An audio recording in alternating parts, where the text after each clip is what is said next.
Eto, ajde, dođi ovamo.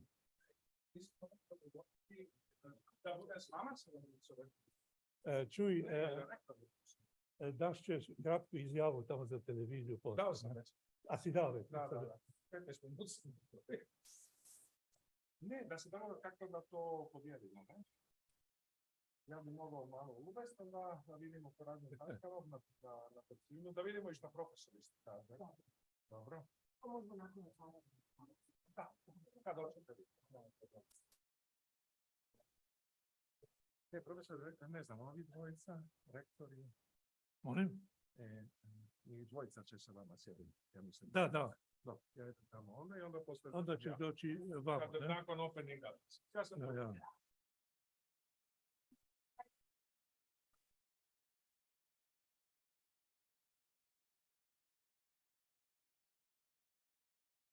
A, gde on živio?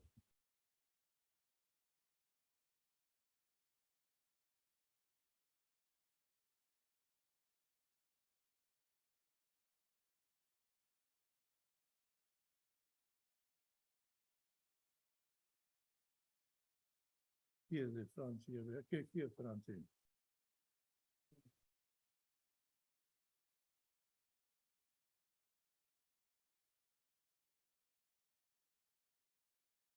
Franciji.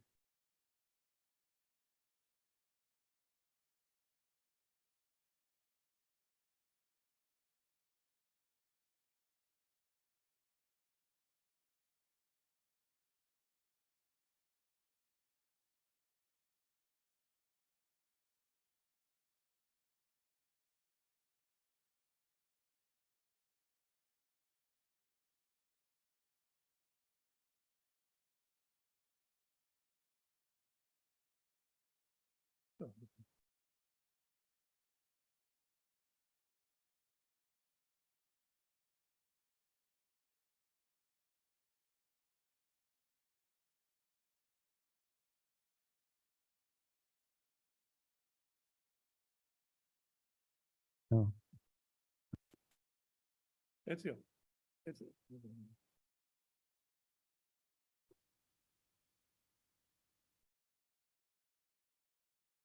Pri Franciji, Jasmina, v jebeni Franciji, gdje su ovi, ne? Da. A ja, evo, ovaj je došao ide, ja. Zdravo, zdravo, zdravo. Ne da rekao mi da će samo još. Prosim, krcem, ja. Ne, rekao je već došao sad. I fali mi ove 15 i 16 stranica, ali 15. i 16. stranica. ja, 15 i 16 stranica, ja. Ja, hvala da si prišel, no. Ja, ja.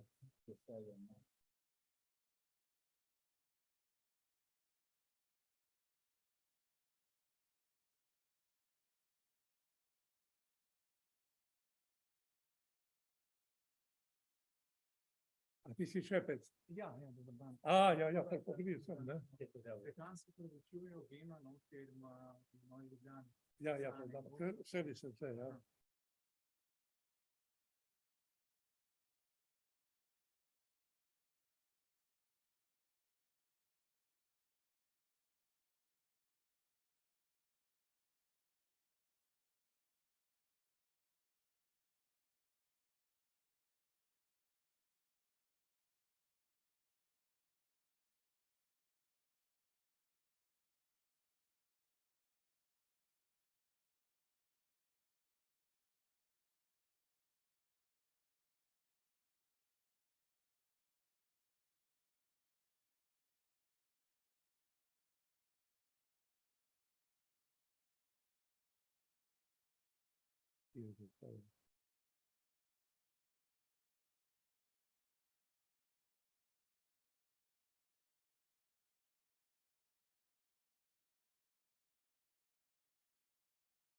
Je Francija.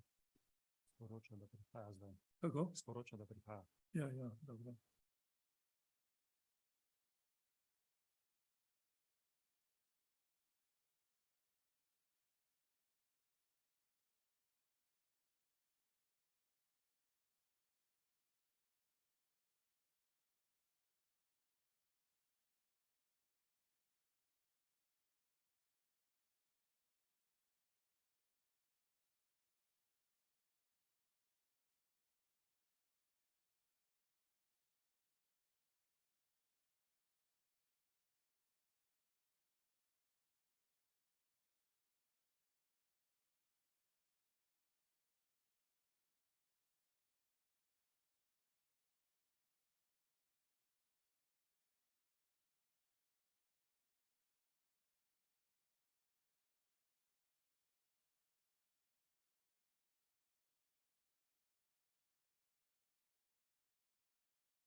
Ja. Celoti si dal. No, v celoti sem dal zato, ker zadnje 3 strani so, ni šlo samo na 2 strani, je šlo na 3 strani.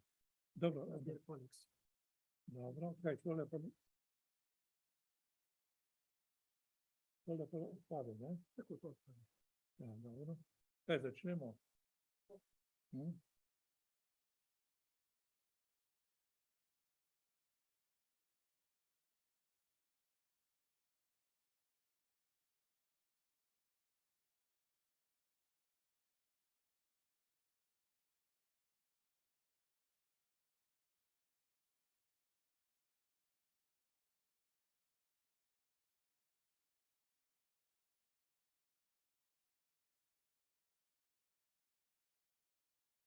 I feel very good to be again after so many years at this rostrum, no?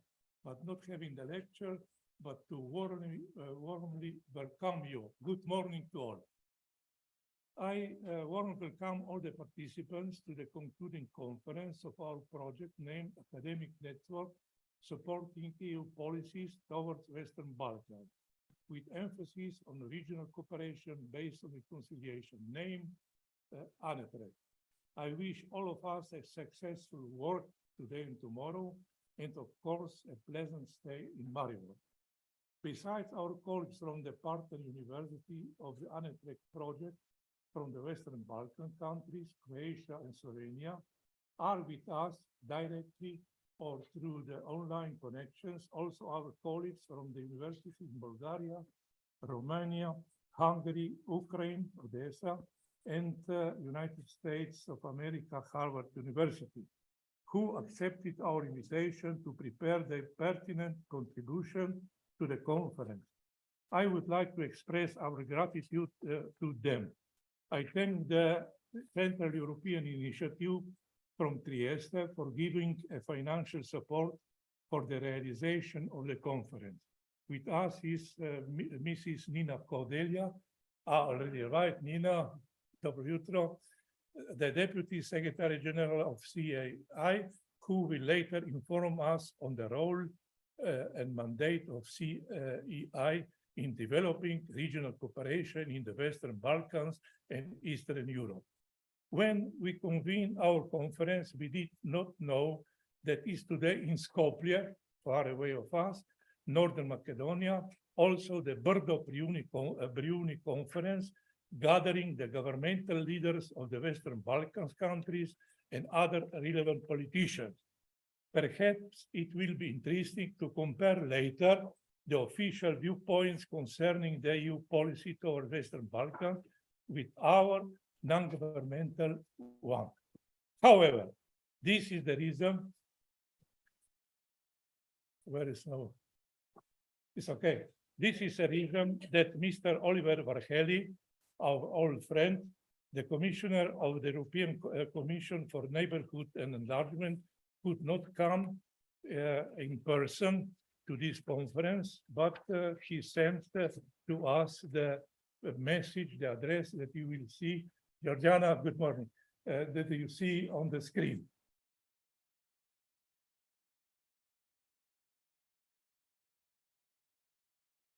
Okay.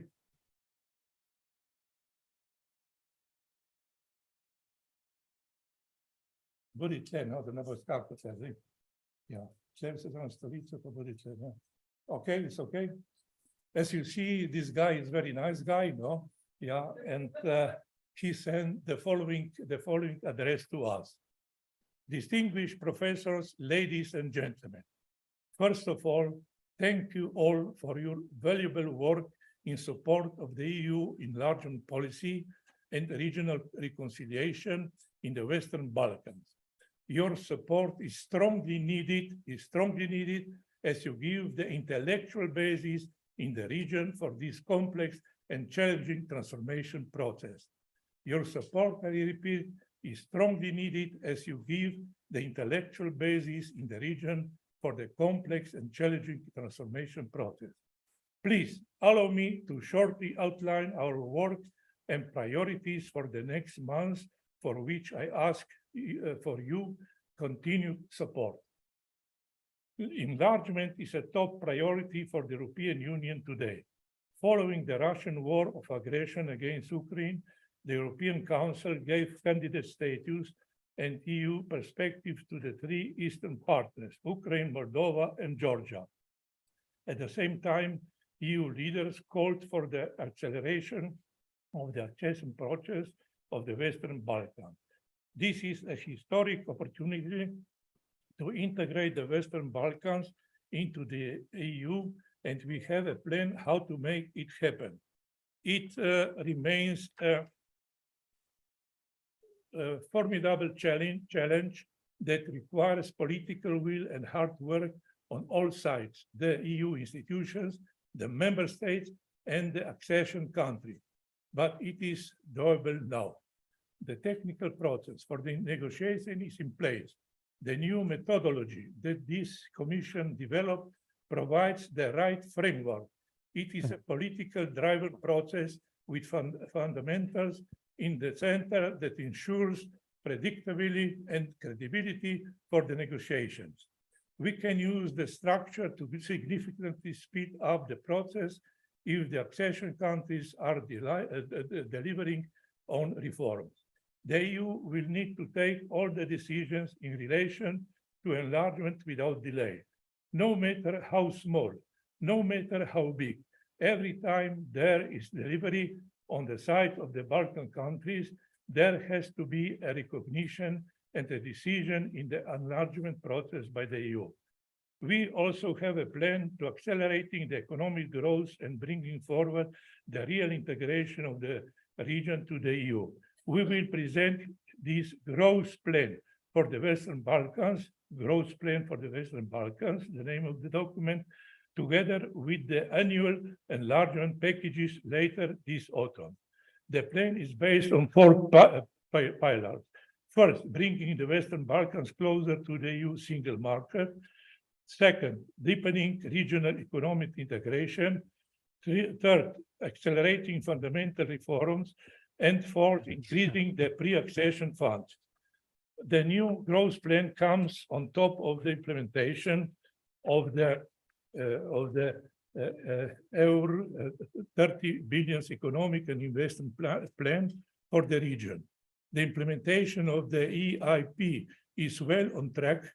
We have approved EUR 4.3 billion grants leverage, EUR 15 billion investments in key transport, energy, and digital infrastructure in the region. We will continue our strong political, technical, and financial support to all 6 Western Balkans partners to help them advance key political, institutional, social, and economic reforms that are necessary to the progress on their path toward the EU.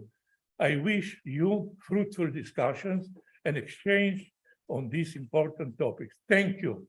Thank you to Mr. Varhelyi.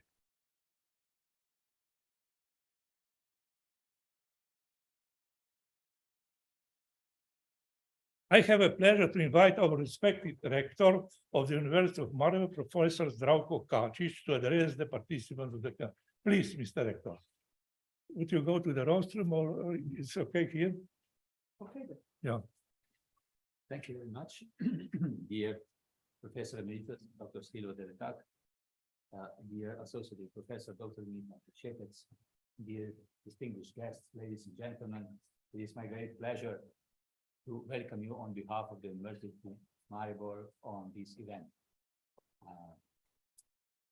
One would expect that with the development of modern society, with the development of technology that is giving us new opportunities, the problems of successful development of all society will be much easier. However, we can be convinced on a daily basis that this is not the case. That technology itself, the fact that we are modern society does not mean that the problems that we have from the past and are the main challenges today will be easily solved. Therefore, it is much more important that the initiatives and projects like we are witnessing today are taking place, are contributing to solving the problem, to understanding the needs of modern society, to understanding the importance of adopting the standards that are valid in some societies in which we would like to be familiar or we be similar to our necessities to achieve the solutions that we would like to have. Of course, all what I mentioned before, technology itself, the fact that we can be considered as modern society does not contribute to achieving this goal, and that we, people, are the only one who can change this too. understand us mutually, to recognize our differences, and to find solutions that would, of course, encounter these differences. Therefore, again, I thank Professor de Verdaak. I thank you all that you devote time, that you devote your efforts in solving these problems. And I'm sure that although it will maybe be a tiny contribution to the final solutions, it is, of course, very important that this is in place. And therefore, I wish you fruitful discussion and, of course, most of all, a pleasant stay here in Maribor. Thank you very much.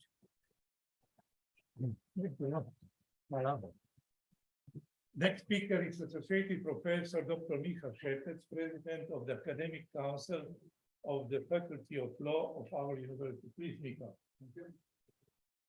Dear distinguished guests, professors, colleagues, ladies and gentlemen, it is my great pleasure to welcome you to ANETREC concluding conference today. I'm very grateful to Professor Dr. Zdravko Kačić, Rector of University of Maribor, for taking the time of his busy schedule to attend this important conference, and also to Mr. Oliver Varela, Commissioner for Neighborhood and Enlargement, for his introduction speech. And of course, I would also like to thank Professor Emeritus Dr. Silva de Verdaak, coordinator of the conference, and for chairing today's conference. On behalf of the Dean, I would like to apologize for his absence due to unavoidable commitments in Ljubljana. So I have taken over the opening speech and address on his behalf as president of the Academic Assembly, and I hope I can step in his large shoes for today. I'm very honored to welcome you here to the Faculty of Law, which has been educating lawyers since 1960 and is a part of University of Maribor. As a researcher, I believe I should give some credit and praise to your project. So the ANETREC project is currently the only project that brings together universities and research institutes from the Western Balkan countries, Slovenia and Croatia, in a joint program. The main objective of the ANETREC project is to provide academic support for the implementation of the EU policy towards the Western Balkans, with a focus on regional cooperation based on reconciliation and as a prerequisite for peace, stability, and overall progress in the region. The project also included some very innovative and modern approaches. Firstly, there is a distance learning program, which included 45 professors from all the participating universities that recorded over 75 online lectures. Now, that in itself is a tremendous achievement by itself.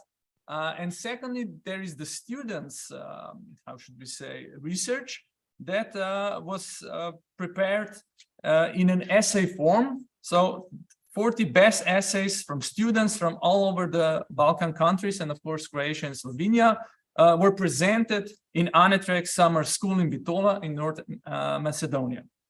And the long-term goal of the ANETREC project is to develop a proposal for the establishment of the EU Reference Center for the Western Balkans. So the final conference today in Maribor will not only be an opportunity to present the project and discuss its results, but also to make a more in-depth assessment of the EU's policies towards the Western Balkans and to formulate proposals for specific solutions to existing problems in the future. And I now give the floor to the chairman of today's conference, Professor Emeritus Dr. Silva de Verdaak, and I look forward to your contributions. Thank you very much. Thank you. Microphone,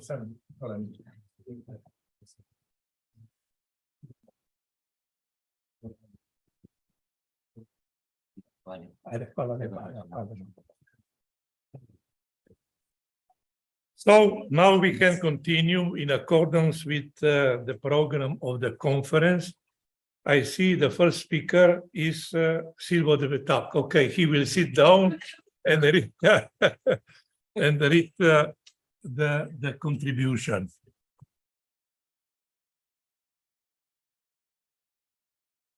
Dear colleagues, dear friends, after 3 years, we have come to the end of our ANETREC project.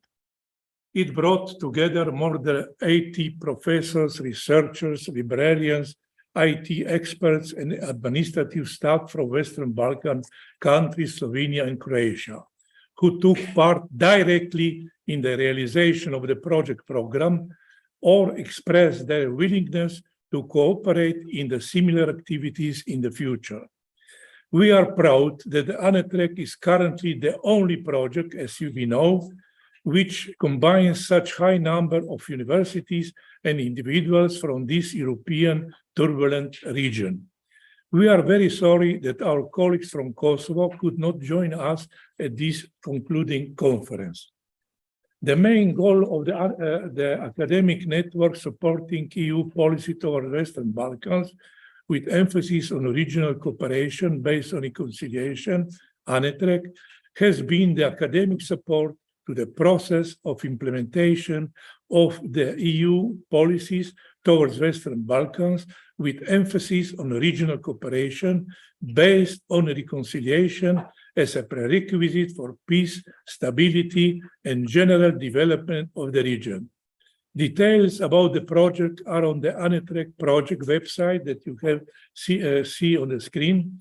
In illustration, I would like to mention 4 main topics of the ANETREC project realization. First, we have developed a common online higher education teaching curriculum, which consists of 6 subjects. To realize this curriculum, 45 professors from all participating state universities have recorded 75 lectures. These lectures, and you see just one photo of a recording of one lecture.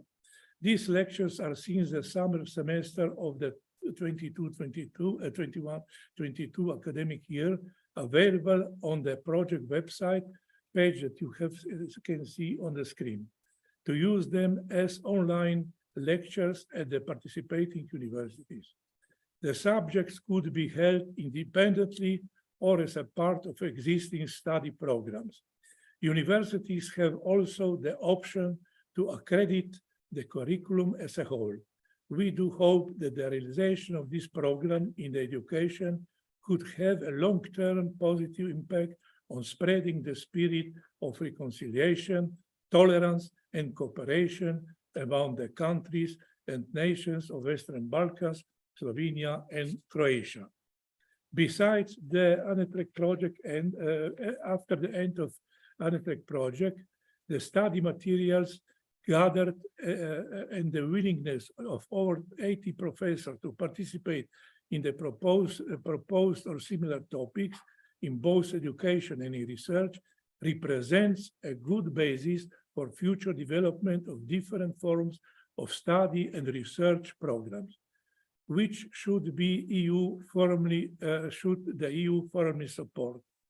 Of the quality of the curricula confirms also the fact that 4 universities from Armenia, which took part in another international project coordinated by ISCOMET, selected, of course, with the approval of the authors, 20 lectures for improving their own teaching programs on European studies.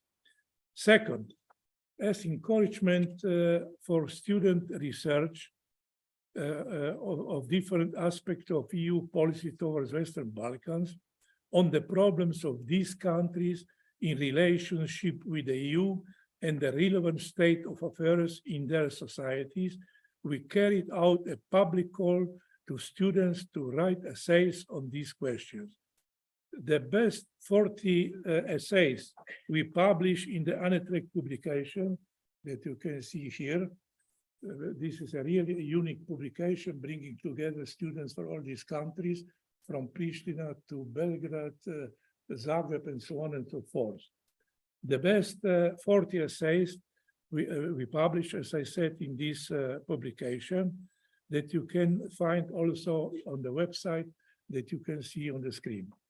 Third, we invited those students to participate in the ANETREC summer school, which took place in September 2022 in Bitola, Northern Macedonia. This was a unique gathering of students from all Western Balkan countries, Slovenia and Croatia.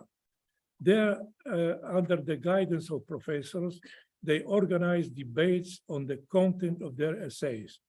They also took an active part in lectures from 10 professors from the EU and Western Balkans, which helped to develop their views on topics which are key to the European integration and the development of Western Balkan countries and the region as a whole. As I said, Commissioner Varhelyi addressed also this summer university last year in Bitola. You see some photos here delivering the diploma to the students. Then the speaker of the famous lecturer Ezio Benedetti here on the left, no. Then you know, a visit to the Roman Roman town remnants in Bitola. You see also and we have a lot of such pictures that are, to my mind, of historical importance, because, as I said, this was the first time, and I hope not the last, that students from all these countries come, discuss together, establish personal relations, and talk about cooperation and so on and so forth. Fourth, the long-term goal of the ANETREC project is to prepare a proposal to the EU to establish an EU reference center for Western Balkans issues, which would offer the EU structure international support in dealing with the Western Balkans issues and would serve as an educational, research and meeting center for those dealing with the challenges of this region.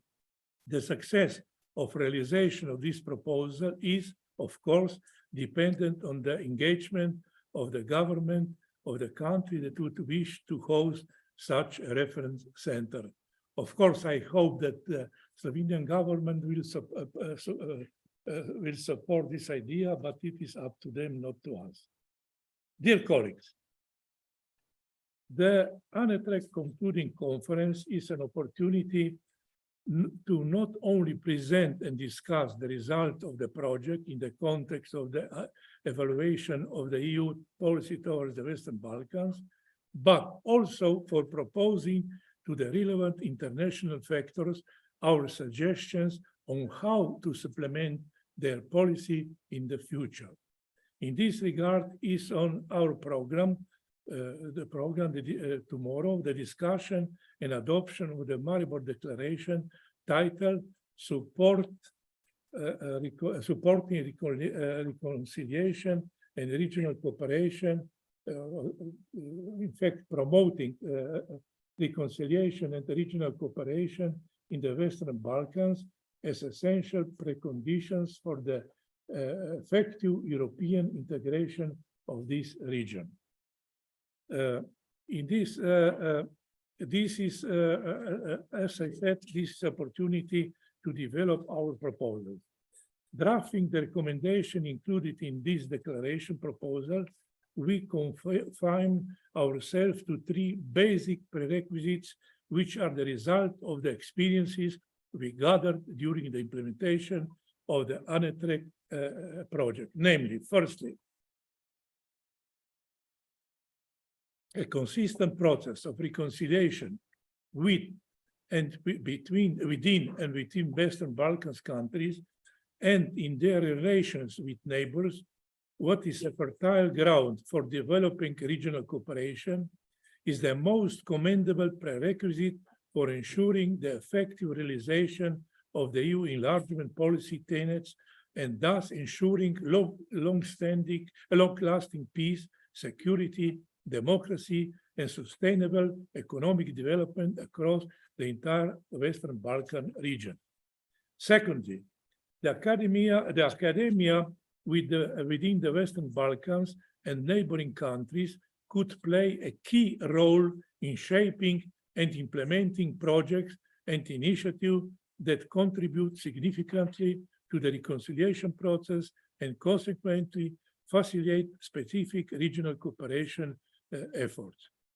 To illustrate this, we underscore the academia's influence in designing education and research programs, drafting appropriate theoretical frameworks, and devising practical solutions for policymakers. Additionally, academia can play a vital role in disseminating information to the broader public. And as you notice in the address of Varheli, the commissioner, he supports such role of academia in this process. Thirdly, educating the younger generation in the principles of a culture centered on peace and reconciliation, along with their gradual involvement as active participants in fostering these values within their societies, constitutes a model of paramount significance. This model serves as a means of cultivating a skilled and capable pool of individuals who can drive and uphold the processes of reconciliation and regional cooperation in Western Balkans. Furthermore, it encompasses their interactions with neighboring nations within the broader context of EU integration process. As for the younger generations, the EU should also consider adequate measures for avoiding the simulation by member states of the brain drain from the Western Balkans, thus producing somewhere the shortage of educated and skilled labor force in the region needed for the sustainable development of this society and for the implementation of the reform required by the EU as well. The Western Balkans region remains burdened by unresolved issues of legacies stemming from the conflicts in the 90s, including matters such as war crimes, missing persons, and widespread hate speech. Additionally, the region has grappled with ongoing conflicts rooted in political, ethnic, or religious differences. Over time, these issues have contributed to the emergence of a polarized environment that hampers the region's future and obstructs the realization of EU integration policies. It is worth noting that external factors would not impose reconciliation from abroad. Of course, it necessitates the proactive involvement of national governmental, regional, and local authorities and non-governmental entities in initiating various reconciliation actions and processes. Given these distinctive circumstances, it has become apparent that there has been limited initiative for reconciliation within the Western Balkan countries and in their relations with neighboring nations, including efforts by civil society organizations. Therefore, it is to our mind commendable that the European Union and other international stakeholders committed to the region's stability support the initiation and development of specific actions and programs pertaining to reconciliation. Academia, students' organizations, civil society organizations, and institutions, and governmental bodies, regional and local institutions alike, should implement these initiatives. The rapporteurs of the declaration, Ezio Benedetti, raise your hand, yeah, and Sarina Bakic will tomorrow inform you with the contents of the proposed declaration and for your discussion, eventual improvements, and final adopt.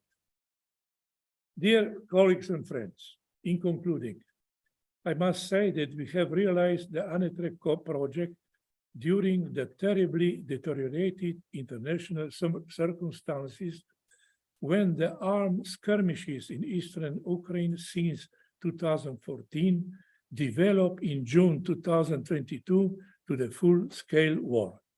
A new Cold War is dividing Europe.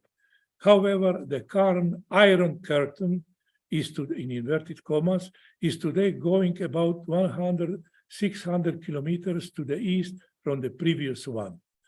As the consequence of the war is in the European Union countries going on a process of militarization. Among the European politicians, the frenetic obsession exists that it's necessary to support Ukraine by arms and money until its victory against Russia. The voice of peace is not present among neither EU politicians nor intellectuals, as comparing with intellectuals in America, for instance, that are raising these questions. Obviously, is peace in the hands of the country that is far away of Europe on the other side of the ocean. This is happening in the situation in the European Union when the urgent issues, as are the slower economic growth, the discontinuing of social politics, the rising of poverty, the endangered standard of living of the population, the urgent requirements of the so-called green policy, the losing of autonomy in international relations, and the similar problems are pressing the decision maker to find adequate solutions.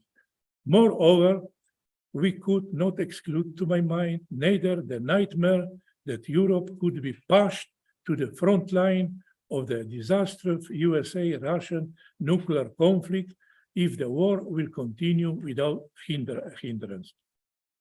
As to conclude, of course, this complicated international situation reflects also in the Western Balkans region.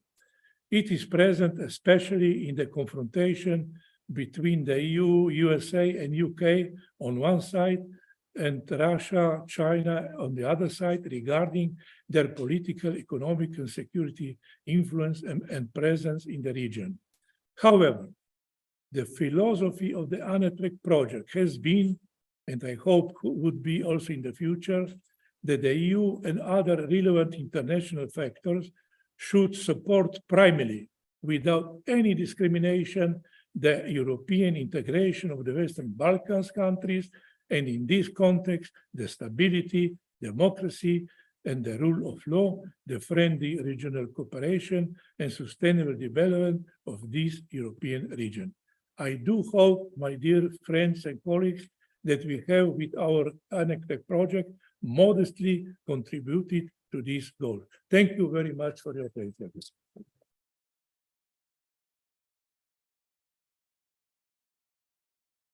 The next speaker on the program is my friend and collaborators, Professor Dr. Ezio Benedetti. Please, Ezio, take the floor.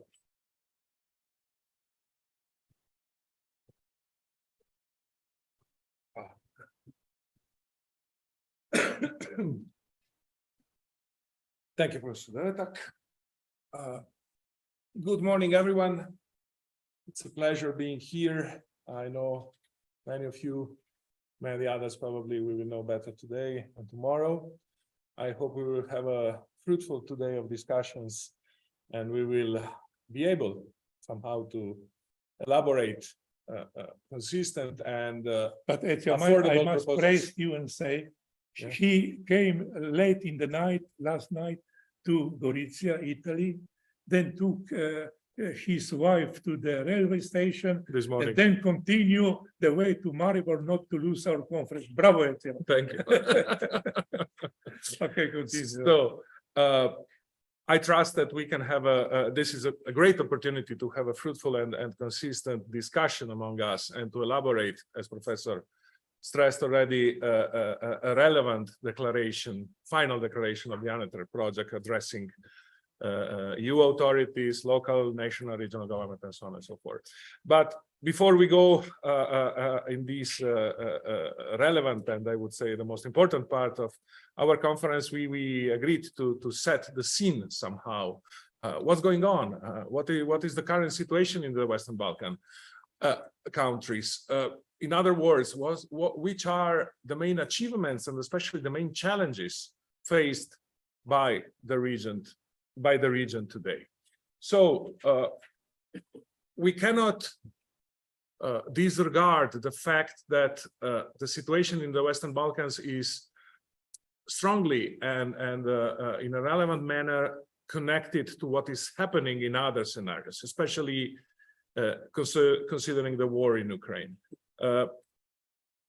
The accession of the Western Balkan countries to the EU has recently stalled due to a number of issues, combined issues at an international level.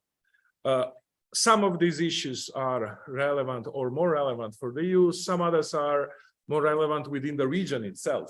So it's a matter of bilateral or multilateral relations within the region, and also the international situation is obviously influencing the political circumstances also in the Western Balkan region. So we trust that a renewed commitment on both sides, on the EU side and also on the Western Balkan country side, is needed to break the current impasse. So I will try to present here the main challenges and achievements, as said already, of this complex process so far. First, the COVID pandemic obviously hit and conditioned somehow the process of integration of the Western Balkans. It's not that it was something unforeseen in the sense that the COVID pandemic was an addition to the already complicated situation in the region, but it's a matter of fact that the COVID pandemic didn't contribute anyhow to the process of integration as such. Then the war in Ukraine. The war in Ukraine obviously contributed to stall the situation, underscoring the heft as well the limits of the EU in managing the region in a comprehensive manner. As you know, Kiev has launched a formal membership application, which was formally accepted by the European Council on June 23rd, 24th, 2023, during the European Council meeting. And together with the Ukraine membership application, also Georgia was awarded the candidate status. So obviously this somehow, let me use a strong word, but if you were reading the newspapers in those days, published in the Western Balkans, this somehow disturbed the Western Balkan elites. Some of those who were strongly advocating since years the European path of the Western Balkans. So the question here is, was the right moment to somehow concede the candidate status to Georgia and Ukraine? Was the only possible solution for the EU at the moment, and somehow the EU disregarded the situation with the Western Balkans, underestimated the reactions in the Western Balkans related to this. Always remember that the Western Balkan European perspective has been presented to those countries since 2003. So more than 20 years ago, more than 20 years passed since that.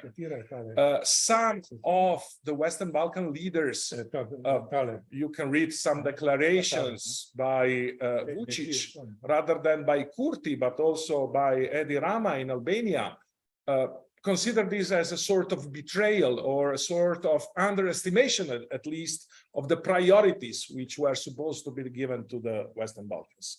So not to merge the two things, obviously the two processes are not directly related, but somehow politically and diplomatically they are. And I trust that there was at least an underestimation of the reactions in the Western Balkans by the EU. Connected to this is another question, fundamental question is the EU still attractive for the Western Balkan countries? Does the EU has this transformational power and the ability to attract new countries, or we are still more nowadays in a situation of rhetoric or of speeches which cannot be denied anymore by the EU itself? So this is another consideration we should carefully take in account when we consider the European future of the Western Balkan countries. EU is having more and more a hard time in convincing countries aspiring to join the Union to consistently adhere to its sanctions against Russia. This is another consideration, and it's another matter of fact. For different reasons, Bosnia and Herzegovina had their internal problems in accepting this. For historical, political, diplomatic, economic reasons also, Serbia was at least skeptic or hesitant in adopting and enforcing the sanctions adopted by the EU. So Serbia is a case point, but also Bosnia and Herzegovina somehow showed the limits of the EU in convincing the countries of the region in completely adhere to the line traced by Brussels. So while Brussels is somehow showing its teeth to the Kremlin, the EU enlargement is falling flat when it comes to motivating the Western Balkans to follow Brussels' lead.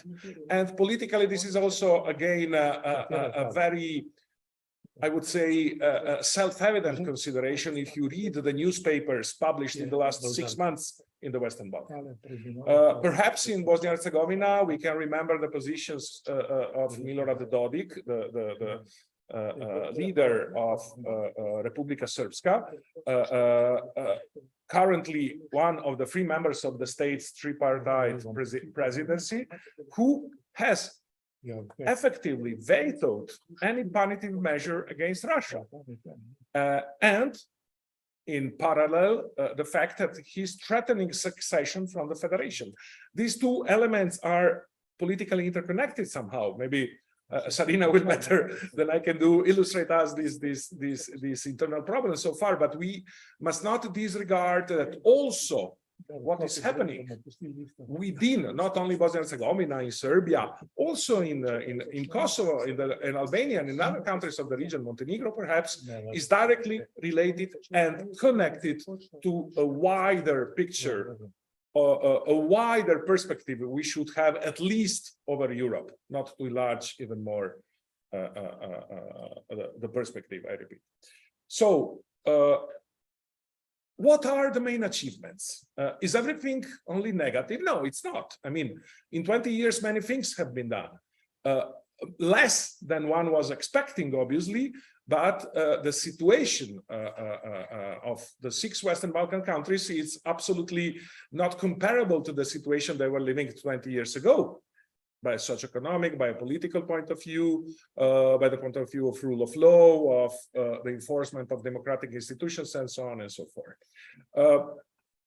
Recently, the High Representative, Vice President of the European Commission, Josep Borrell, said, the European Union is not complete without the Western Balkans. So this statement should be the starting point for the following considerations we will take in account presenting the achievements of the EU so far. So the EU has undoubtedly close, especially economic and political links with the Western Balkan partners, aiming to, we have seen the statement by Varela saying we will officially present a 30 billion euro plan for the West, additional 30 billion euro plan for the Western Balkans in the next autumn session of the European Commission dedicated to the Western Balkans. But are we sure that economic interventions were able somehow to consistently influence the internal political situation of these countries, or these interventions were considered as something due, as something in addition by these countries, not really relevant to change their democratic institutions and their democratic internal assets? So the EU close links with the Western Balkan partners are aiming, not only were, but they are still aiming to secure a stable, prosperous, and well-functioning democratic society within each of these countries. And so, consequently, in the view of the EU, a steady path towards the EU. So this is a narrative. But if you look at the position of many political parties, many political leaders in the Western Balkans, it's not so automatic. Recently, Vučić stated clearly that, okay, the aid from the EU is welcome, but we will not refuse help coming from other partners of Serbia. China, Russia, the US, why not? United Kingdom, still they have a role, a geostrategic role, which is different than that of the EU, not necessarily in line with the one of the EU now after the Brexit and so on and so forth. So we have to consider these different dimensions. Very often, in my opinion, the EU is too self-centered when it comes to economy, and it doesn't understand that the positions and the influences and the impact of these different positions in the region is still very relevant and meaningful. Another element to consider is the reform element. Reforms are crucial. This was again stated by Varela in his address to this conference. But where are we now when it comes to reforms? Were the adopted and implemented reforms successful, consistent, efficient? So rule of law, promotion of media freedom, of a vibrant civil society, of an effective and accountable political and economic governance seem still at stake in many of these countries, in most of these countries, I would say. Whereas the reforms, as recently stated by a high-level diplomat in Kosovo, were able only to reform the frame, but not the picture. So we have a beautiful frame, but the picture is still missing somehow. In a practical way, now currently we have 4 candidate countries, as you know, Albania, Montenegro, North Macedonia, and Serbia, and 2 potential candidates still, who are still at stake somehow, Bosnia and Herzegovina and Kosovo. And this is another element we have to consider after 20 years. Albania is a candidate, potential candidate since 2003. It introduced its formal application for EU membership in 2009. It has the candidate status since 2014. And after 6 years, the draft negotiating framework was presented to the member states by the European Commission. So 6 years after the approval of its candidate status. Finally, in July 2022, the Intergovernmental Conference on Accession Negotiation opened, and the European Commission started the screening process, which is still ongoing, not finished, after more than 1 year. How long will we have to wait? I tried to check on different websites, also official website of the EU. There is no indication. 1 year, 2 years, 6 months, we don't know. So also this is something you have to consider when you look at the reaction of people and of, also I would say, of the political elites in these countries regarding the EU integration process. Yes, you will become a member, but there is not a set deadline. There is not a clear process. I mean, by a chronological point of view, there is a clear process by a technical and legal point of view, but it's not specified how long this process will take. This is completely different than what was done for the 2004 enlargement, or even for the enlargement of Croatia in 2012. Where the schedule was clear and very well defined in advance by the European Commission with the government of Croatia, Slovenia, and other countries who joined in 2004. Montenegro. Montenegro declared its independence from the state union with Serbia of Serbia and Montenegro in 2006, and after 2 years, it introduced its application for EU membership, 2008. In 2010, the European Commission gave its favorable opinion on the application, and in 2011, the Council finally granted the candidate status to Montenegro.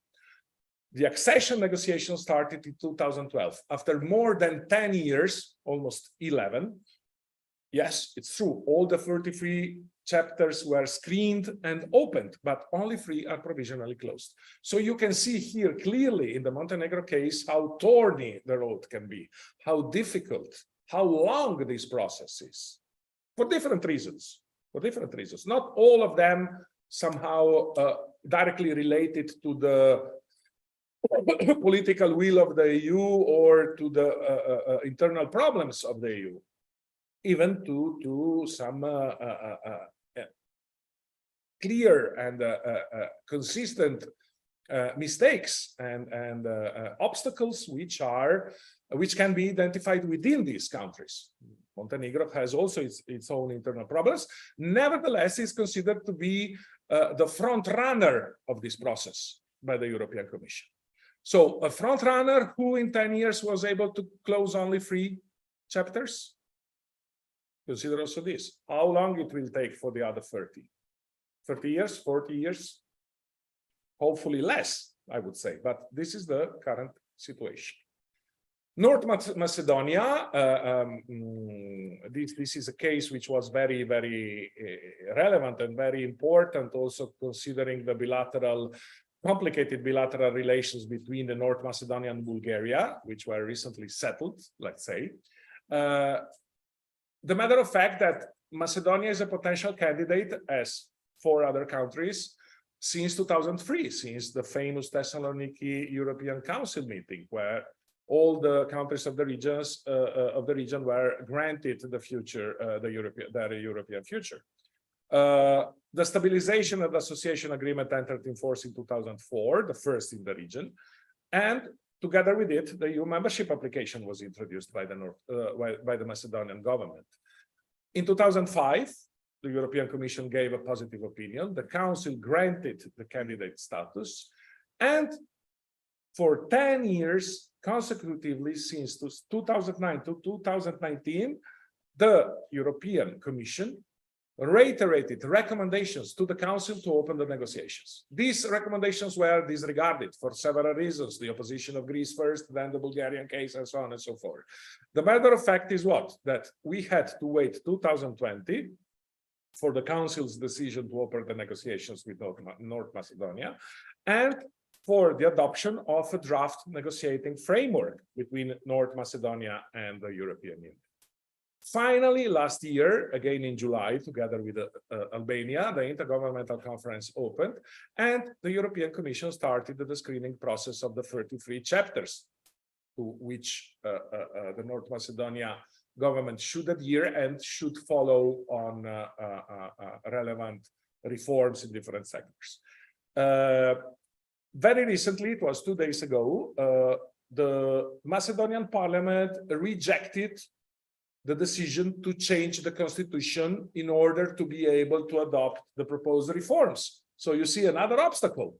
So this was needed for the framework, negotiating framework to start. Now there is a constitutional obstacle where the opposition was able to convince some MPs from the government party not to vote the constitutional reform. What will happen next? So we are here again at the risk of 1 year, 2 years, 3 years delay. What is the perspective? So you see again how in the case of North Macedonia, internal issues are directly related with international issues and with the EU position on that. Serbia is a potential candidate again since 2003, Thessaloniki Council once more. And in 2009, Serbia applied for the EU membership. It obtained the candidate status in 2012. In 2013, the Stabilization and Association Agreement, this is a specific agreement which was conceived by the European Union to stabilize, to preliminarily politically stabilize the situation in the region, and it was applied in several cases. The North Macedonia case, I have quoted already, the Serbia case, Kosovo, and Bosnia-Herzegovina. So in 2013, the SAA entered in force and the Council adopted the negotiating framework. 2014, the Intergovernmental Conference took place, so the negotiations started. 9 years almost passed, and 22 out of 35 chapters have been opened. So still 13 are at stake, perhaps the judiciary, freedom of media, multipartyism, and several others which are extremely relevant, especially for what concerns the rule of law to the EU. 2 chapters only are provisionally closed. Again, you see how many years passed since the Intergovernmental Conference took place and what we had in between. Many things happened in Europe, in the world. And then the COVID, as I said at the beginning, and then the Ukraine war. So the perspectives is still somehow delayed, is still somehow vague, not well defined. Bosnia and Herzegovina, potential candidate again since Thessaloniki 2003, 2015, after many struggle, the SAA entered into force. And in 2016, Bosnia and Herzegovina applied for EU membership. In 2019, the European Commission gave a positive opinion and presented 14 key priorities to be fulfilled by the Bosnian government to open the negotiations endorsed by the Council. This process is still ongoing, so we still don't have a negotiating framework, and we are still waiting for the Bosnia-Herzegovina government to fulfill all these 14 key priorities. Kosovo, and then we go on the challenges somehow. In 2005, for the first time ever, the European Commission adopted a communication on the European Union future of Kosovo, stating what? That this is the natural result of the state building process, which was endorsed by the EU in the region. In 2008, the EULEX mission was established in the country, and in 2012, a high-level dialogue between Kosovo and Serbia, as facilitated by the High Representative Ashton at the time, began. This high-level dialogue, we can discuss it later maybe or tomorrow, is still ongoing. It's still unsolved. The situation with the northern part of Kosovo, where a Serbian majority is still living, is still open. And recently we had also a situation which was not common in the country since at least 10 years. Open clashes between the NATO forces and Serbians in the north. Open refusal of any kind of cooperation between Pristina and Belgrade. A strong contraposition between the two governments. Reciprocal accusations of doing this rather than that. So, despite the fact that, and this is an achievement, obvious achievement for Kosovo at least, despite the fact that in 2016 the Stabilization and Association Agreement entered into force, there is not a clear agenda, not a clear path for what concerns the EU integration of the country. I tried to identify the main challenges. There are others, obviously. Probably tomorrow we will have the opportunity, I hope, to discuss these challenges together. But I try to identify the main challenges addressing common to the countries of the region. And I divided these challenges in three types, in three typologies of challenge. The political challenge is the first one. So we have a consistent and clear and undeniable democratic stagnation in the Western Balkan countries. And as highlighted by many analysts, by many academic also researches you can easily find on the internet, there is the risk of a potential authoritarian turnover in the region. Not only in one country, but in most countries of the region. And you can see how personally intended the power is in many countries of the region. The power is more, political power is more and more intended as a personal matter. It's something that I owe and I will not give it to a second person. I deserved it. It's mine. And I will do whatever I can to keep it. Simplifying at the maximum, obviously. But this is common if you look at different countries of the region, not only one or two. Then we have politically a lack of commitment of the EU for obvious reasons. You can see how different the position of France is when you compare it to Germany, but this is traditional for what concerns the Balkans. You can see how more and more common are bilateral initiatives rather than multilateral one when it comes to member states. Hungary is privileging bilateral relations with Serbia rather than with other countries. The same is done by France, the same is done by Romania, the same is done by Italy. So there is not a clear political commitment as a unity by the EU. You will hardly find a declaration, except those adopted by the European Commission. But remember that the European Commission is an institution representing the EU, not the member states. But try to find a declaration of all the member states saying clearly when and how these states, these countries will become a member of the EU. Difficult to find. Then we have unsolved neighborly disputes. This is probably the most relevant issue. And we have inconsistent reconciliation process. We will discuss about this tomorrow. Serbia, Kosovo, obviously, but also Bosnia and Herzegovina internally has a lot of problems, and also with third countries, with Croatia and bilateral relations with Serbia. The not so good relations between Croatia and Serbia, the not so good relations between Albania and Greece, the not so good relations between North Macedonia and Bulgaria, and so on and so forth. So we have a complex net of articulated and complex bilateral relations in the region, at a neighbor level and also at an internal level. Connected to this is growing nationalism and ethnic hatred, which is more and more common. No one is getting scandalized anymore as it was 10 years ago, perhaps. I will not use bad words, but recently I was first in Tuzla, then I traveled in Podgorica, and I went to visit some friends in Kosovo. And in all these cities, I noticed big, not murales, peace, reconciliation, but with bad words against the Serbs, the Croats, the Muslims, the Albanians. And no one was even daring to cancel that. On main municipal building, on main institutional buildings. So this is something that can be then easily deeply read. I'm not a psychologist, but you can understand how psychologically this can influence the perception of people.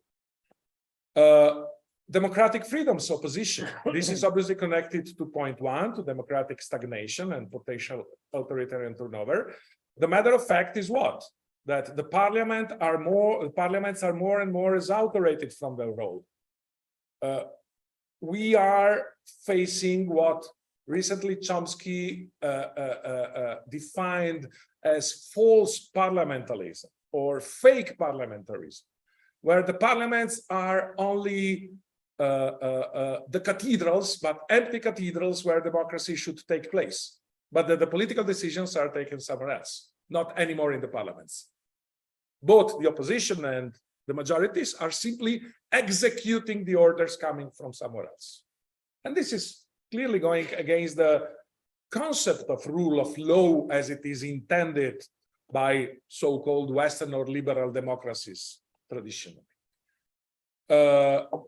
Democratic freedoms are also at stake by many points of view: freedom of speech, freedom of media. I would add also freedom of research is somehow conditioned by the current political circumstances.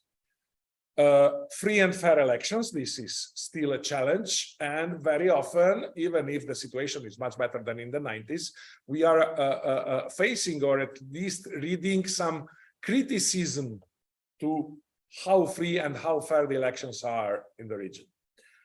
Freedom of media and freedom of speech, I already mentioned, and all this can be intended as a potential source of new conflicts in the region.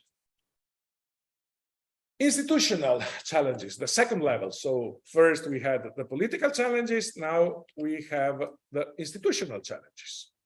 These are obviously interconnected. High level of corruption at all levels of society, not only at the political level. Recently, Transparency International published its most recent analysis on the state of corruption in Southeastern Europe, and it has been highlighted that corruption at the political level is still a problem, and it has always been a problem. But for the first time ever, we have corruption in the health system. We have corruption in schooling system. We have corruption at an academic level. We have corruption at all levels of society. Either the postman delivering your daily mails is asking for a bribe to deliver your mails on time or to deliver you the newspaper. So it's becoming more and more a social issue, not only a legal and political issue. And it's accepted. It's accepted. Weak judiciary. This is something that the EU is insisting a lot, the need for consistent reforms of the judiciary and not making the judges dependent from politics. So they should be appointed in an independent way, following democratic processes and so on and so forth. In many countries, this is, in all the countries, I would say this is still not happening. The judiciary is still highly dependent by politics. Public administration reform. This is something I was directly dealing with for more than 10 years in Kosovo, but not only, also in Bosnia and Herzegovina, in Montenegro, in Serbia. The public administration somehow was able to fight nepotism, but still is hardly politicized. And what is missing is a clear, consistent, fair, unbiased process of recruitment in public administration. What is happening is that most of these countries are simply copying and pasting models which are not belonging to their culture, to their traditions. And this demonstrates to be completely ineffective. Here is where politics is making and presenting the biggest obstacles to change, to adopt consistent changes, for obvious reasons that you can easily understand. How electorally sensitive is a public administration which is politically dependent from one party rather than from another? Weak decentralization, this is also connected obviously to public administration reform. Local governments in all these countries have a completely secondary role. They are not involved in political decisions, they are not considered when it comes to political decisions, and especially they are, I will use a strong word, discriminated when it comes to sharing the funds, the help coming from outside. Less than 2% of EU-funded projects are implemented by local authorities. If you compare it, okay, I'm not saying to the member states where more than 40 or 50% of the funds are managed directly by regions, municipalities, and so on. I'm not saying that this is doable or feasible at the moment, but at least to increase this 2% to 10% of the funds. It's all about, again, transformative power of the EU. In a bottom-up process where you are able to convince the local administrator how important the EU is. And he's the one who is closer to the problem and closer to the people. Organized crime and political ties of organized crime, this is something that is still ongoing, still present. Recently, ULEX published its last report on Kosovo, where it says clearly that Kosovo is currently the biggest hub for heroin raffination in the world. So from Turkey, Afghanistan, now heroin is coming to Albania, to Kosovo, then to Albania, and then from Albania, Amsterdam, Rome, Paris, and so on and so forth. It substituted completely other regions, and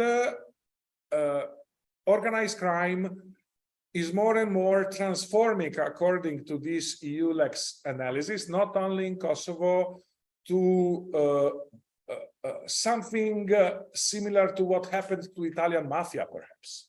They are more and more interconnected with the economic world, with banks, with insurances, so they are able to influence directly politics.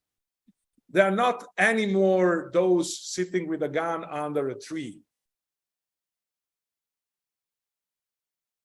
They still have a gun, but they are sitting in banks, in insurances, in line ministries, and in other relevant places. So it's not the crime as you imagine it, also a bit rhetorically or romantically in the region. It's something completely different. It's changing. And it's having strong connections with the financial and the political world. Police and military reforms are directly connected with the public administration reform. This is also very much needed. And again, the models followed are very different, and especially the US model is followed by many of these countries. And finally, rule of law and good governance, which is somehow the framework about all institutional reforms we are discussing here.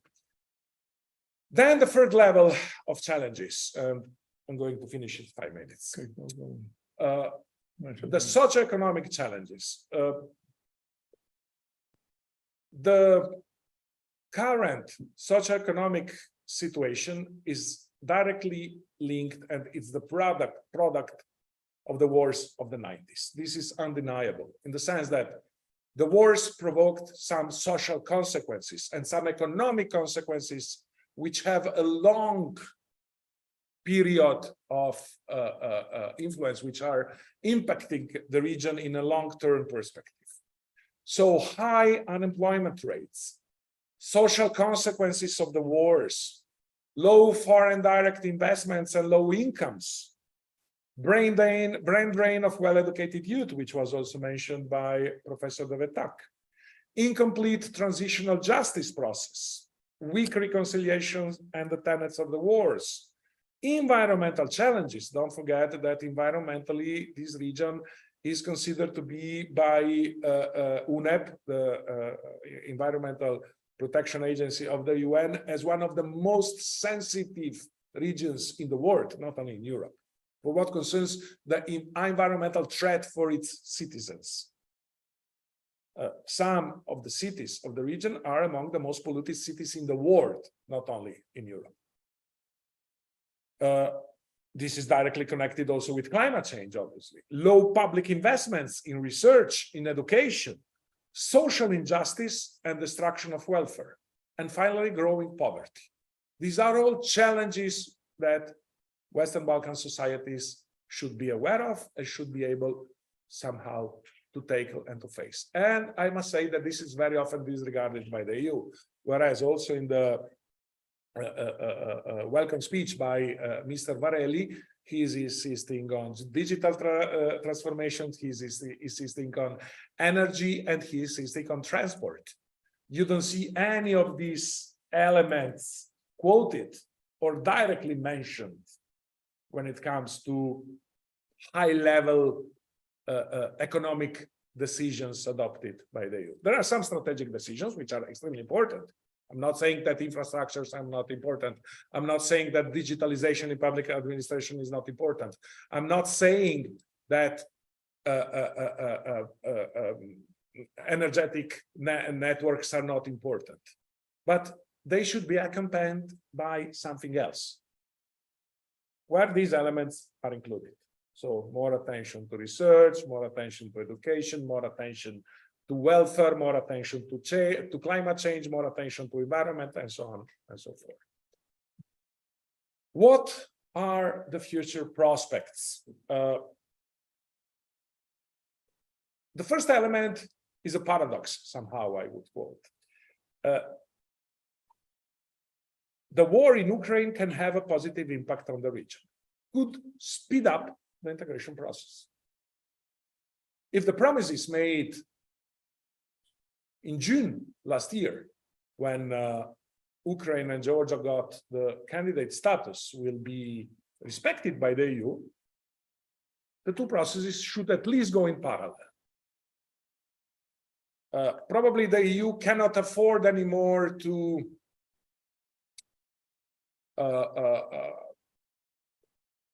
make the leaders of the region again upset, to make the EU even more distant than already is, in the perception of the people, not only of the politicians of the region.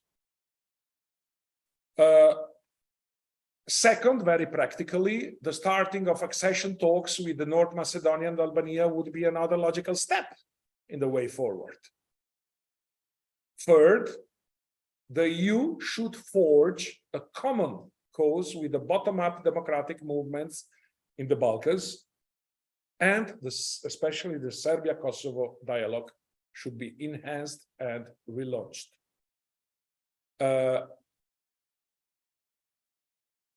Here I would say one word only. political leaders are at the key of all this discussion, especially when it comes to Serbia-Kosovo dialogue. So if we don't consider the possibility or the need for these political leaders to change their mind, the EU, as someone stated recently in the European Parliament, should start considering the possibility to not consider anymore these leaders as interlocutors. It's a breakup. I'm perfectly aware of that. But what is the solution otherwise?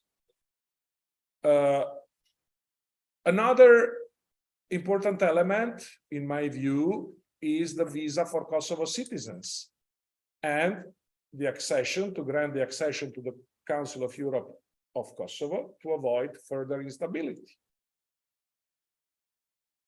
How to revamp the Serbia-Kosovo dialogue?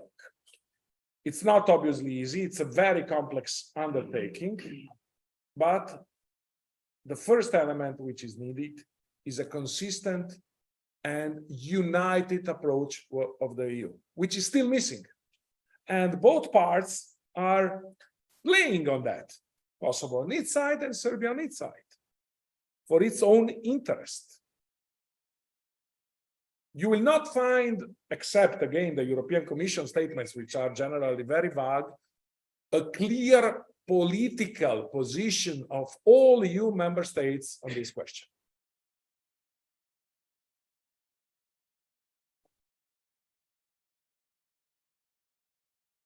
Both countries risk to remain in a limbo. Serbia will not in a position to gain EU membership, and Kosovo will still remain a state non-state, or something hybrid, which cannot be well defined, with all the conditioning and all the problems also related to organized crime and so on and so forth we have discussed before. Very brief conclusions. A geopolitically minded EU welcoming into its ranks one or several Western Balkan countries in the coming decade could bring long-awaited change in the region. One accession only would help. Then the others will come probably. But something should be done, not wait for 10 more years. To be sure, democracy, prosperity, and the rule of law will not flow automatically from membership, and much will depend on domestic conditions and dynamics. And this must be clear. If there is no political will, and if the political elites will not be able, or will not, even worse, be willing to change things, then nothing will come from that. But being integrated into the European Union is a necessary condition to advance what the Union itself considers its core mission, spreading its values and principles to countries and societies on its fringes, in the interest of political stability and economic growth. And again, we come back to reconciliation, to what we will also discuss tomorrow. Thank you for your attention. If there are questions or reasons for discussing, I'm here. Thank you. Thank you, Ezio, to you. Yeah, with Ezio, we have very, very long-standing experiences, in dealing with projects enlarging concerning the EU policy to these countries, developing European studies in Russia, Saratov, High School of Economics in Moscow and Nizhny Novgorod, in Ukraine, Ivan Franko in Lvov, Menshikov in Odessa, and in Kiev, in Moldova, Belarus, very interesting, and recently also in Armenia. Yes. So he presented his views on the topic that was on our agenda. And of course, I respect these views because these were expressed sincerely, honestly, without any restriction in way of things. Thank you, Ezio, really Professor. very much. No, Thank you. yeah. During the break, we can told also them about our experiences in Crimea, let me say, and so on and so forth. Okay. I Adventures propose- more than experience. Adventures more than experience. Yeah, yeah, yeah. More yeah, adventures. yeah, and so on. And so, I propose that we have a 20 minutes of coffee break. But before declare, I would present Janos Szabok here. He joined us. He is editor of the European Central European Review in Budapest.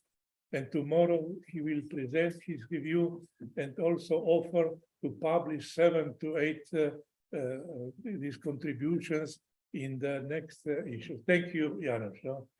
Yeah. Okay, 20 minutes of coffee break. Enjoy. Thank you. Dobro, samo tu treba da napišeš. A ne, to će, to, naravno. To sam htio i napisao. Da, da. Dajte, pa te še kar za izjavo. Da, Kar za izjavo, da je RTV. kaj sem dal za tebe? A je RTV Ljubljana? Ljubljana, seveda, ja, se RTV sem je, on Ja, je ne, bil drugi, dal se oni so bili drugi, on je bil top, je bil Planet TV. To Ja, televizija je podpivano. Giovanna Pottivan. televizija je bila. I have some copies from the Center for Political Science report. You Yeah, all the but 20 now, issues. yes, we will, but now Professor will go to give the interview. Thank you. After, please. Professor Silva vidio da se samo Ja, ja, ja.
Mogoče gre sem Deutsche ali ne.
Profesor Neveda, Ja, gospod Ličič, bi rekel, ampak bi v slovenščini pa lahko potem Franci to preveda, recimo. ja, kdaj bi to rekel, te zdaj ne vem. Potem, ne, ko bo čas za diskusijo, kako. Ja, bom jaz potem našel prostor, ja. Okay. Da bo nekdo prevajal.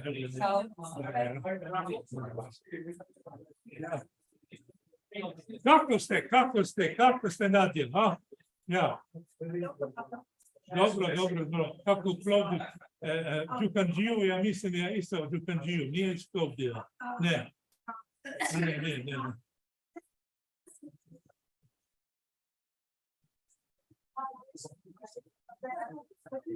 Otherwise, I don't want to accept a few words. Okay, nice to have you here, no? So. Yeah, thank you for coming. Yeah.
Jel me čujete?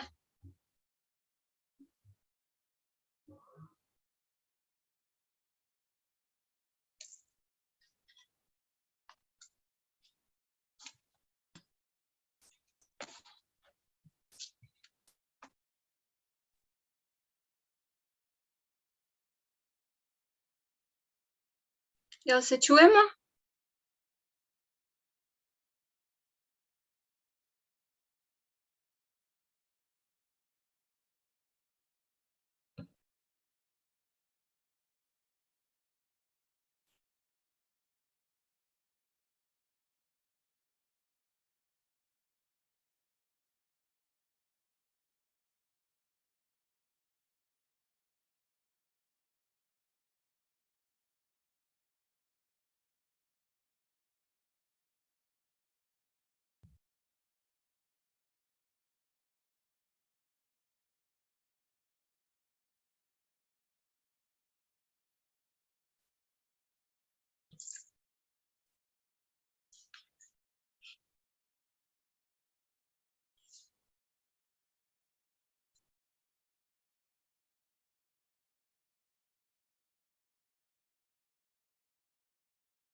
intervention, which was proposed by the organizers to cover. And as you can see, the future is pretty blurry. I put this blurry paint not by chance, but by purpose, because the future European security and cooperation system is really blurry. But in general, European security and cooperation system is red because it's a hot topic, and it's really hard to answer all the questions today because we have much more questions than answers due to the fact that there are so many scenarios of how the future European security and cooperation system may look like after Ukraine defeats Russia. So, 3Cs initiative, I believe this is the real good triangle of cooperation in the triangle of insecurity. You can see this triangle on a map. So back to 2015, 3Cs initiative was introduced as a Polish-Croatian initiative to bring together 12 EU member countries, which are located in the triangle, inside the triangle, Black Sea, Adriatic Sea, and Baltic Sea framework. First summit of the 3Cs initiative was in 2016, and the key objectives of this initiative is to extend cooperation in energy, transportation, digital communication, economic sector. But for what? What is the purpose of this initiative? The purpose of this initiative to bring forth secure, safe, and competitive conditions to make European Union more resilient as a whole. So cooperation is a tool, but the key agenda, the main purpose is to make Europe secure, more safety, bring to the EU to compete with the rest of the economies outside of Europe, and definitely to bring its input to the European resilience, what is now one of the most fashionable political science notion, resilience, amid Russian invasion of Ukraine. So this initiative appeared to be the next stage of the interregional cooperation in the post-bipolar Europe, which is part of the process of the new regionalism, which Björn Hetny described in its concept of the new regionalism. Björn Hetny is a famous political scientist, political geographer from Sweden. So after 1991, we have witnessed the emerging of new geopolitical regional frameworks: Baltic region, Black Sea region, Adriatic and Ionian region, having their common geography with the concentrated political will on cooperation and security.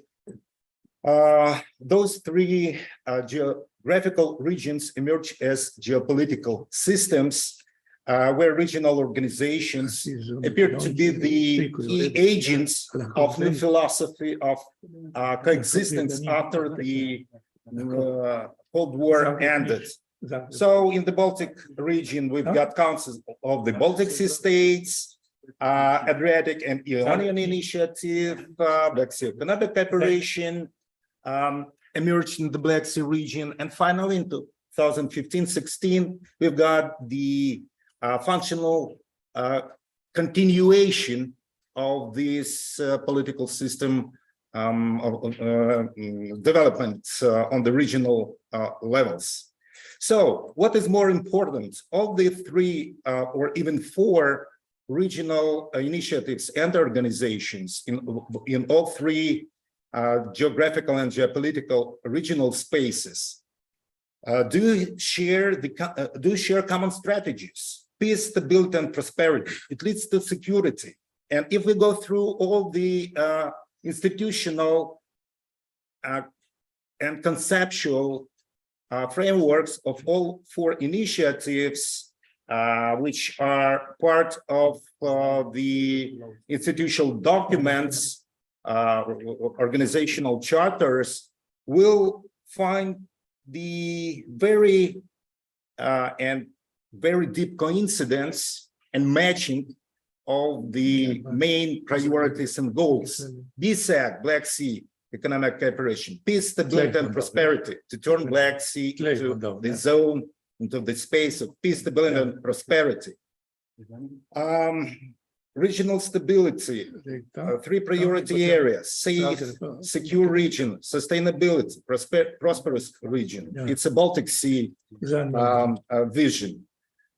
Adriatic Ionian Initiative, political economic stability, and finally, 3 Seas Initiative, as I stressed out before, to make Central and Eastern Europe more secure, safe, and competitive. And all this is about security in the end as a prerequisite of the successful cooperation, whatever region we're talking about. So, security is a key point which emerged in early 90s as an initial and extremely important condition for the new after Cold War peaceful coexistence, especially vis-a-vis Russia. I just want to cite Zhelev, president of Bulgaria, who in March 1995 underlined 2 key conditions for the new security system in Europe. He said that it depends on first condition, NATO's eastward enlargement, and the second one, success of democratic reforms in Russia. It was back in the middle of 1990s, almost 30 years since then.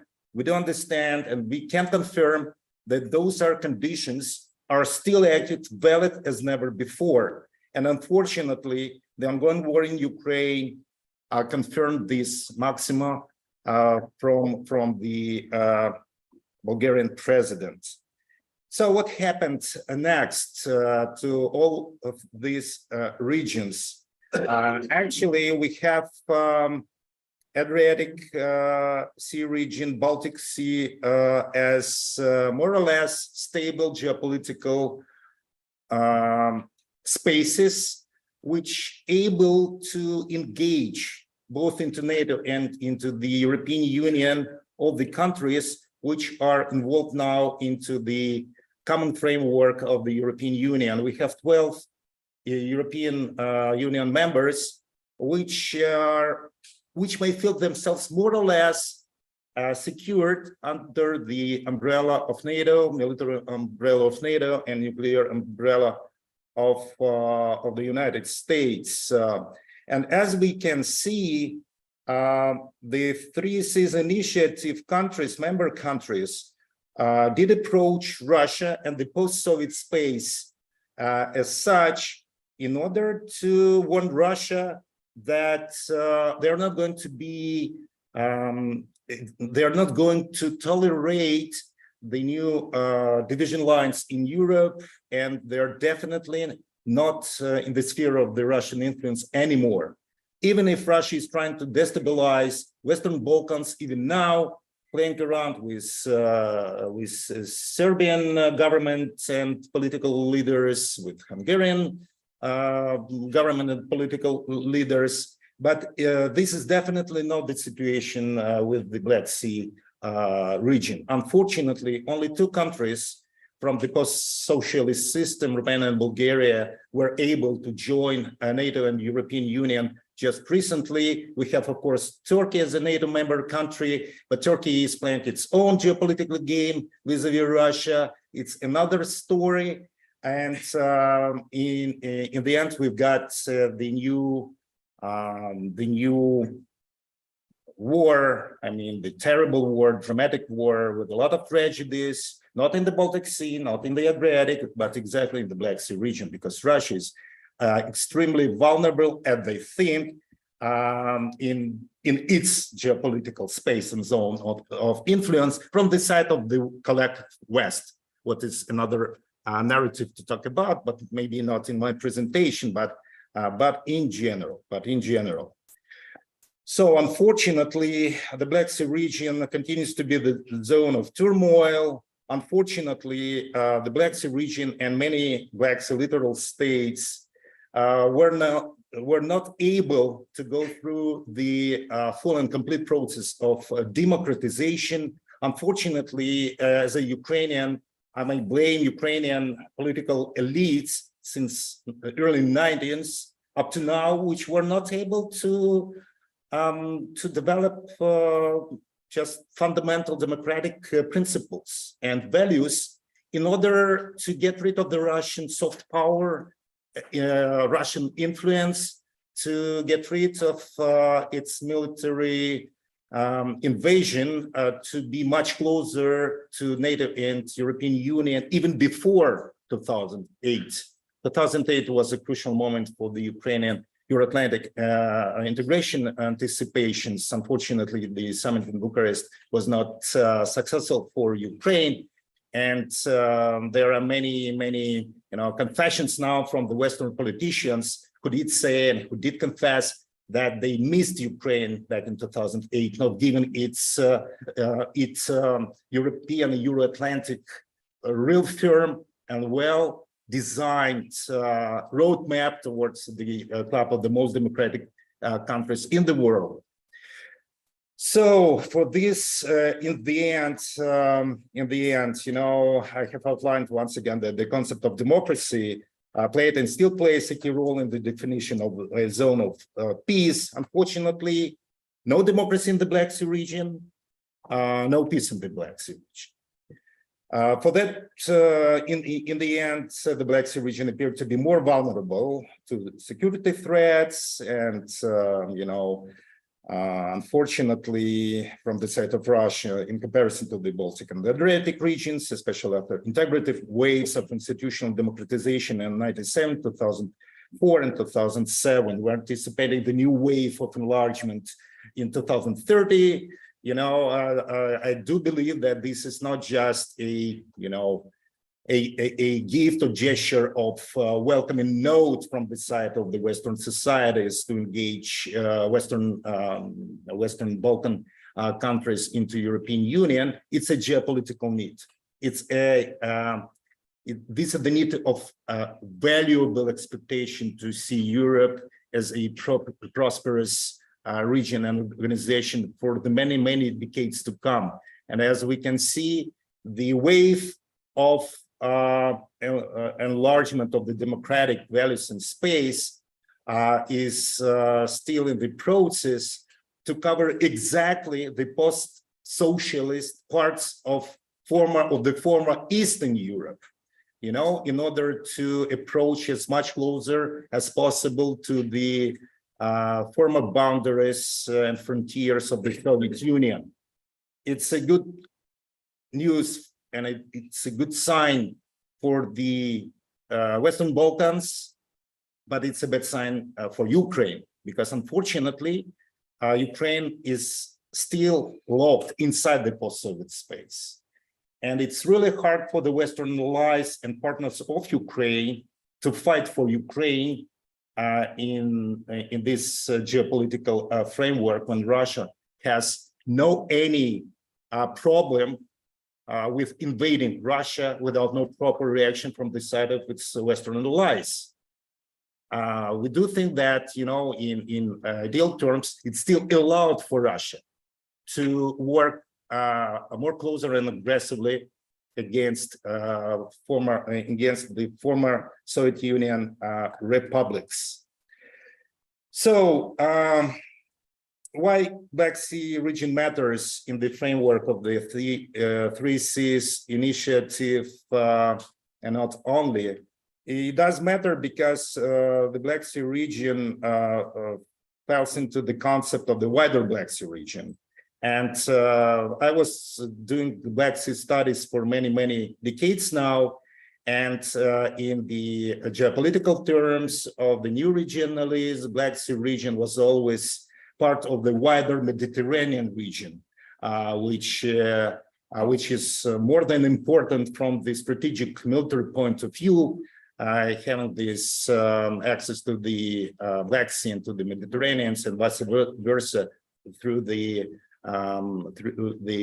Black Sea Straits. But another story, and Russia is trying to find Montreux Convention in order to exercise its availability to act much more aggressive, not only in the Black Sea region, but also in the eastern part of Mediterranean. And it's also a big concern for NATO because Russia is exercising its military capabilities in the Mediterranean Sea, close to NATO countries such as Turkey, Greece, Italy, and the rest of the NATO members in this part of the Mediterranean. So I'm not going deep into the conceptualization of the wider Black Sea region. It was basically introduced by the American well-known political experts. What is more important? It's important that, unfortunately, today we're engaged into the existential battle between democratic values and autocracy.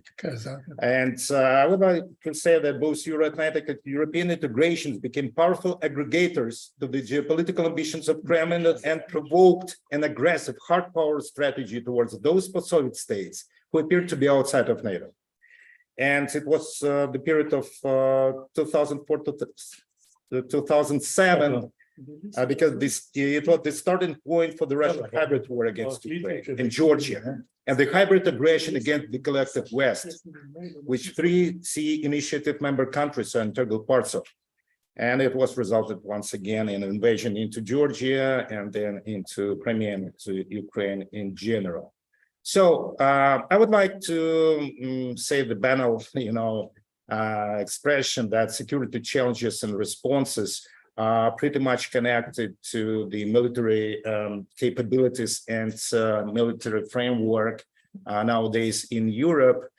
We do understand that there is no cooperation without security, but there is no security without correction of strategic priorities, re-estimation of the changing geopolitical realities, integration of securitization of the upcoming challenges. This is more kind of the agenda for the 3 Seas initiative to rearrange its strategic vision of the next phase of its activity. And it was extremely important to find out that since 2022, 3 Seas initiative took into consideration, I quote one of the final documents from its summit in 2022, stating that the impact of the illegal and brutal war of aggression of the Russian Federation against Ukraine. They also stress that the initiative's primary objective remains not only to promote the economic development of the region through increased interconnection, but also the European Union's cohesion and to reinforce the transatlantic bonds. In the new geopolitical context, the initiative must also recalibrate its strategies and partnership, taking into account the European neighborhood's geopolitical restructuring. It's very good to find out and to recognize and to know that 3 Sea initiative member states are willing to support Ukraine as much as possible and do prioritize security conditions for the next phase of cooperation over the pure economic projects and programs, because they are not be successful if the war in Ukraine escalates towards the boundaries of the European Union and NATO countries. So just to finalize, what 3 Seas initiative countries may do already now for the blurry future of the European security and cooperation system. First of all, it's very true, and this is the #1 task, to reinforce transatlantic bonds. We do understand that NATO played the crucial role as a security guarantor to the 3 Seas initiative member states, including Austria, which is formally neutral, but it's part of this security framework since 1991.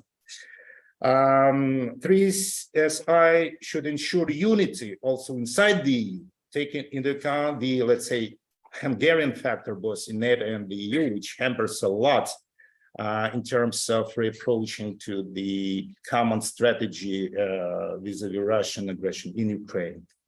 Of course, all these 12 countries of initiative should continue counter-fighting Russian non-kinetic aggression and get ready for kinetic threats. And we have news that NATO will exercise the major military training in the Baltic region, the largest one since the Cold War times. They're going to conduct it not just one, but at least 2 times a year, and it will be the largest gathering of troops, artillery, other combat vehicles, aviation since 1991 on the territory of 3 Baltic states, Poland, and the rest of the Baltic countries. So it's extremely important because the idea of these largest exercises since 1991 or late 80s is to get ready to counter-offense Russian attack if it happens sometime in the near future. Of course, countries of this initiative should expand multidimensional support of Ukraine amid Russian aggression, even if it is symbolic. And not accidentally, the 7th summit in Riga in June 2022, Ukraine received the status of a partner participant of this initiative, de facto becoming a participant in this initiative. This is an extremely important step to understand that Ukraine is not alone. And all the 12 countries of this initiative do support Ukraine as much as possible and take Ukraine's security concerns as their security concerns.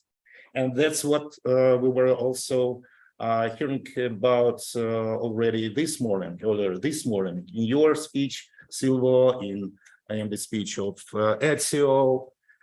So, and of course, I do believe that soft power still matters, and strengthening value-based democratic order inside the wider 3-Seas triangle is extremely important. Democracy, democratic reforms, support democratic reforms in Ukraine. It's number one for the civil society, for the political system of Ukraine to survive in these harsh times, because unfortunately, Ukraine is still struggling with the wide-range corruption, especially on the top level of our political elites, and this is still a problem. So, as we know, before sending my PowerPoint presentation to our organizers, it was done before September 6th, 7th this year. We already had Bucharest summit of the 3-Seas initiative in Romania. I have checked the final declaration of this summit. It's already on the website, for example, of the Romanian president. And everything I was talking about before is pretty much coincides with all the conclusions which were taken during this summit in Bucharest, not to repeat it once again. So the final conclusion, I would like to end by quoting Anthony Kim.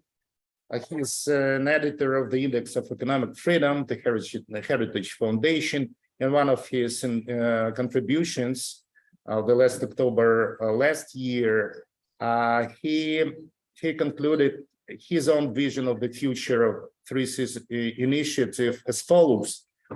Ultimately, the 3-Seas initiative, as Europe's most critical regional cooperation initiative, could develop into a viable transatlantic alliance, but only with continued commitment from Washington, Brussels, and capitals of the 3 CISI member nations. End of quote. So we do need to understand and to accept the fact that any initiative in Europe, the economic initiative in Europe, economic, whatever, cultural, regional, social initiative, including the 3-Seas initiative system, will not be able to survive and achieve its goals and to be successful in promoting its own agenda and projects without full and firm political and military support from the side of the United States. That's what we were talking about as well in one of your conclusions.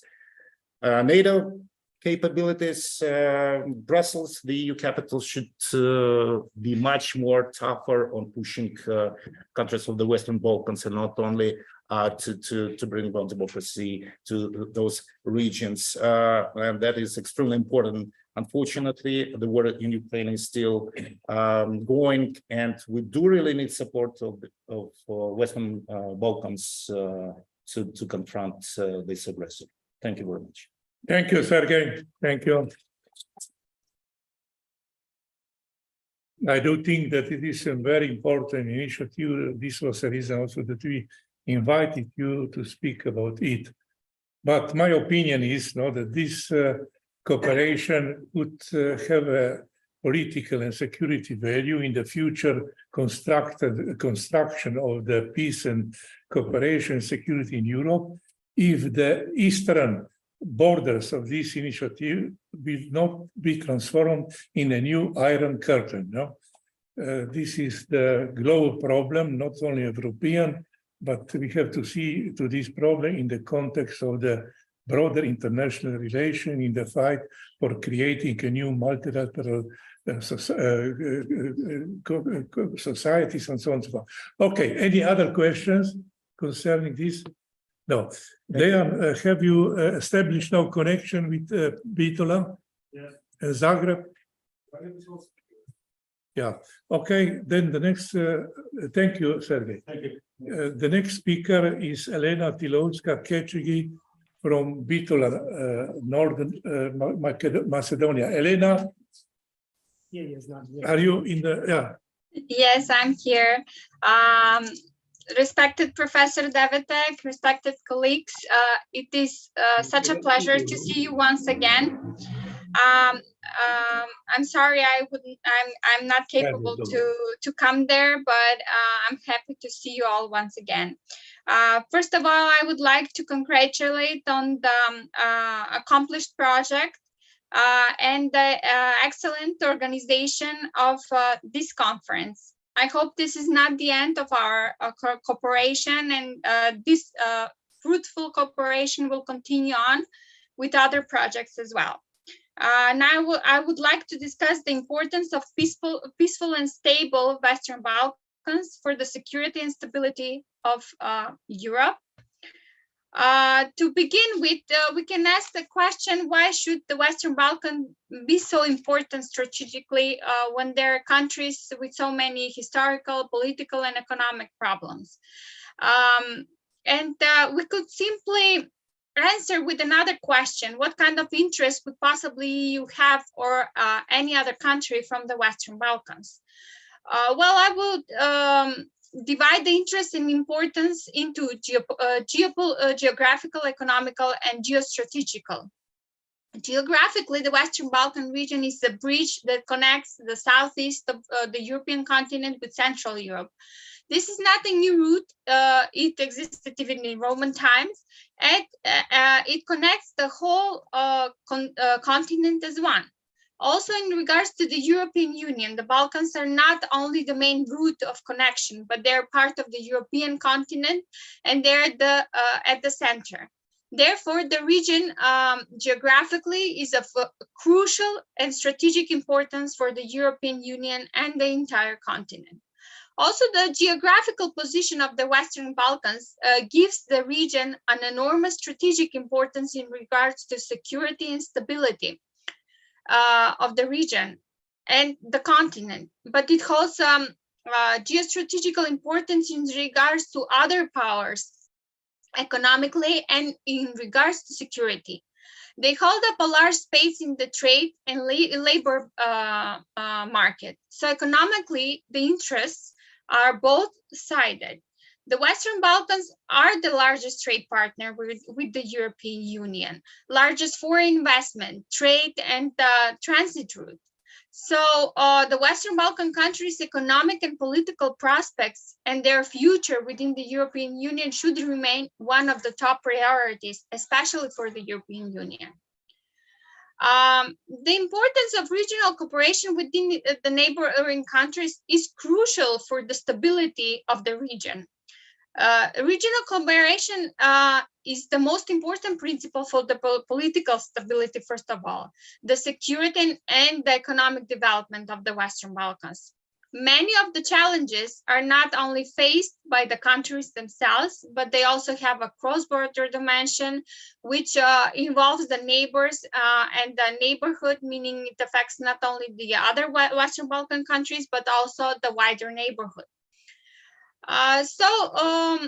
For the European Union, the Western Balkans are of great importance because they're part of European Union's neighborhood, and whatever happens in the Western Balkans affects the European Union as a whole. Therefore, the progress of the region is of crucial importance to the European Union, not only politically, but economically, and especially in regards to the stability. The regional cooperation is important for all the Western Balkans because they're all linked to one another. And what affects one, it will affect the other. That is why the spillover effects in this neighborhood should be avoided by all costs. Regional stability and security are needed for economic development in the region, which in return will stabilize the region. And in political sense, it is needed because it is a catalyst for reconciliation, good neighborly relations, as well as overcoming nationalism and intolerance and promoting mutual understanding and dialogue. The political and security implications in the Western Balkans are also interlinked with each other. The political implications in the Balkans are characterized by a transition from an old authoritarian regime to a new system of pluralist democracy. Fundamental reforms are needed to break out habits. Although there have been some reforms in the 90s, still the transition in the Western Balkans is very slow and an ongoing process. For some of the Western Balkan countries, the political and economic processes of transition is faster, and for some is slower, but nonetheless, it is still a process of change. So the process of democratization and political stability is very slow, and it is influenced by different factors, including fragile and weak economic developments, history, civil society, perceptions, mentality, religion, values, beliefs, national identity. They all lie at the heart of the transitional process. The greater the gap of cultural, linguistic, and religious pluralism is, the more complex the democratic transition will be. So the greater the economic and political transitions and developments are, the greater the stability in each country and in the region will be, which leads to stable and secure region. The transition process was excellently implemented by the EU towards the Western Balkans with the stabilization process towards the integration process, which provided sustainable conflict management policies. But let's take examples of how some things were resolved, some problems were resolved in the present time.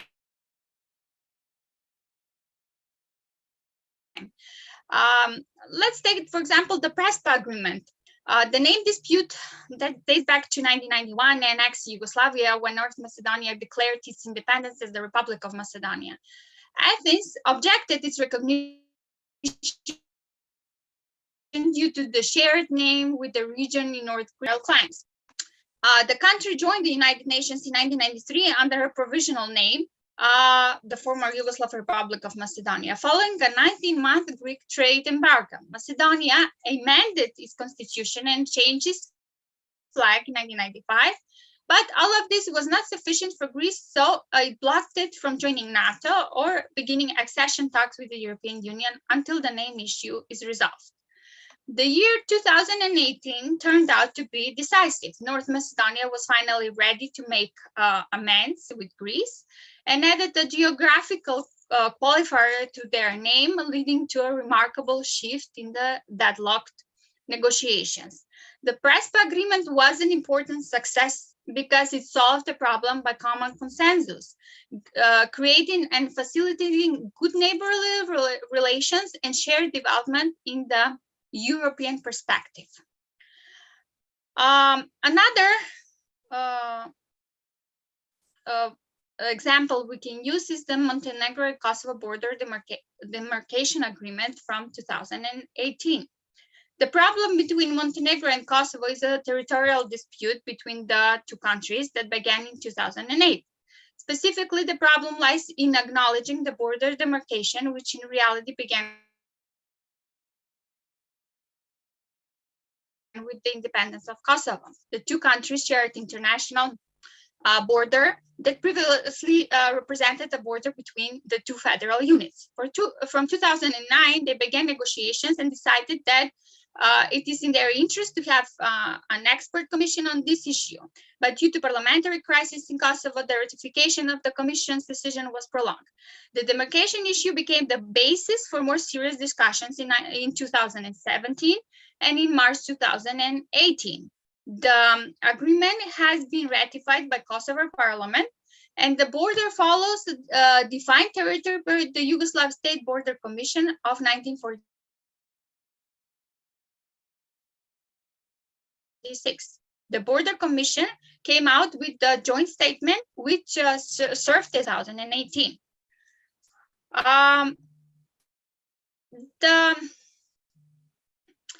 The attitude of Bulgaria towards North Macedonia EU accession process. North Macedonia aspires to be part of the European Union, but on that road to be part of the European family, the country had and has few obstacles. One of the obstacles was resolved with the signing of the Prespa Agreement, which I explained. And in 2017, North Macedonia signed the Treaty of Good Neighborly Relations with Bulgaria.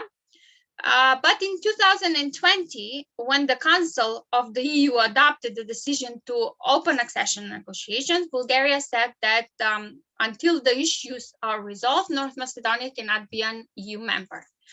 Part of the issues are the historical identity of North Macedonians, also the unresolved historical dispute regarding the Macedonian language, which Bulgaria says it is dialect of the Bulgarian language, and the status of the Macedonian minority in Bulgaria. At the moment, there are negotiations and talks between the two countries, but the issue is still open, and it is very difficult. So I would like to conclude that the EU, as a strategic actor in the Western Balkans, and the importance of stable Western Balkans for the stability of Europe in current security and international political implications is crucial. The importance of regional cooperation with the neighboring countries, the current security and political implications in the Western Balkans, like the Prespa Agreement, the Montenegro and Kosovo border demarcation agreement, the attitudes of Bulgaria towards North Macedonia, all of these give a clear picture of the topic and hopefully enhance our understanding of the general topic that the EU is a strategic actor in the Western Balkans, and the importance of stable Western Balkans for the stability of Europe in current security and international political implications is crucial. Because if, for example, in North Macedonia, if we don't have the help of the international community, like the European Union, for example, then the problems will escalate. So their help is crucial for my country. Thank you very much. If you have any questions, I'm at your disposal. Thank you to you. How is the little girl is better today? Yes, much better. My regards and kisses also to her. Yeah. Thank you, Professor. Do you have Zagreb online? Yes. It's okay then? No, Zagreb is. No, they went away.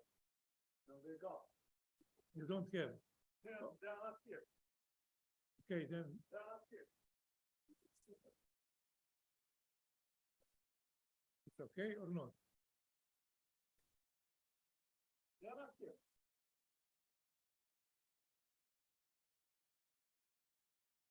Okay, next speaker, you arrange with Zagreb. Next speaker is Associate Professor Georgiana Picho from Cluj, our old friend and collaborator, no, Georgiana? Yes. Please, yeah. You arrange with Zagreb, please, Dejan. Presentation.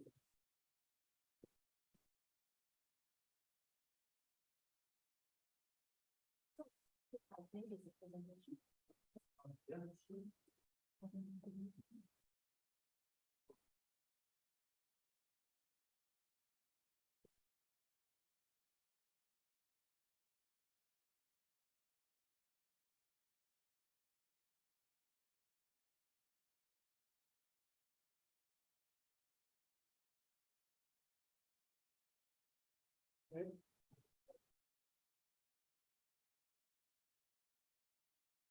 Then I ask Professor Nadia Boyagieva to prepare as the next speaker, Nadia, yeah? Please, Georgiana. Hello, everybody. My name is Georgiana Ciceo. I'm from Romania, from Cluj-Napoca University, Babeș-Bolyai University of Cluj-Napoca, Romania. And I participated in several of Professor Tepetak's projects. And I would like to thank him for inviting me to this conference as well. Thank you to you too for coming. Yeah, thank you.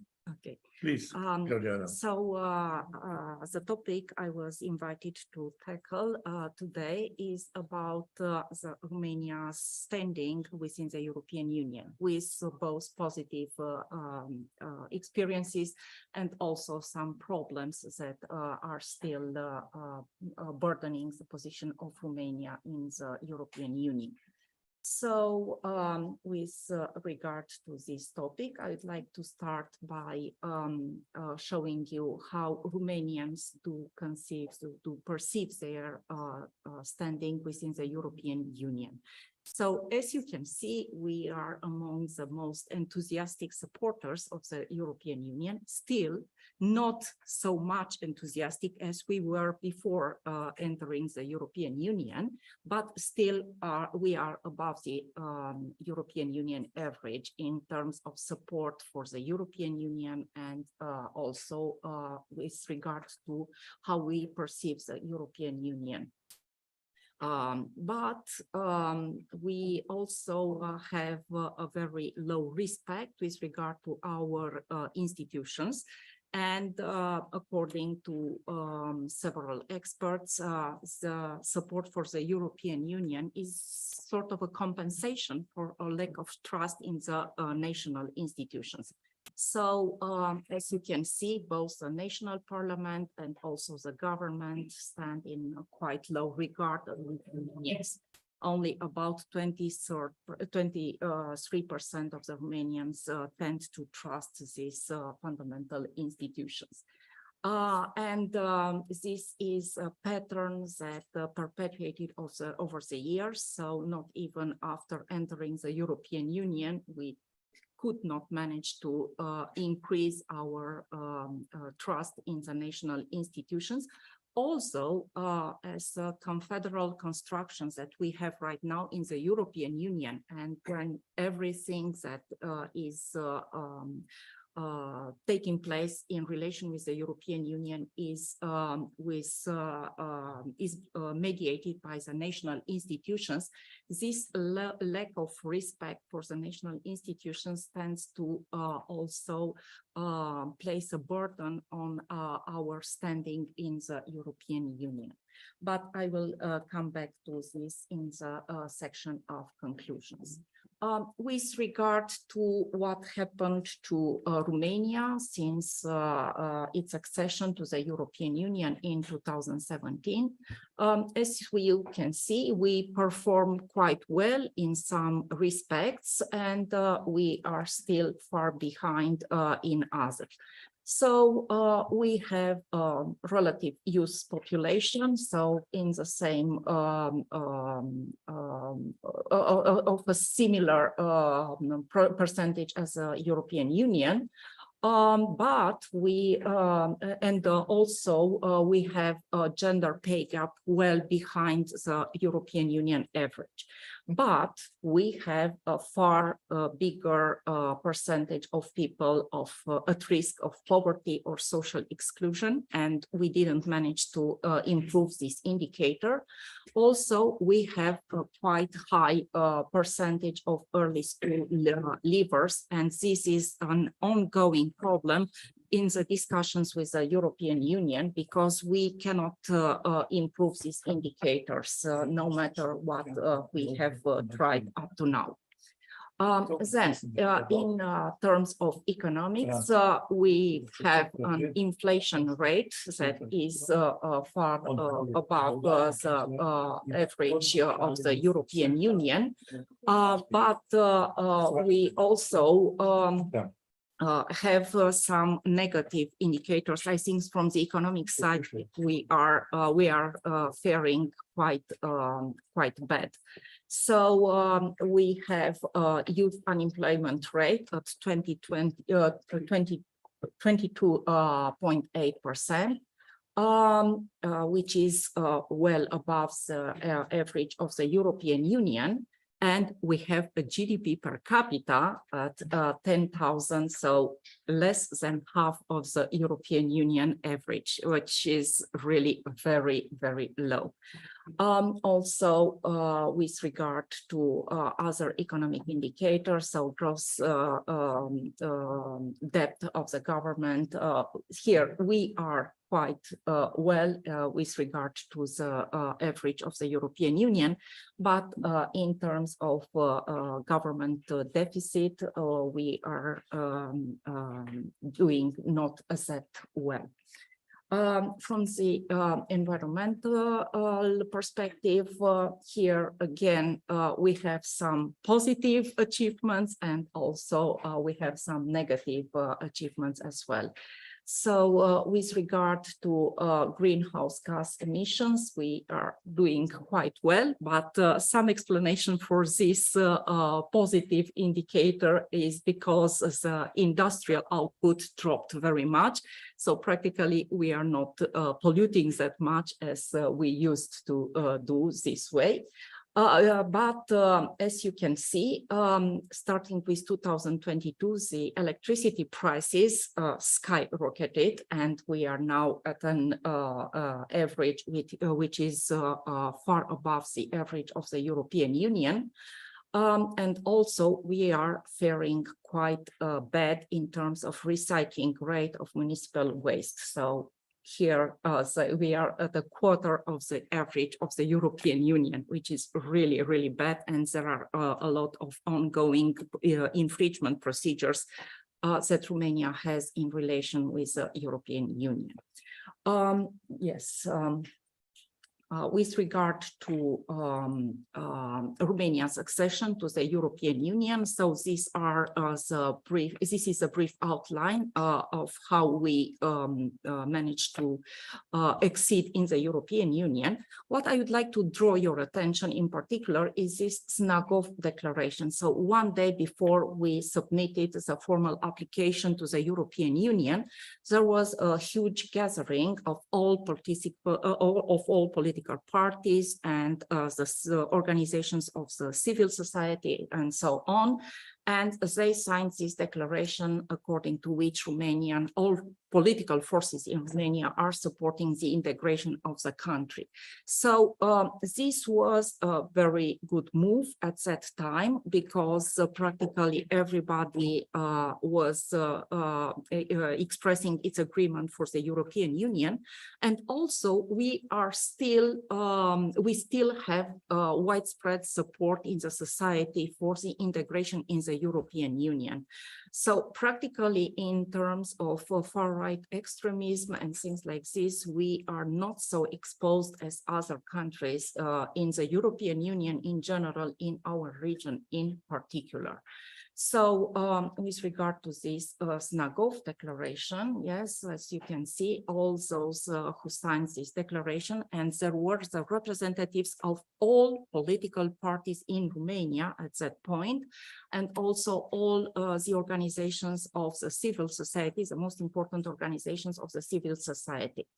And this translated in support that tends to go far away in another direction. So practically in Romania, it is not possible to say anything that criticizes the European Union, because you will be labeled immediately as anti-European and also as illiberal and so on. So the list of negative labels that you might receive is really impressive. So I think that this is another extreme, and I think that this is also not good. But this is how Romania perceives its participation in the European Union project. With regard to what we do with our membership, so here I think that our problems start, because as you can see, this is a quote from the last government program. So the government that we have now in power in Romania, this how Romania intends to make use and how Romania intends to take advantage of its membership in the European Union is expressed in very general terms. We do not know exactly what the government understands to do, or what are the most important initiatives that the government intends to undertake in relation with the European Union. So this sentence that you have right here on the screen is practically copied in all the government programs that we have since 2007 onwards. So we are in general supporting all the European Union initiatives. We are strong supporters of the European Union integration. We are strong supporters of all the policies, the common policies of the European Union. But what exactly Romania is doing in order to take advantage of this membership is not very clear. It's not very clear when our representatives attend the European the meetings of the European institutions and so on and so forth. And what is also very pity is the fact that we do not have a strategy for integrating this presence of Romania in various European Union institutions. So our representatives in the European Parliament are doing what they think it is best for Romania in this institution. So it is really a very fragmented approach to the European Union. Also, we have a European Commissioner, and we also have representatives in the bureaucracy of the European Commission. But again, everybody is on its own. So there is no coordination effort of all these representatives that we have in various European fora. And this also has to be connected with this lack of precision on what exactly do we want, what is our what are our expectations from the European Union. When looking at these documents, you cannot see what is the most important priority of Romania, or what are the most important priorities of Romania in relations with the European Union. But looking at official documents, one can see that there are several areas that are gaining a lot of traction in this interest of Romania in relation to the European Union. So the first area is the area of agriculture policy. We also have the cohesion policy, which is also of interest. and also the accession to the Schengen area. So because I have to be brief in this presentation, I will leave aside the agriculture policy and I will focus on the cohesion policy and also to the accession to the Schengen area, and then I will come to a brief section of conclusion. So with regard to cohesion policy, yes, Romania is one of the net beneficiaries of cohesion policy. So in terms of structural funds, Romania is one of the countries that receives most from the European Union budget. And it was like this in all the three exercises that we have with multi-annual financial framework since we entered the European Union. Yes, probably now with the current multi-annual financial framework, we have the biggest, so we are among, we can see that we also, we became the fourth beneficiary of European Union funds with in this exercise. With regard to these funds, what I would like to draw your attention to is the fact that Romania is faring quite bad in terms of using these funds from the European Union. So yes, we are a net beneficiary. We have allocated an important amount of money, but unfortunately, we cannot use all this money. In comparison with other countries, as for instance, Poland, who which managed to take advantage and practically use all these funds that it received from the European Union. And also what is very important to mention is the fact that in comparison to previous multi-annual financial frameworks, you can see that the contribution of Romania is increasing, yes, but if we take into consideration the fact that one of the main factors that impeded Romania in absorbing money, I think that this increase in the contribution of Romania for accessing the European funds is going to make our life even more difficult, and most probably it will be more difficult to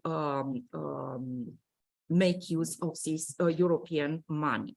What is also interesting when you look at these figures is the fact that Romania is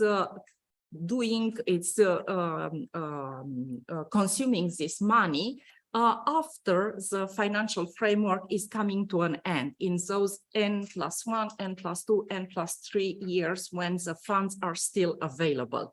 So if you look at the financial framework 2021 to 2027, we have managed, yes, after 2 years to absorb only 2% of the money, because now we are focused on absorbing the money from the previous financial framework, 2014-2020, and by the end of the year, we have the last chance to use this money from the European Union.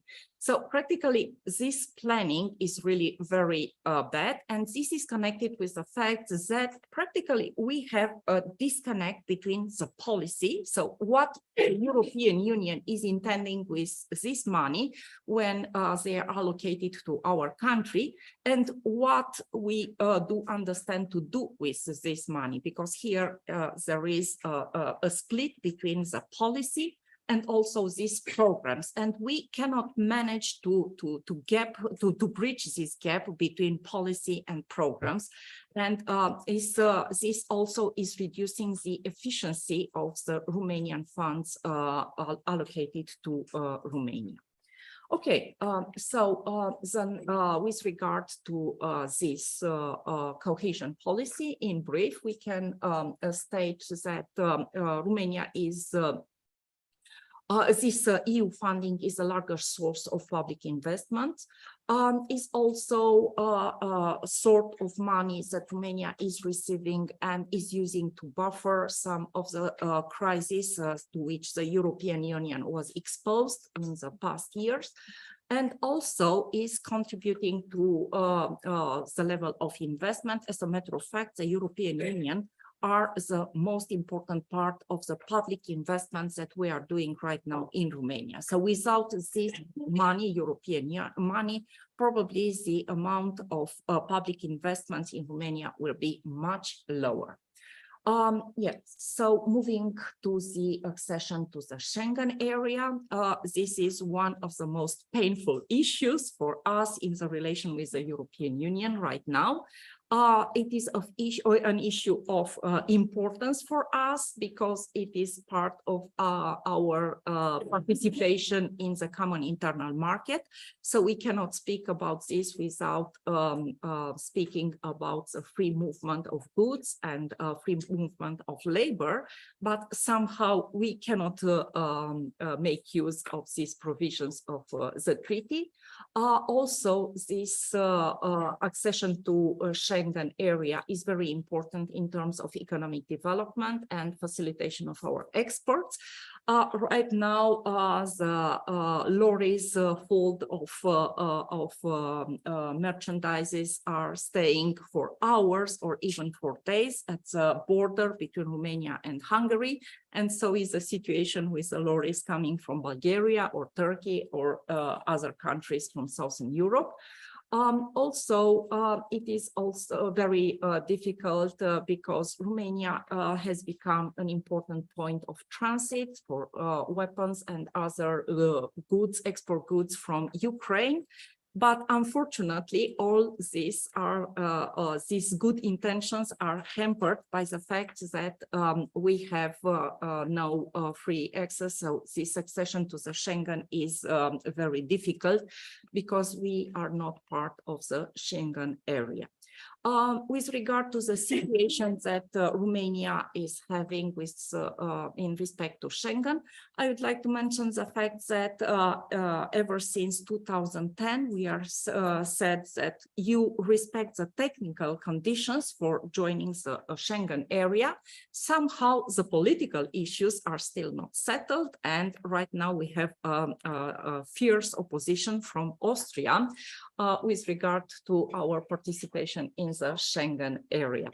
But this is an ongoing discussion. We hope that we will have a positive answer by the end of this year, but I think we are quite over-optimistic when we are hoping to settle this issue by the end of the year, when the Austrians will have elections next year. So, okay, we will see what happens from this. So coming to the conclusions, the impact of European Union membership is quite big in terms of economic development.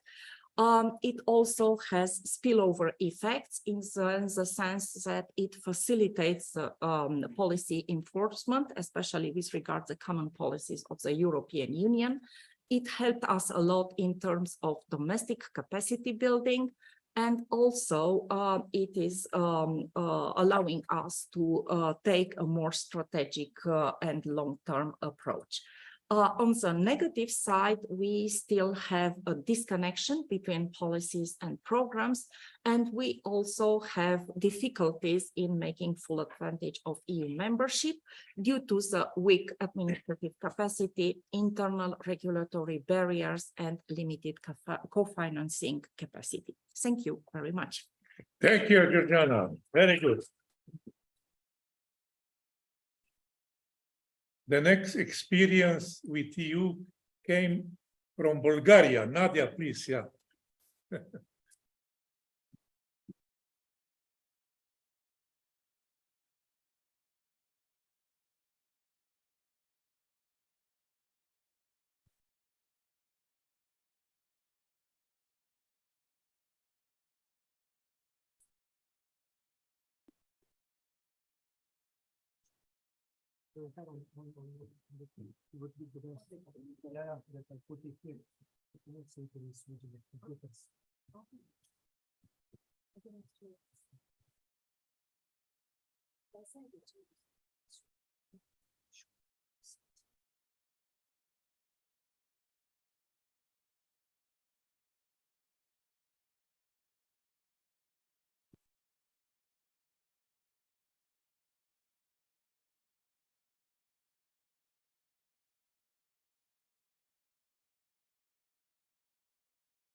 For bringing me here, for inviting me.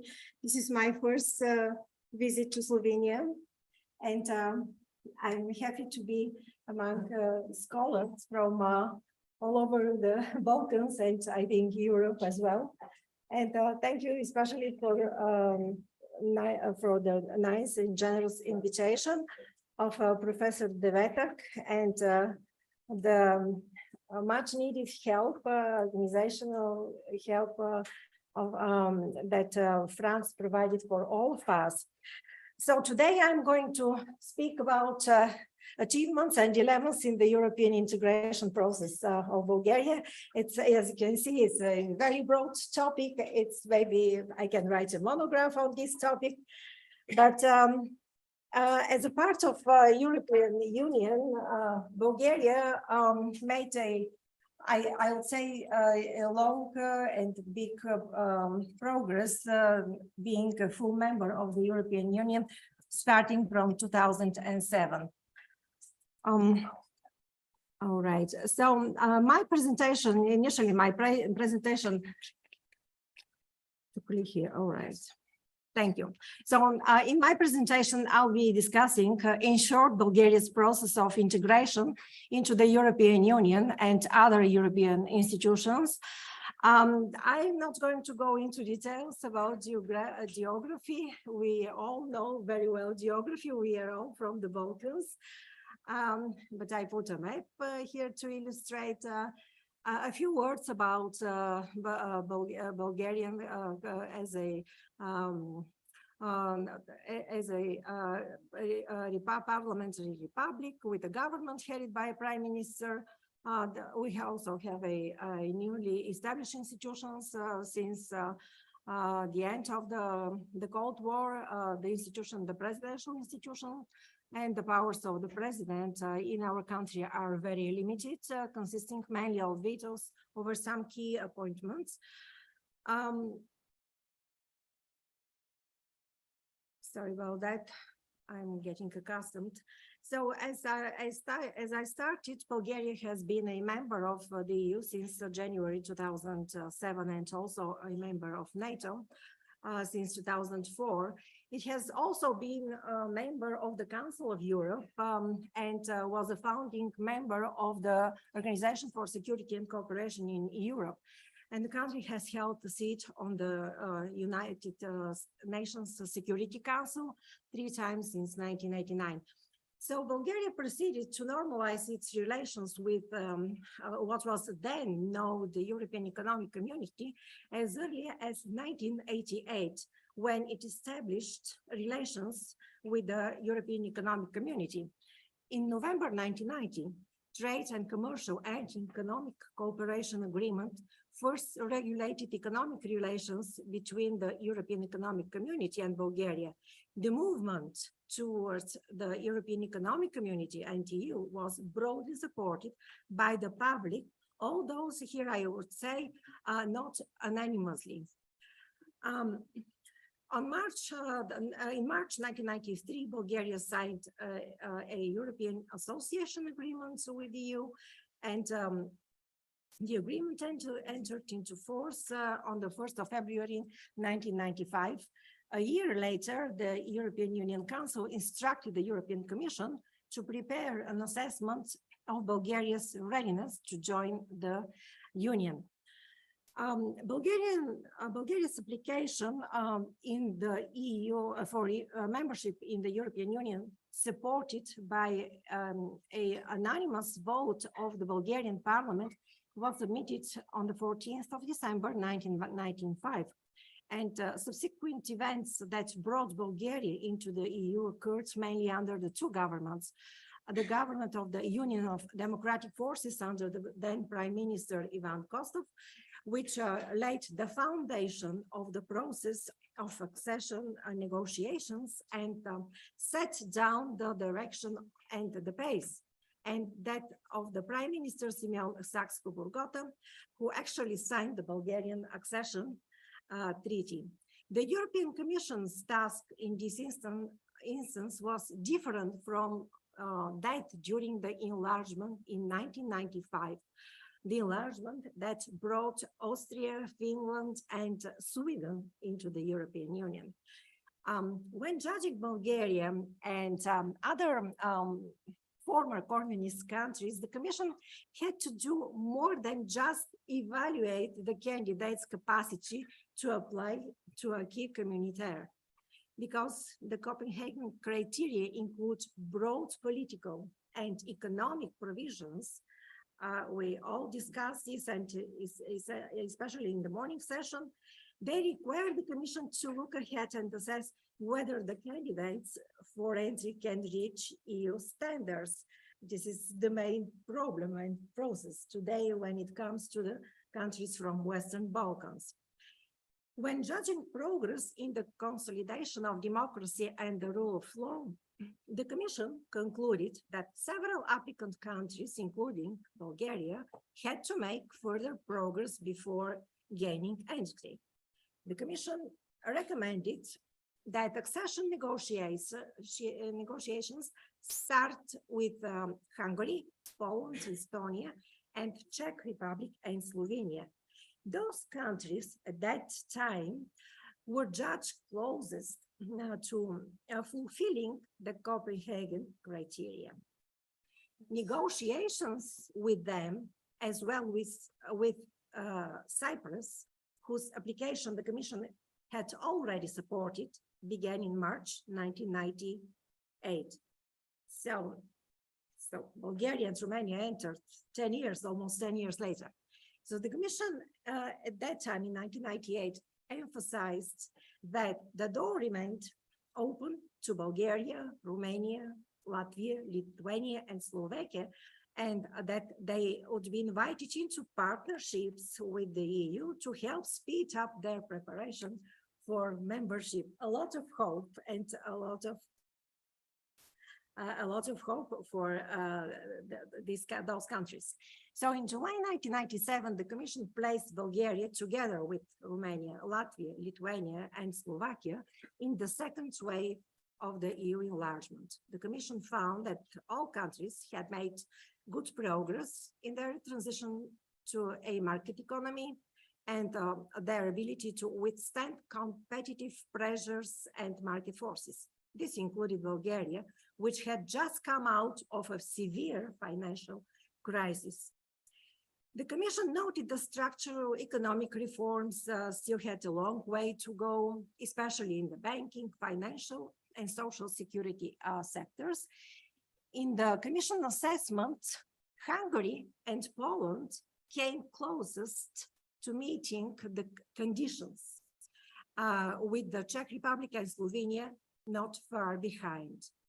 Estonia had a well-functioning market economy, but needed to improve its ability to withstand competitive pressure. The rest, including Bulgaria, needed to make further progress in creating market economies. The Commission also found that the applicants had scarcely began the task of embodying EU legislation in their national laws. This was perhaps the most challenging task. The European Council and the European Commission ruled out accession after only partial adoption of the acquis. Bulgaria, like other applicant countries, had to proceed much further with key legislation. And at that time, in the late 1990s, I was a PhD student at that time. So I remember going for training courses, EU law training courses in, for example, in Poland, in Torun, in the Nicholas Copernicus school, and other courses. So we were, I mean, as professors of university professors and young scholars would be prepared for next steps. So at that time, this is the beginning of late 1990s, beginning of 2000. So during the accession negotiations, Bulgaria committed itself to the closure of units 1 and unit 2 of the Kozloduy nuclear power plant by December 2002, and to the closure of units 3 and 4 by December 2006 at the latest. So at that time, it was a big division in the society and also among political parties, because the society, the Bulgarians, they weren't, I mean, we weren't sure, actually I was among those that I wasn't sure that closing partially nuclear power plant would be of help and would bring security to my country. Or on the other, I thought, and I still think that, this is my opinion, of course, that step wasn't necessarily necessary at that time. And as we saw, you know, like almost 20 years later, or even a few years later, when we had a big crisis, you know, so Bulgaria and Romania and other Balkan countries suffered without electricity. And now we have a very big problem with diversifying our sources. So it was a big discussion. It was also, the discussion was, should we do a referendum or not? And at that time, as a university professor, I decided to sign a declaration that I'm among those that I'm not sure that this is for good for Bulgaria. And also it wasn't a requirement from the European Union at that time. So these obligations were included in the Article 30 of the Act concerning the conditions of accession of the Republic of Bulgaria and Romania and the adjustments to the treaties on which the EU is founded. On March 23rd, 1998, the Bulgarian Council of Ministers decided to adopt the national strategy for the accession of the Republic of Bulgaria to the EU, the implementation program, and the national program for acceptance of the EU acquis. In the period from 1992, I'm skipping a few slides, from 1999 through 2005, that period was a very dynamic one for Bulgaria as well as for Romania. And the two countries implemented reforms to prepare for EU accession, including steps to consolidate democratic systems, the rule of law, respect for human rights, robust freedom of expression, and vibrant free market economies. progress on these steps were impressive, but far from perfect. And the EU established an association committee for Bulgaria and Romania that met on the 22nd of June 2004. I understand that maybe in some aspects I'm not repeating. Fortunately, I'm not repeating the previous presentation prepared by our colleague from Romania. But I should stress that Bulgaria and Romania were put together, so we had to go together, and that's why we achieved a good progress, and politically we were accepted into the European Union. And that was a political decision, of course, as we all, I think, are aware. So the EU established an association committee for Bulgaria and Romania, the two countries that met on the 22nd of June 2004. It confirmed overall good progress for the preparation of accession. However, it highlighted the need for a further reform of judicial structures in both Bulgaria and Romania, particularly in the treatment of detainees, as well as the need for further efforts to curtail political corruption and organized crime, including human trafficking. The findings were reflected in the 2004 regular report for Bulgaria and Romania. I think that nowadays, and in the last 2 decades, maybe we are witnessing the same process that countries from Western Balkans are experiencing, all the time monitoring reports with some conclusion and some recommendations to be fulfilled in order to achieve the criteria of the acquis communautaire. So the Brussels European Council of 17th of December 2004 confirmed the conclusion of accession negotiations with Bulgaria and Romania, and in September 2006, the European Commission confirmed the date once more, announcing that it would strictly monitor the progress Bulgaria and Romania would make in reforming their judicial systems, curbing corruptions, and combating organized crime. In a report dated in May 2006, the Commission stated that both countries should be prepared for membership by January 2007, 1st of January, provided that they resolved all remaining issues.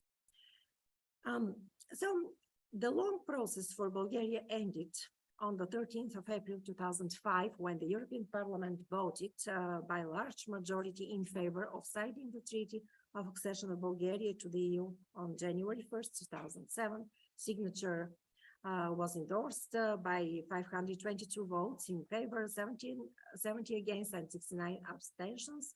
And on the 1st of January, Romania and Bulgaria joined the EU as part of the organization's 6th wave of enlargement.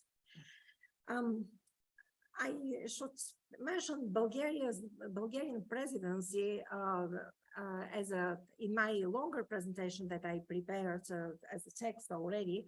I have a few points. So one of the main points is connected to Bulgarian presidency and the goals of the Bulgarian presidency that was held in 2018. So Bulgaria held the presidency of the Council of the European Union for 6 months term in the first half of 2018. And during that time, the Bulgarian foreign ministers sought to promote stability, security, prosperity, all of these that we were discussing in the morning, and sustainable development, helping to offset the repercussions of the migration crisis of 2015.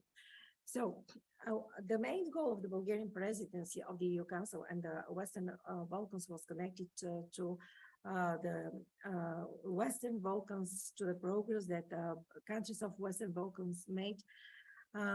In those countries, the countries that weren't in the EU then and are not in the EU still, and I'm listing here the countries. Some progress was achieved, I would say, during the Bulgarian presidency, those 6 months in moving along negotiations with the Western Balkan countries. But as all of you know, the progress since has been frustratingly slow, as it was stressed in all all of the presentations this morning. Bulgaria has had its own disputes with the Republic of Northern Macedonia. We heard a little bit about that topic from our colleague from Northern Macedonia in the previous presentation. She just touched out. I'm not going to go into details. It is impossible to deal with this problem on this conference, but I want to say that this is one of the big issues, but we all hope that commissions that were established between the joint commissions between the two countries will reach a progress and will reach a kind of settlement over the, especially this issue, this dispute with the Northern Macedonia over the language and human rights and minority rights situation in both countries. So overall, however, Bulgarian remains, I would conclude here, one of the strongest proponents of the integration of the Western Balkans into the European Union. So here I'm, this is something else, this is the previous presentation.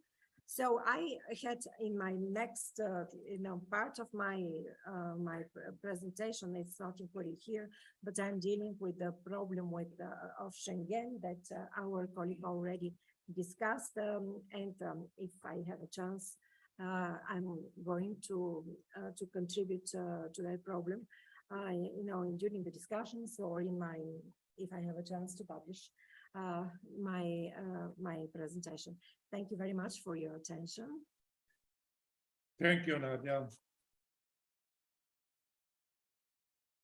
One direct question, no? Direct question. Yeah, what will be Bulgaria do now?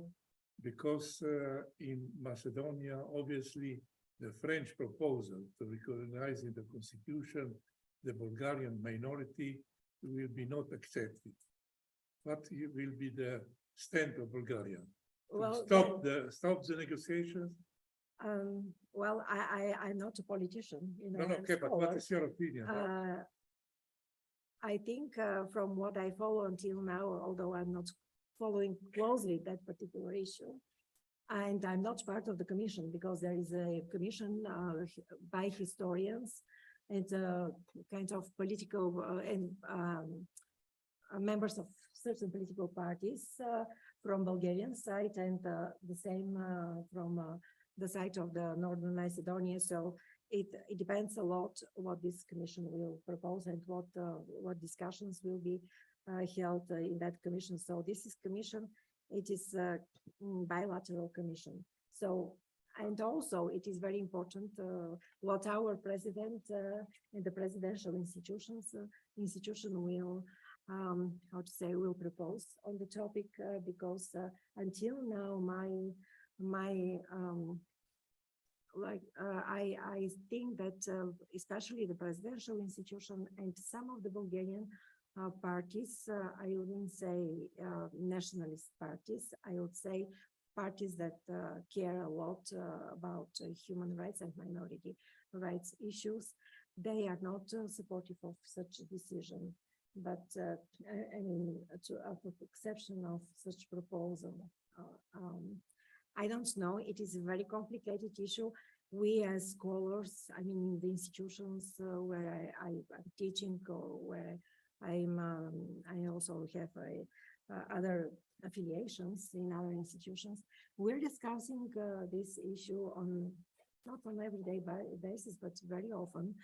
And also Bulgarian Academy of Sciences issued a report I can forward later on to whom is interested about the issue of Bulgarian language. And it's a lot. I mean, it's not a discussion among politicians only, but it's also a discussion within different groups of the society. And that's why it is so difficult to say, okay, tomorrow we are signing this and this proposal and it will be done, because a lot of historical, as our colleague mentioned, a lot of history is involved. So from those governments, those countries, those politicians that are not coming from Balkans, it is, even if they know deeply the history, the relations on the Balkans in the long term, it is hard for them to understand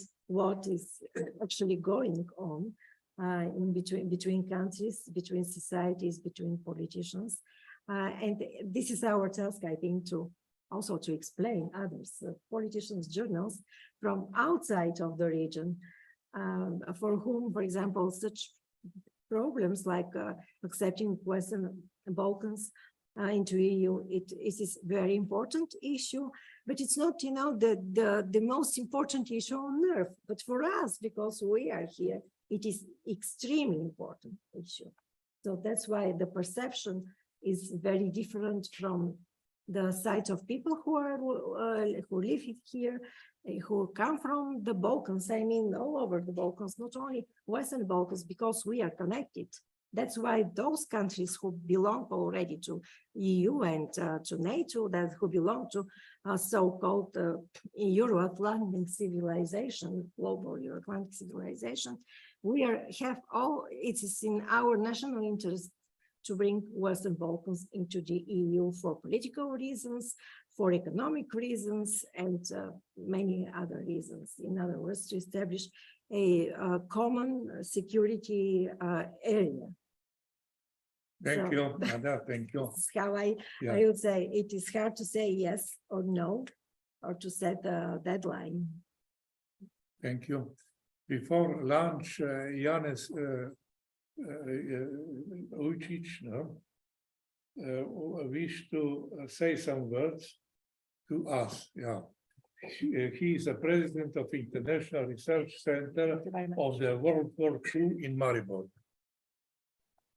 Please, Janez, shortly, because people are hungry.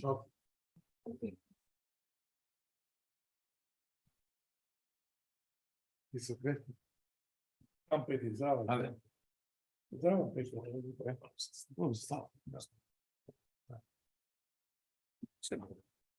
Okay.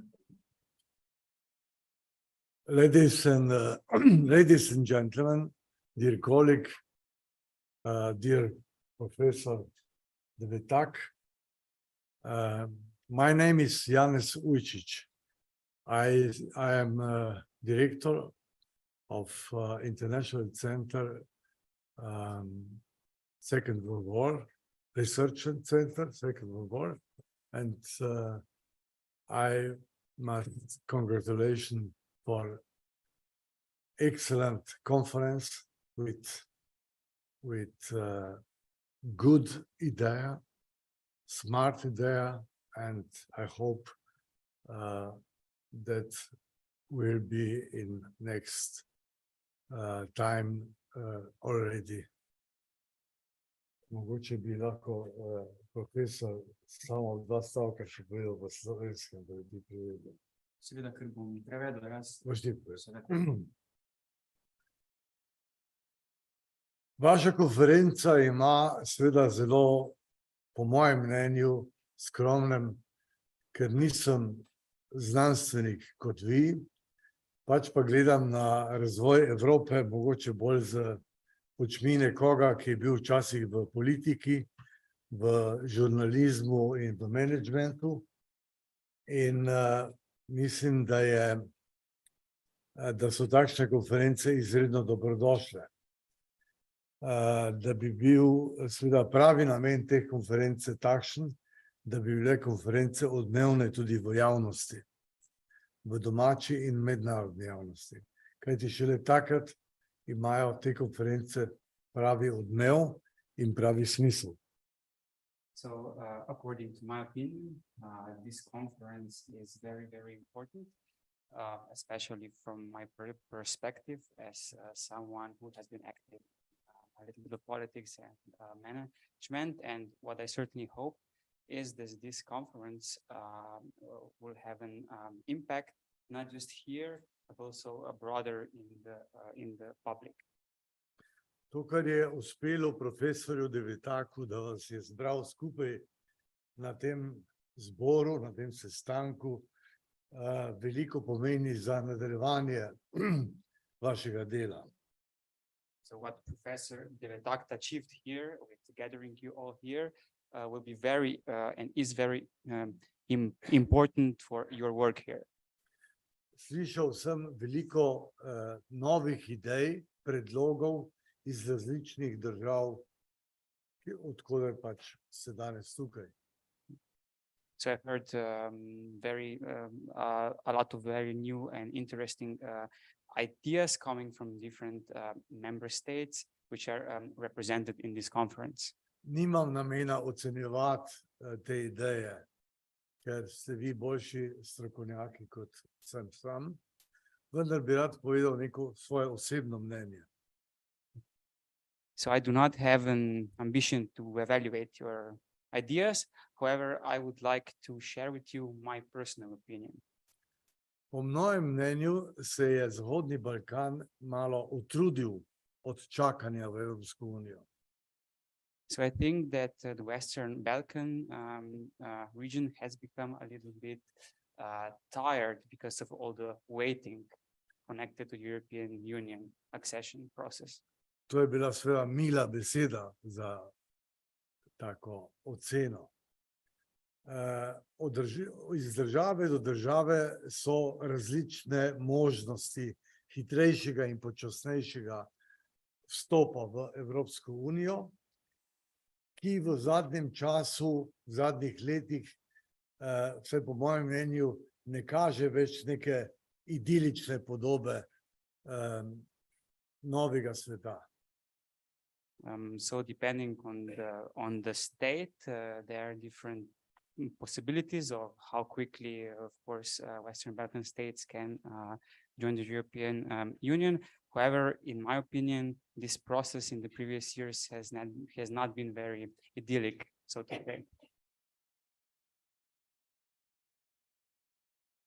Do vstopa v Evropsko unijo bi seveda po mojem razmišljanju, naredil sem pa tudi pred leti eno zanimivo izkušnjo v Beogradu, kjer sem obiskoval diplomatsko novinarsko šolo, visoko diplomatsko novinarsko šolo,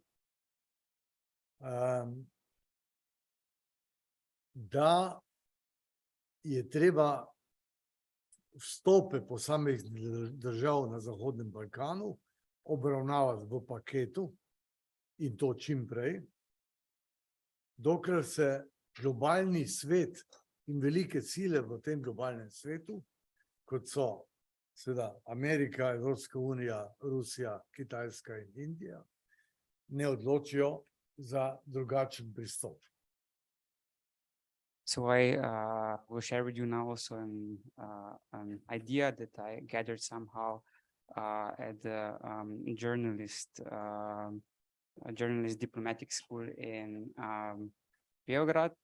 And the idea is that the Western Balkan countries should join as soon as possible the European Union, however, as a package. Evropa bo močnejša z Zahodnim Balkanom. Brez tega ne bo Evrope v prihodnosti. Europe will be stronger with Western Balkans. Without Western Balkans, there is no future for Europe. Svet bo slej ko prej moral stati na različnih temeljih v globalnem smislu. The world will sooner or later need to stand on multiple grounds or bases in the future. Verjetno veste, kaj mislim v ozadju, vendar zato apeliram na vas, ki se trudite po svojih najboljših močeh, da čim prej vstopite v to skupno Evropo, da začnete bolj pritiskati z vsemi sredstvi na vodstvo Evropske unije, da ne čaka, ampak da to stori hitro. So you probably know what I'm talking about. And this is why I encourage you. I urge you to use whatever means necessary to also pressure the European Union leadership to enable this quick accession of Western Balkans countries. Vi imate to pravico in dolžnost, da to storite. In želim vam veliko uspeha pri tem. So you have the right, but also the duty to do that. And I wish you all the best in your endeavors. Thank you. Thank you.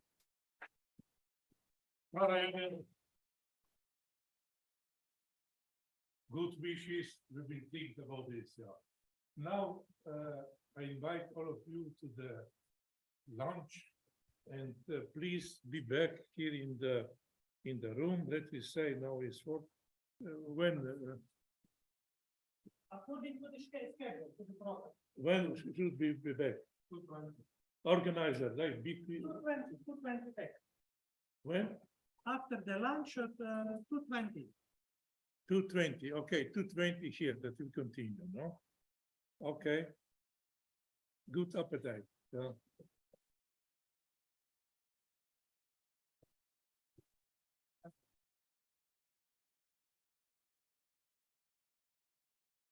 This guy, at least.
Hello, everyone. I hope you can hear me.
Please.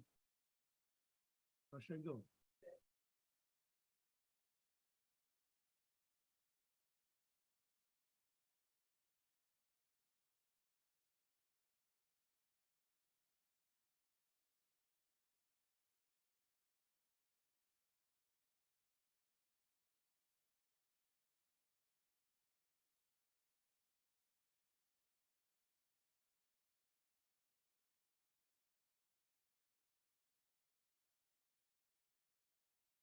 Okay, let me continue. The next speaker is Professor Dr. Stabo. I don't dare to pronounce all your names because I will fail in pronunciation. Now, please, Professor Stabo.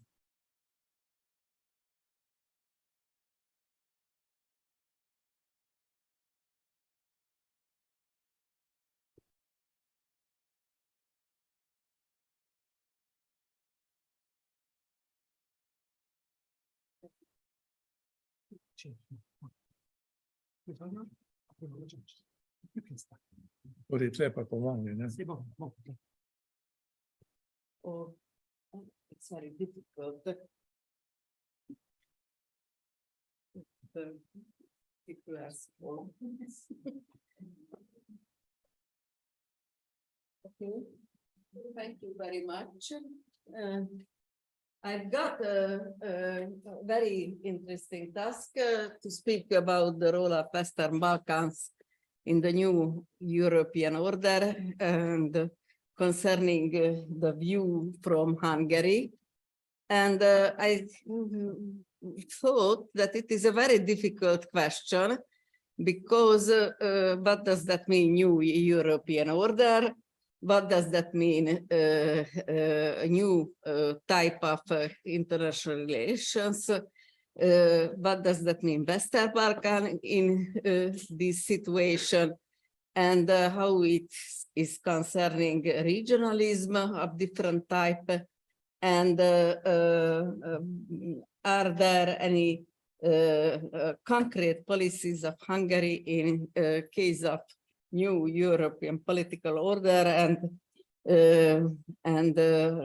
in this political situation for the West Balkan policies? So I think it is very difficult to decide what is Europe like today. I think this EU civil power status will be has changed. It became as a space for a war because we thought it is unthinkable in case of Europe after the Cold War. What does that mean? Strategic autonomy for the European Union. We could see a new phrase for it, open strategic autonomy, which means the European Union can sanction any countries who it wants. And what does that mean? Defense union. What does that mean? This new situation for European Atlantic Alliance. And I think that the situation is changed, what has changed after the US withdrawal from different regions, withdrawal from Afghanistan, Middle East, and the Balkan as well. And it is a new situation because it's opened a new place for the European Union.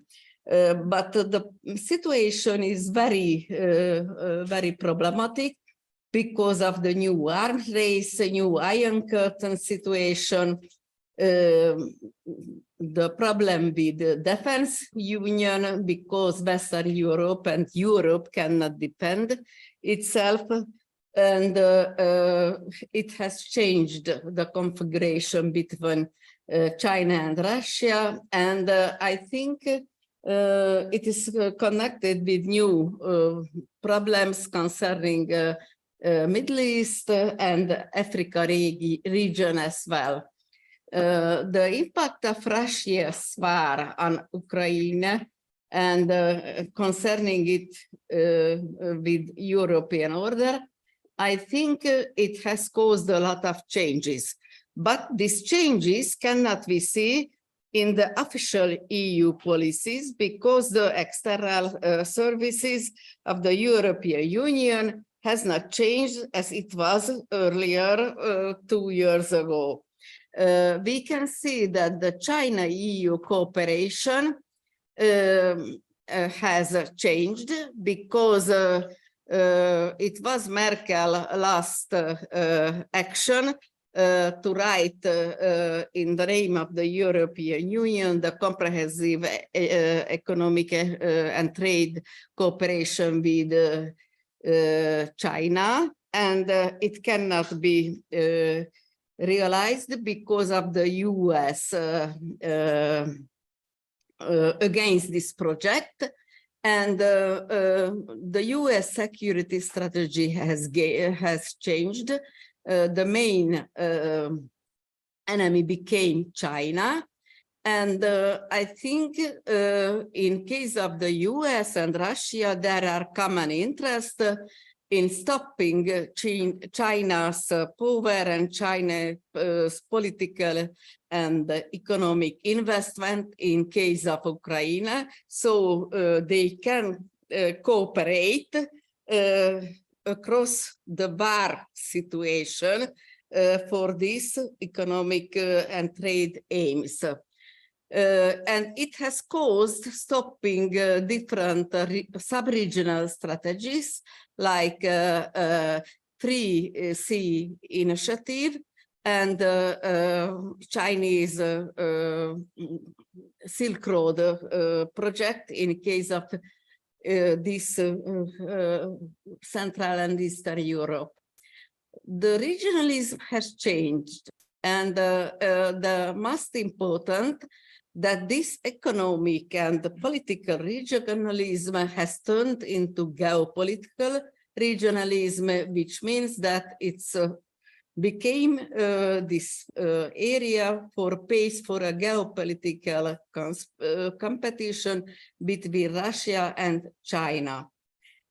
And so we can see the European Union's policy shift toward a new federation, which became a defense and energy union, and they are using these tools for getting toward the federation project.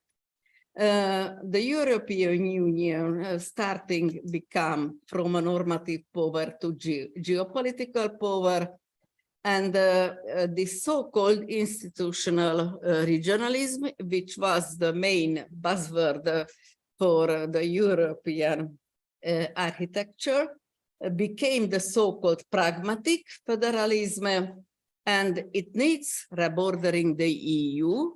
So the situation that the US has withdrawn its interest from Western Balkan, the Western Balkan became the primary responsibility for the European Union.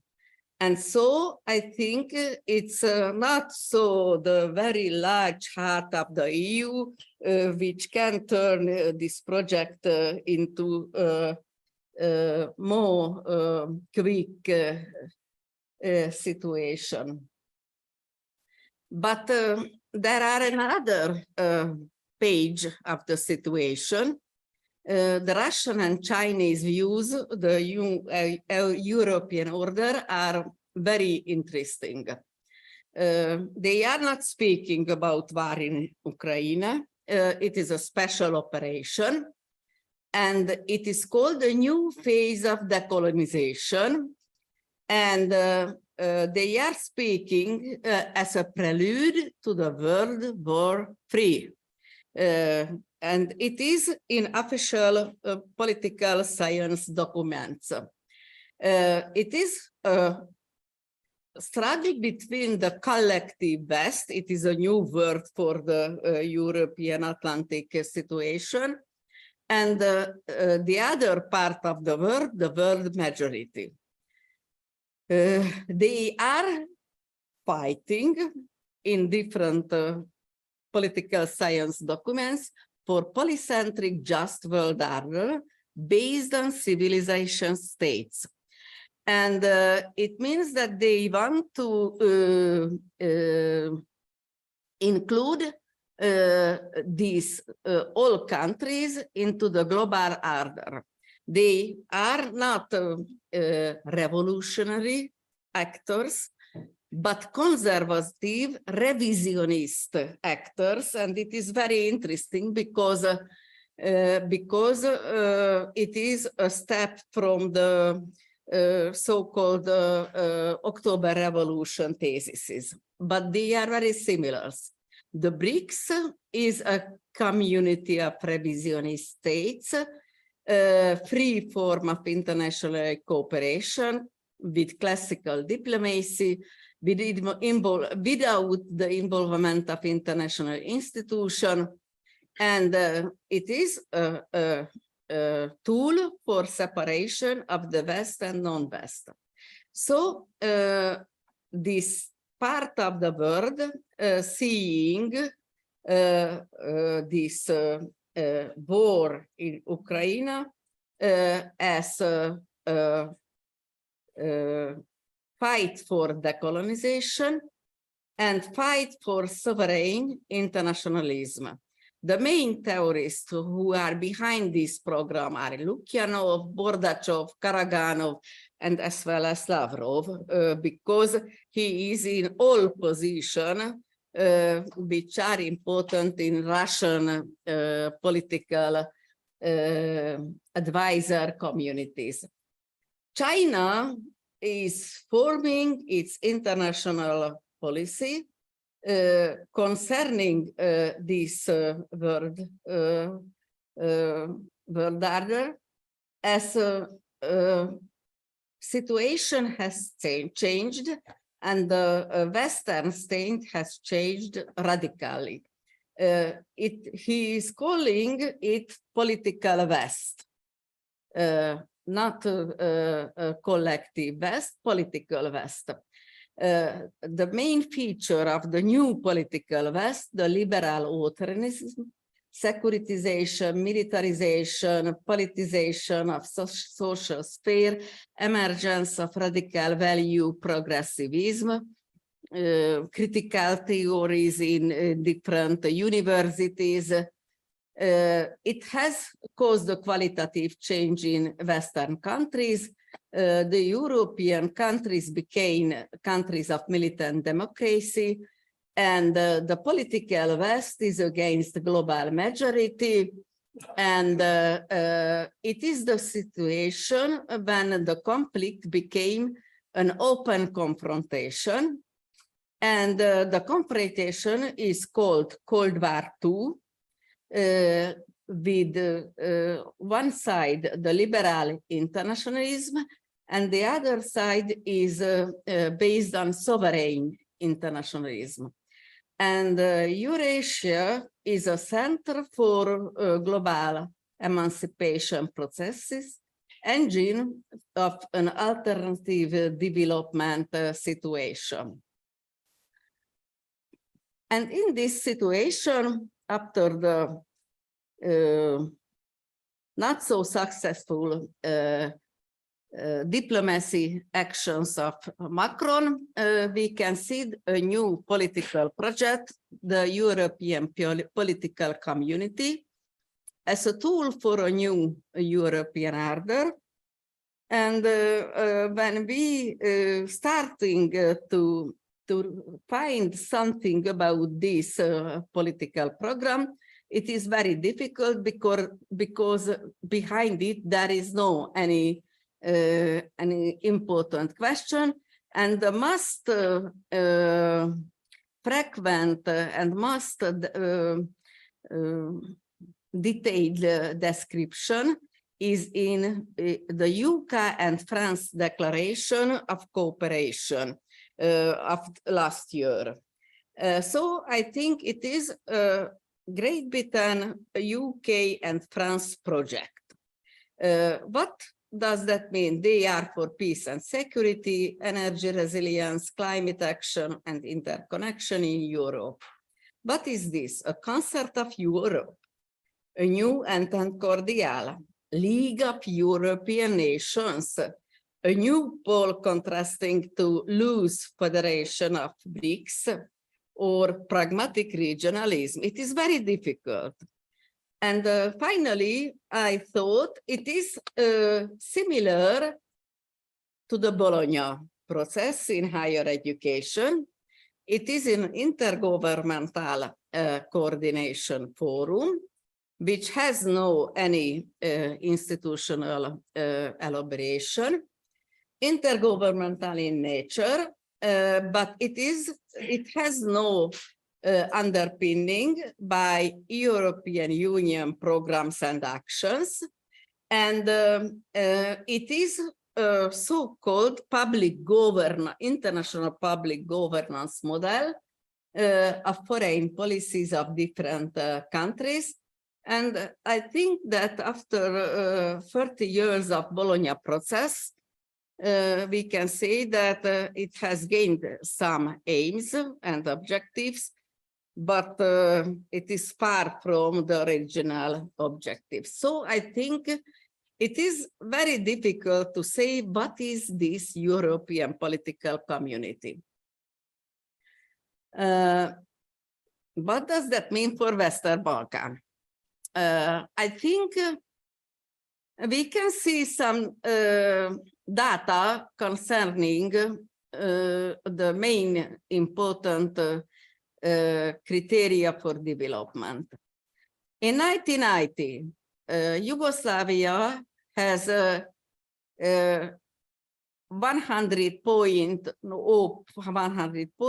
in HDI, Human Development Index development. Nowadays, Serbia at the same level, Albania, Bosnia, North Macedonia, Belarus, Russia has lessened or at the same level. Only Slovenia, Montenegro could get into the highly developed countries. If we see the GDP, it is the average level at the European Union close to 40,000 US dollar. In case of Central Eastern European countries who became member of the European Union, it's less than half. And in case of former Yugoslavia countries, we can see it is miserable. So I think in the neoliberal world order, the loser of bar globalization and the EU normative regionalism became this part of the European Union. They cannot develop more highly. But the World Happiness Index is not so miserable, because Kosovo, Serbia, Croatia are very well on the World Happiness Index list. If we see that the Western Balkans, how it fits into the regional and sub-regional integrations, we can see that the European Union developed different programs for neighborhood and enlargement policies, and there were a lot of summits, there were Open Balkan and Balkan Quad and other type of sub-regional cooperation initiatives. And we can see that there were two types of sub-regional initiatives which caused a problem for the EU. I cannot agree with colleague with the positive impact, positive impact of the Free Sea initiatives, because I think it was mainly underlined by the NATO European activities, and it was a tool for the US to give an impetus to Western European countries to build a more military economy. And the main problem was when Donald Trump in Warsaw summit attended, and it became clear for Russia and other countries that it can be a military cooperation. But I think it is very important because there were some sums of cooperation for infrastructure investment, some results we can see, let's say, the north-south highway and railway infrastructure has grown. In case of Hungary, we built all what was necessary for this cooperation. But the main problem that this Free Seas initiative was concerned for the EU member states. And it is said that the death of Kaczynski in case of this situation was connected with enlargement of the Free Sea initiative with Ukraine, Georgia, and other situation.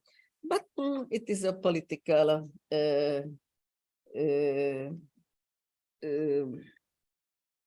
false news, we can say. But the main problem that this process, which was connected with Free Seas initiatives, was crossed with Silk Road initiative of China. And it became very important for the Eastern European EU member countries, like Poland, Baltic states, and mainly for Ukraine, which became a main investment country for the Chinese economy. And it is very important because I think this war is connected with those situations that Ukraine became an economic and half military power, which was not in interest in US and Russia. The main cause of the problems was this, I don't know the type of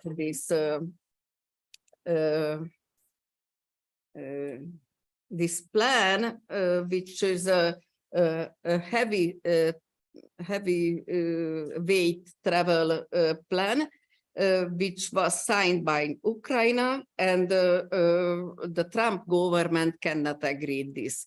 So I think the situation recently in Ukraine is connected with destroying the Ukrainian economy in so manner as it was did by in Middle Ages by Samarkand rulers. So I think it's a very, very problematic situation because we can see a very devastating process which cannot end because they didn't want to end it. So I think the BRE initiatives and Free Sea initiatives are very important because the Western Balkans is out of this process, and it is necessary for them to understand what was for the what will be for the future. After the Ukrainian war, this Silk Road project became annihilated. Only this Budapest, Belgrade railway is valid, and we cannot see that the other projects are working. And so I think it is very interesting for this situation for the Western Balkan countries. Why? The development strategy has changed. The Macron doctrine, this European political community, can be said as a Monroe doctrine, which means that a new situation when Europe can dealing with its foreign policy in autonomous matter. But the other side of the war is saying contracts to it. The situation has changed, and I think it's very important to rearrange these countries themselves for attending different sub-regional integration. In case of pre-Cs initiative, we can see the 4 Cs initiative, which means that Greece will be joined to the program. And I think that there is no situation why not the Western Balkan countries to join this initiative after that. The main problem is how to fix this situation, that what is multi-civilizational problems in case of Western Balkan.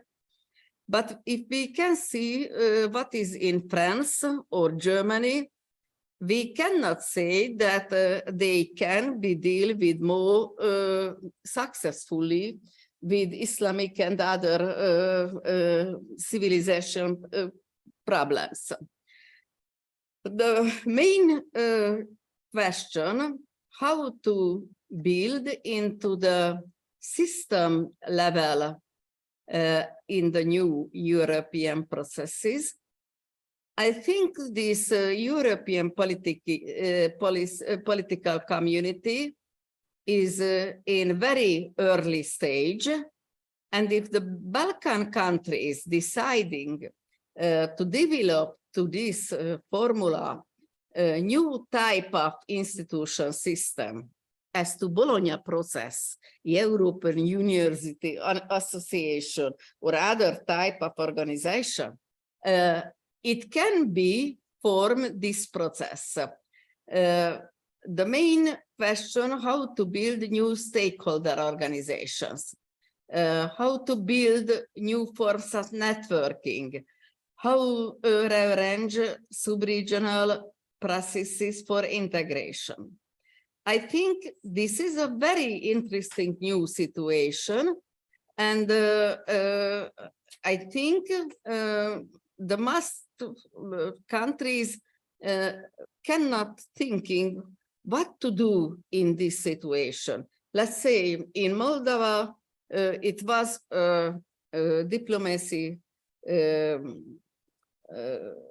action between Armenian and Azerbaijani diplomats. Why not organize in this framework, let's say, an European membership building forum, which is not posed from above into these countries. The state level strategy will be very important also. How we can renew Western Balkan states for new development strategies because of human development index, what to do with UN SDG aims. The next is what kind of new public governance models for integration in case of EU, NATO, APC can be valid, because when Hungary or Romania or Bulgaria entered the EU, it was another EU.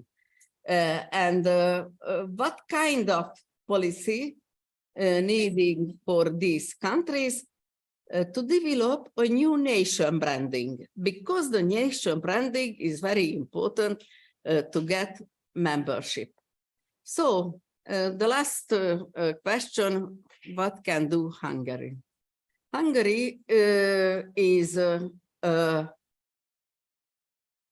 small country with loud foreign policy, which means that the primacy of this policy to be members of Euro-Atlantic community, and the Hungarian government, recent government, is against the federalist type of European Union. And I think it will be lost mainly 10 years because there is no official political parties who can get a new program or policies against this Fidesz type of inner and outer politics. The pragmatic approach in different sub-regional configurations is characteristic for Hungary. If the European Union could develop a pragmatic regionalism, why not a country? So I think Hungary has primacy for Visegrad for cooperation, participation in EU West Balkan projects, pragmatic participation in three-state initiatives, and in Silk Road regionalism, and as well as active in organization of Turkic states. But Hungary is main driver of enlarged Europe. It was very active in case of Croatia situation, and it was for the renewing EU enlargement policy, active in European political community initiative because it's not for federalism. And I think we can use this situation, but we can see that it's active in ideological political cooperation as well with conservative parties of the world, because in international relation programs, it is for the sovereign states policy. But I think it is very problematic to understand in what kind of situation we are recently. Thank you. Kessen and Sepp, we say, okay? Thank you. Any questions, any comments? I have a question. Next speaker is Dr. Ognjen Pribicevic. He was former ambassador of Serbia in Germany and UK, and he is the head of the political research center in the Institute for Social Sciences in Belgium. Ognjen, please take the floor. Yes, yes, I don't have presentation, so I don't need this stuff. Okay. I don't. I can speak here or here, whatever. Okay, then I prefer here, okay? Here, better.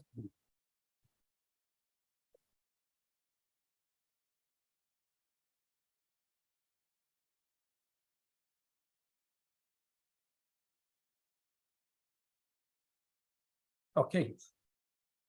Dear colleagues and friends, dear Professor De Wetta, thank you so much for this invitation. I'm happy to be here, and I will do a very brief presentation, short, mainly as a bullet points about my topic. There will be actually 4 topics. First is Serbia by itself, a country which has been left by EU into the middle of nowhere 20 years ago.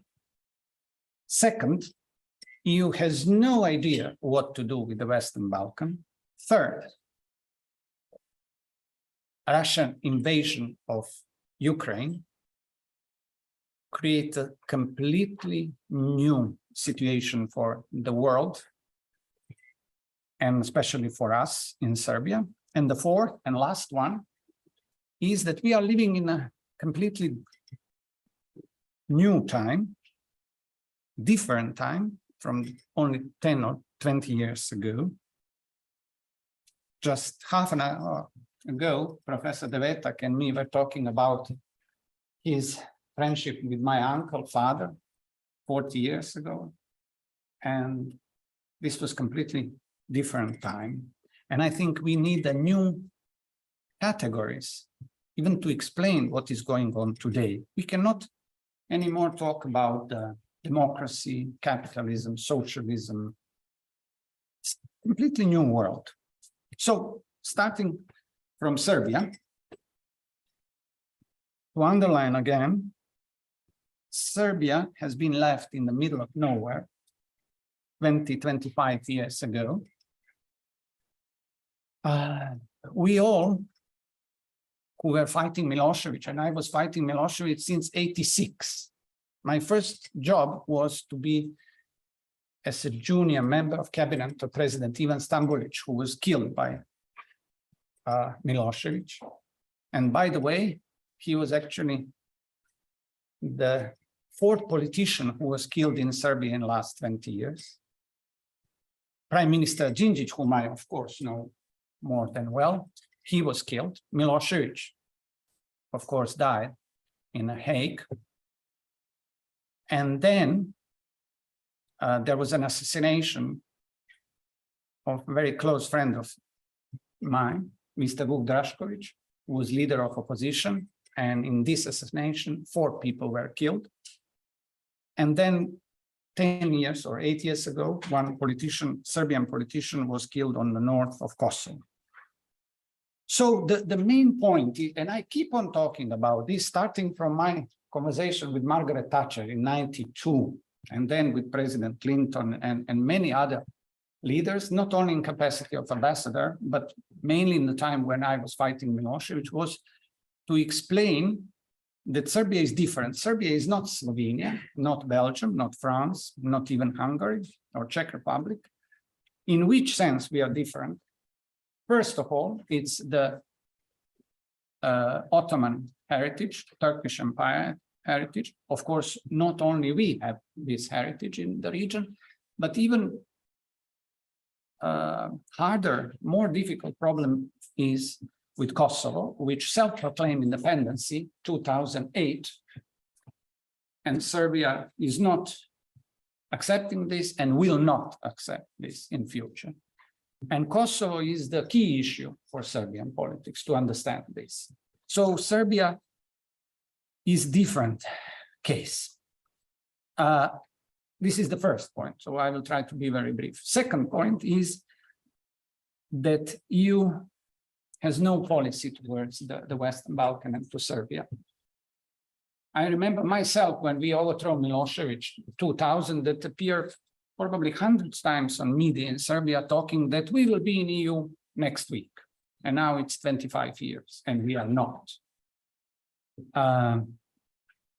Basically, what you should have done is to bring Serbia, as Romania and Bulgaria, immediately into EU 20 years ago. EU didn't do this and opened a huge hole through which Russia and China enter the Western Balkans. And we have completely new and different situation. Should you or someone else blame Serbia? Of course not. Should you blame Russia or China? Of course not. They behave completely naturally. There is no free space. There is no free space in love, in relation between people, and not between states. So EU left this space open and Russia and China are in. In Serbia, yes, of course, because of Kosovo, because Russia and China, as you know, do not recognize Kosovo and not allow Kosovo to become the member of UN, what is very important for us. This hole is still open. let me say a few more things. What EU did in last 20, 25 years. Instead of having a strategy or idea, EU actually are implementing bureaucratic policy of opening the chapters, you know, and being ambassador, I always refuse to talk about this. This is not topic for me. I always bring some younger diplomats to talk junior about these issues. I'm talking about strategy, I'm talking about vision, ideas, not about this. And now you have these open chapters, million chapters, I don't know even the name of these things. And you don't have Serbia in, and now you have a war, and now you are frightened that China and Russia are there, and they are in Europe. So first way to escape this issue from EU side was to say, and I heard this from many prime ministers in Europe, and especially in countries where I was ambassador, you have to do your homework and then we will do our homework. This is completely wrong. We are not equal. We are medium-sized, small country, and you have a big, huge EU. You have to give initiative. You have to give idea what to do.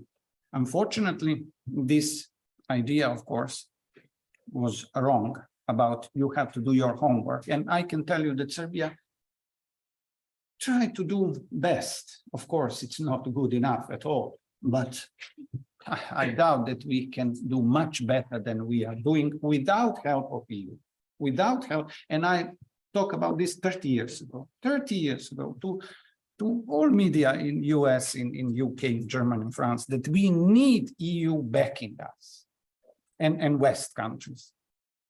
Second is that Kosovo issue. Okay, this is a huge issue, but then you have Cyprus. And what happened when Cyprus entered the EU? Of course, nothing.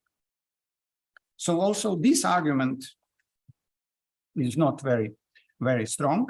And third is, I think that the weakest one is that voters does not want it. Why? That's how politics go in wrong way.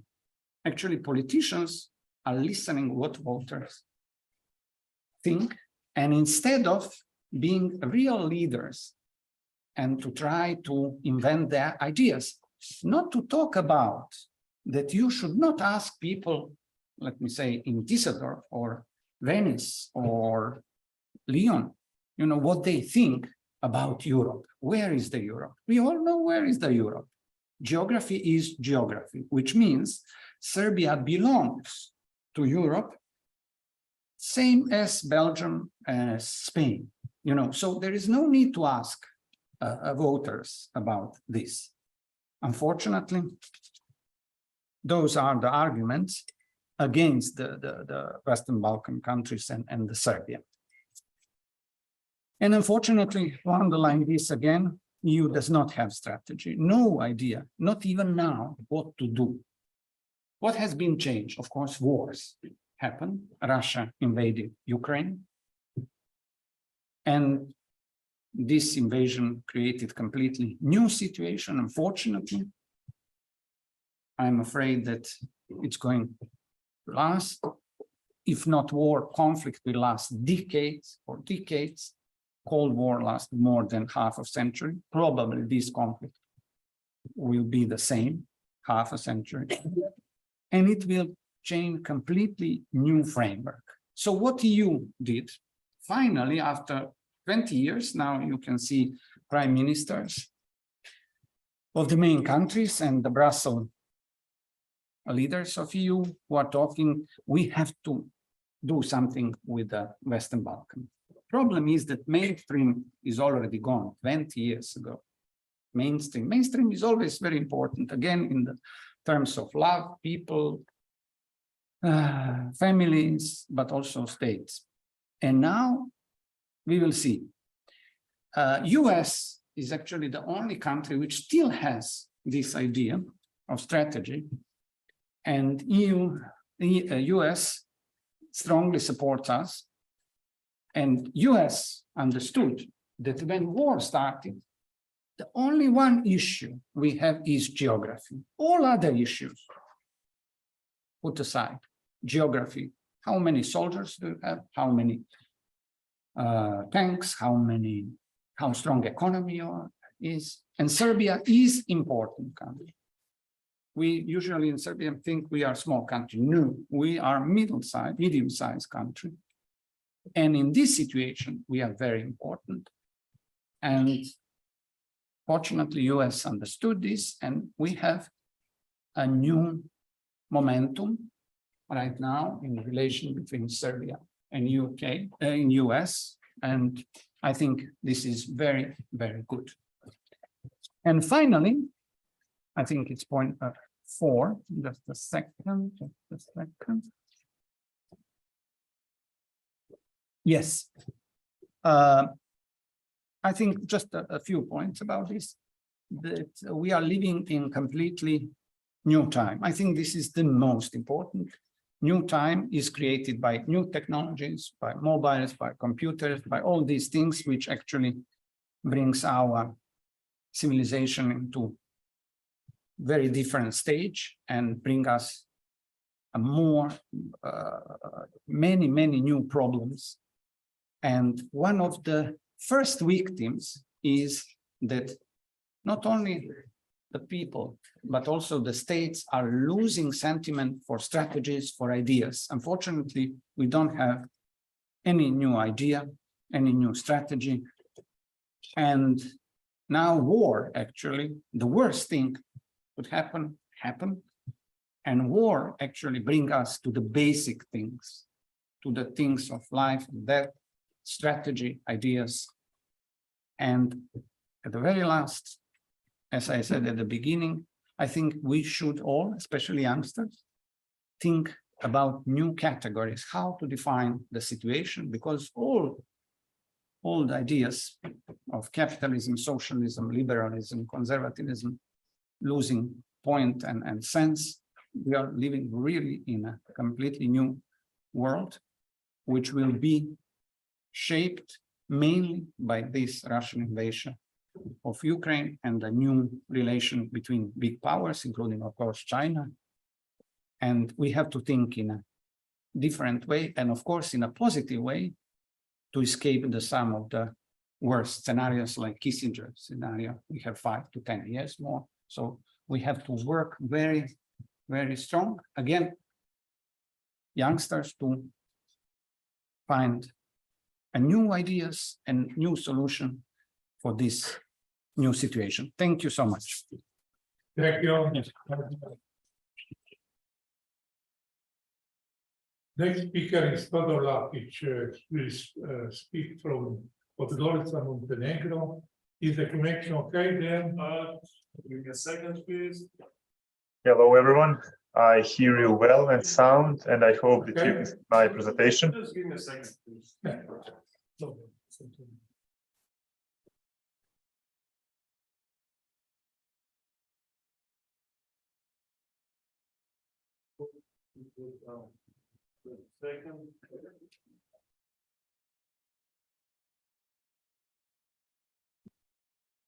Is it okay to start?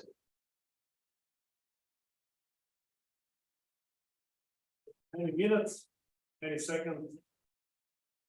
Okay, so I can start, right?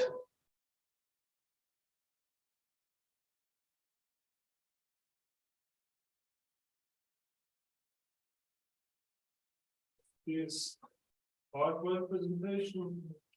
Standard. Yeah, I know, but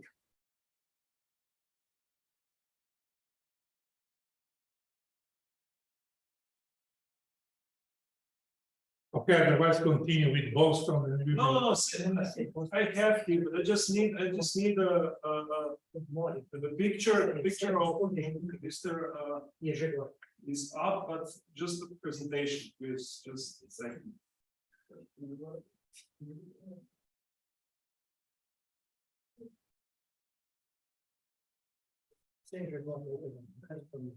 Presentation is here.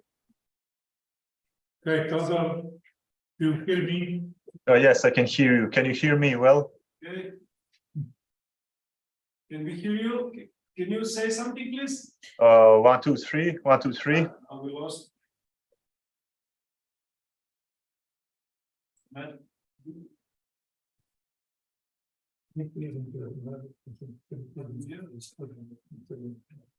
Is everything all right with sound? We can hear you. Oh, okay. Okay, so I can start. No, we can still hear you. We can't. Do you have a microphone? Yes, yes, I have.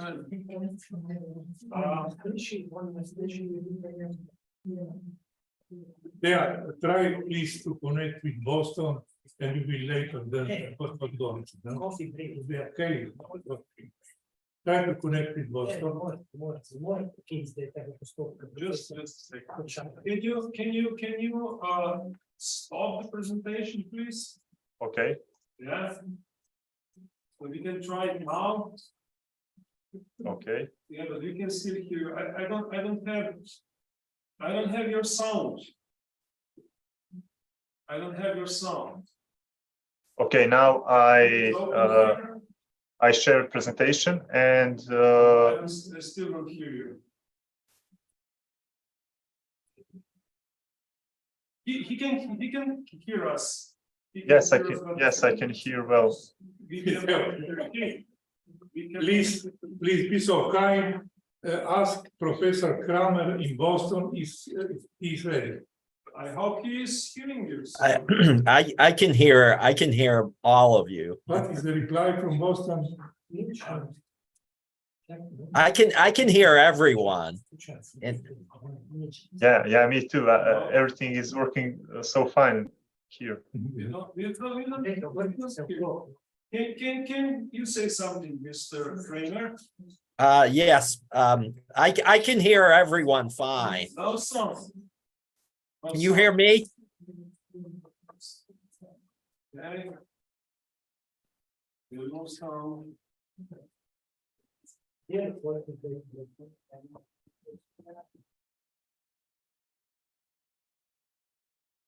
can hear us. It's okay. It's all right. It's correct. I can hear you, and I can also hear. We can hear you. I don't know. Okay, let me go for coffee break and meanwhile you guys please coffee break. Good suggestion. And please, please, if you cannot get to those, it's at Boston.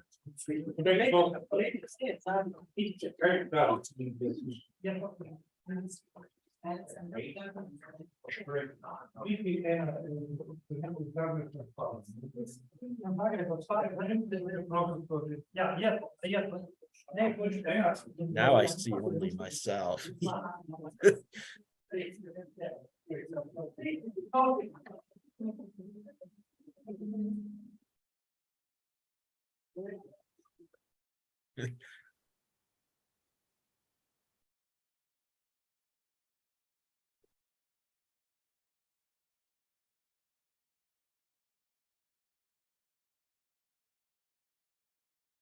So I'm not having any problem hearing you.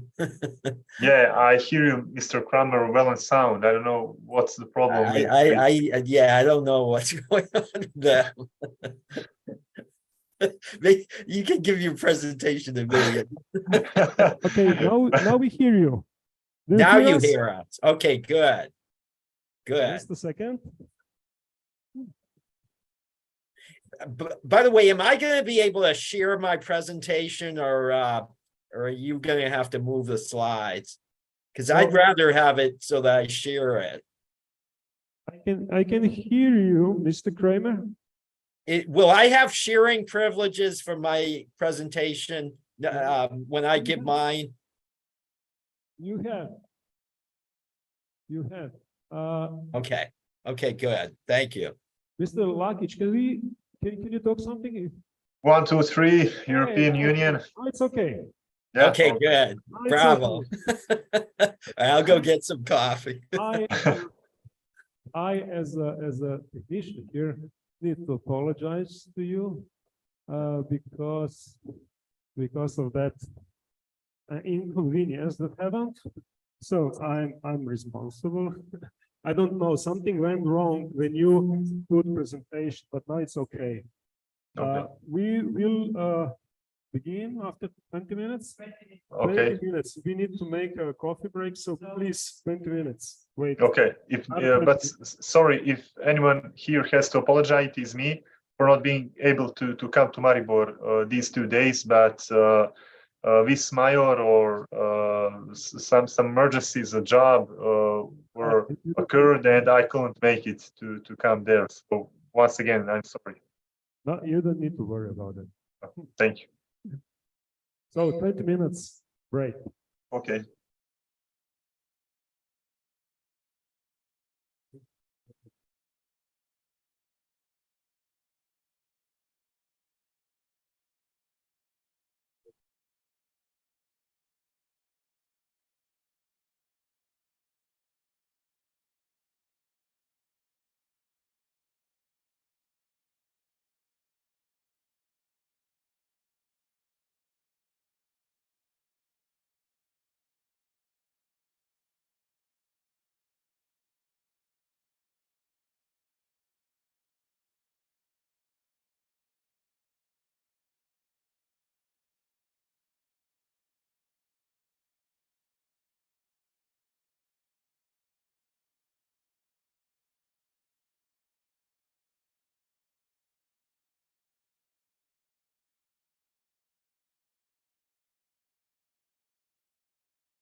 Hello?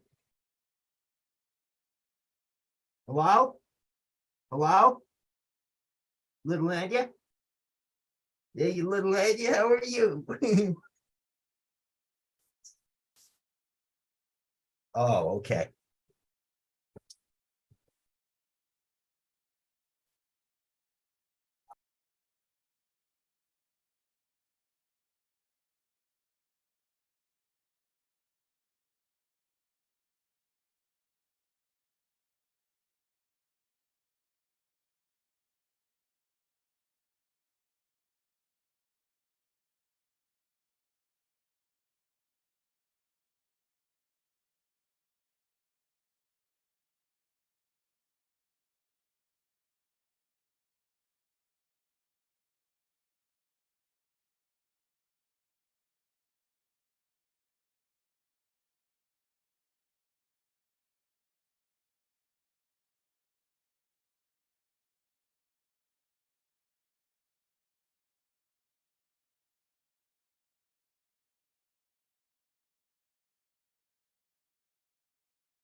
Profesore Lakiću, mene čujete? Ok. Da, čujem vas. Da, dajte samo prezentaciju sad. Ok. Da vidim jel sad je radilo sve kako. Pustio sam je. Samo malo, da se ja nastavim to. Evo. Evo, odlično. Samo nešto recite da vi malo čujemo. 1, 2, 3, Slovenija. Odlično, radi. Super, hvala. Ja ću samo isključiti zvuk, pa poslije kad dođemo, uključit ću vas. Ok. Evo, radi, super.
Zdaj pa njega ni, ne?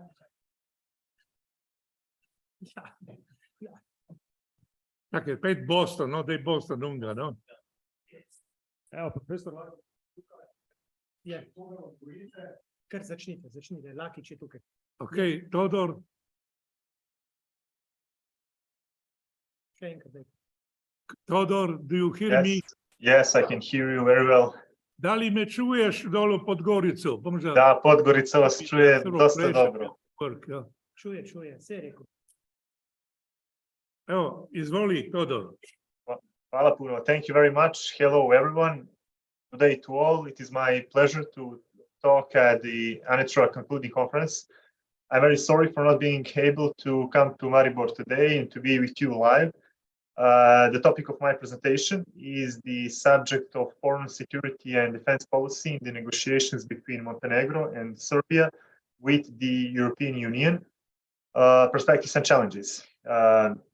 Montenegro and Serbia share many similarities in their historical development over the past several centuries, and especially from the beginning of the 20th century to the beginning of the 21st century, when they were part of the same country.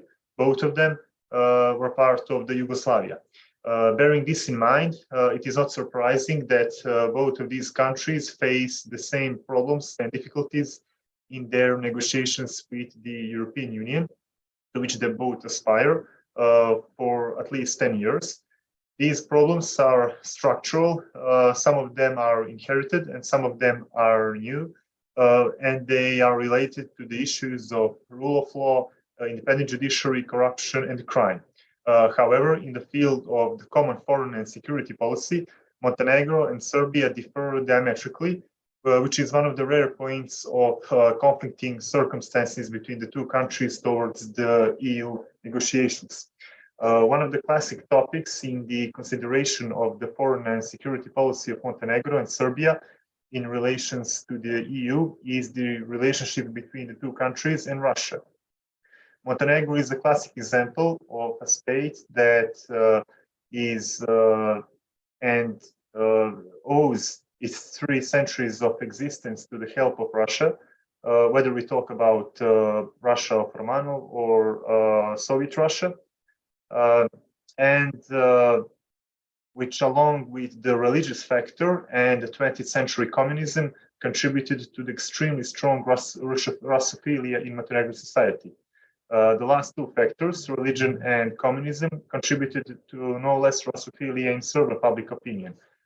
However, I believe that the 2 countries took different paths when it comes to the 21st century relations with Russia. After independence in 2006, Montenegro decided to, let's say, tie itself completely to the West, pushing for NATO and EU integration, while relations with Russia were maintained in the domain of the culture, except for a short period of extremely good cooperation between Montenegrin government and Russian oligarchs from 2006 up to 2009. Serbia, on the other hand, maintained strong economic and political relations with Russia, in addition to cultural ones. However, we believe that such a situation stems from the great burden of the Kosovo's issues and issue of Kosovo independence that Serbia has, and which was very well noticed by the former speaker. In this sense, Russia represented, along with China, open support for Serbia in the Kosovo issue, especially by voting in Security Council of the United Nations. That's why I emphasized in several of my presentations that are to come that Kosovo issue continues to be the stumbling block for Serbia in adopting the common foreign and security policy and all declarations that the European Union adopted in the past 10 years.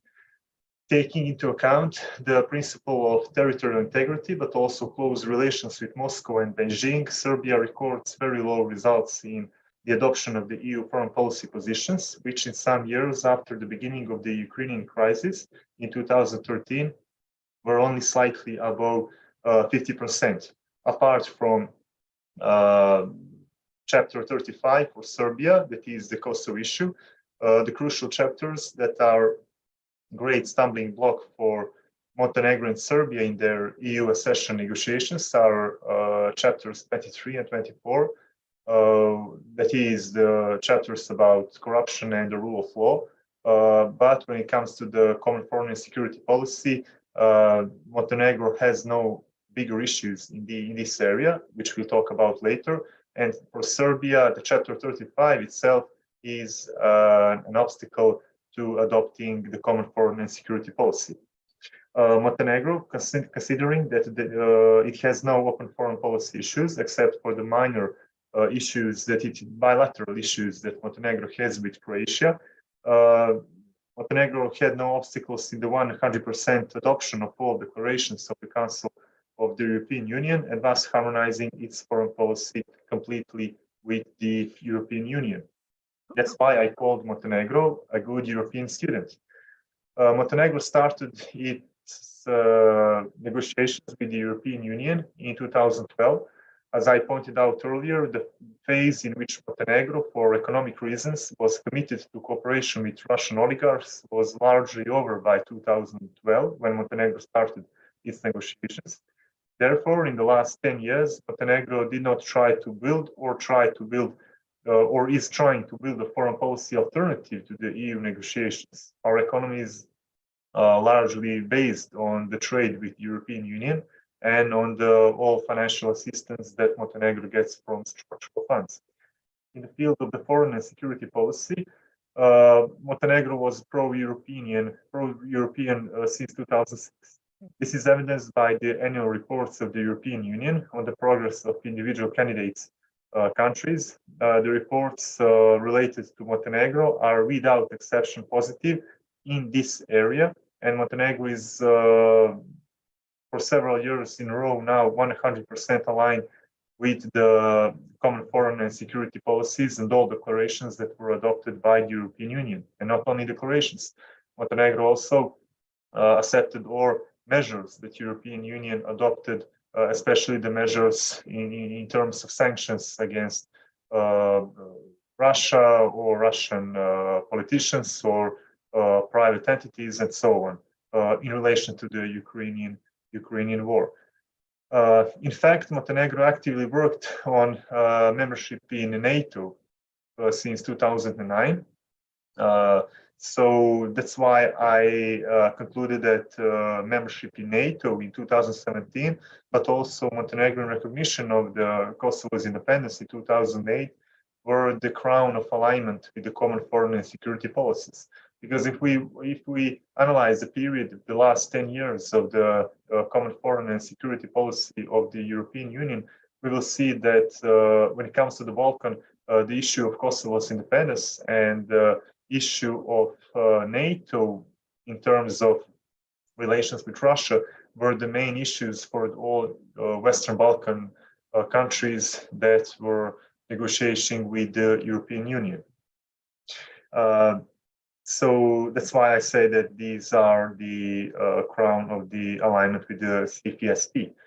When it comes to the Montenegro and some perspective of the Montenegrin negotiation with the European Union, the common foreign and security policy is likely to remain fully compliant because in Montenegro we cannot,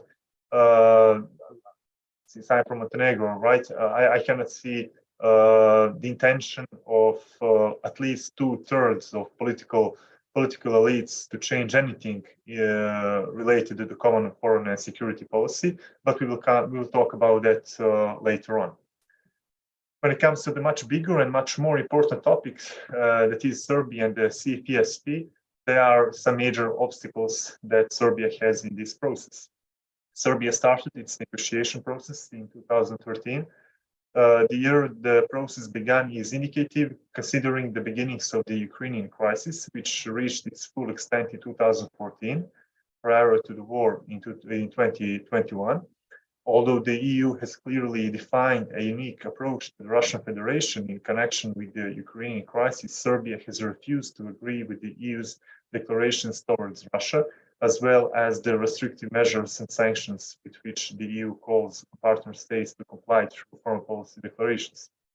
However, in the case of Serbia, although it is often stated that the current foreign policy is the legacy of the Yugoslav Cold War non-alignment, this is not the case, at least not when you're talking about alignment with the European CFSP. Rather, it will be that Serbia's decision to agree or disagree with the declarations and measures of the European Union are dictated by the two foreign policy issues, the biggest foreign policy issues, namely the Kosovo issue and the relationship with Russia, but also with Beijing. Serbia, burdened by the Kosovo issue, adopted the pattern of foreign policy that involves taking into account the approach of the Russian and Chinese side, two permanent members of the UN Security Council that cannot recognize Kosovo, and these two countries, without delay, always vote in Serbia's favor when it comes to the not only General Assembly of the UN, but also Security Council, which is much more important. And indeed, if we look at the years before the outbreak of Ukrainian crisis, that is 2012 and 2013, these were the years when Serbia had the highest percentage of alignment with the EU's CFSP, as much as 99% in 2012. That percentage from nearly 100% in 2012 has been falling since 2013 and ranged now between 50 and 60%. In the first half of the 2023, Serbia had a compliance rate of 52% with the common foreign and security policy of the EU. EU reports clearly emphasize that Serbia refuses to comply with the restrictive measures against Russia, and with a large number of the declarations of the EU High Representative for Foreign Policy and Security. The report that covers the year 2022 is indicative because it shows that Serbia is making an unquestioning departure from the uncondemnation of Russia. Serbia voted for the suspension of Russia in the UN Human Rights Council. Compared to other candidate countries and potential candidates for EU membership, Serbia had the lowest percentage of compliance with the CFSP in the first half of the 2022. Albania and Montenegro are leading by far, the only ones with 100 compliance with this matter. In addition, the reports of the European Union for Serbia also from year to year confirms the areas in which Serbia does not harmonize its foreign and security policy with the European Union. First of all, as I mentioned earlier, the percentage of compliance also depends on the current foreign policy during that year. We have seen that Serbia had a high degree of compliance in the period before the Ukrainian crisis and the war in Ukraine in 2021. However, even in those periods, such as 2008 to 2013, Serbia did not deviate from the traditional policy of aligning itself with Russia. The armed conflict in Georgia, for example, in 2008 confirms this. The Ukrainian crisis continued to confirm Serbia's attachment to Russia, and that attachment is not methodological or abstract or ideological.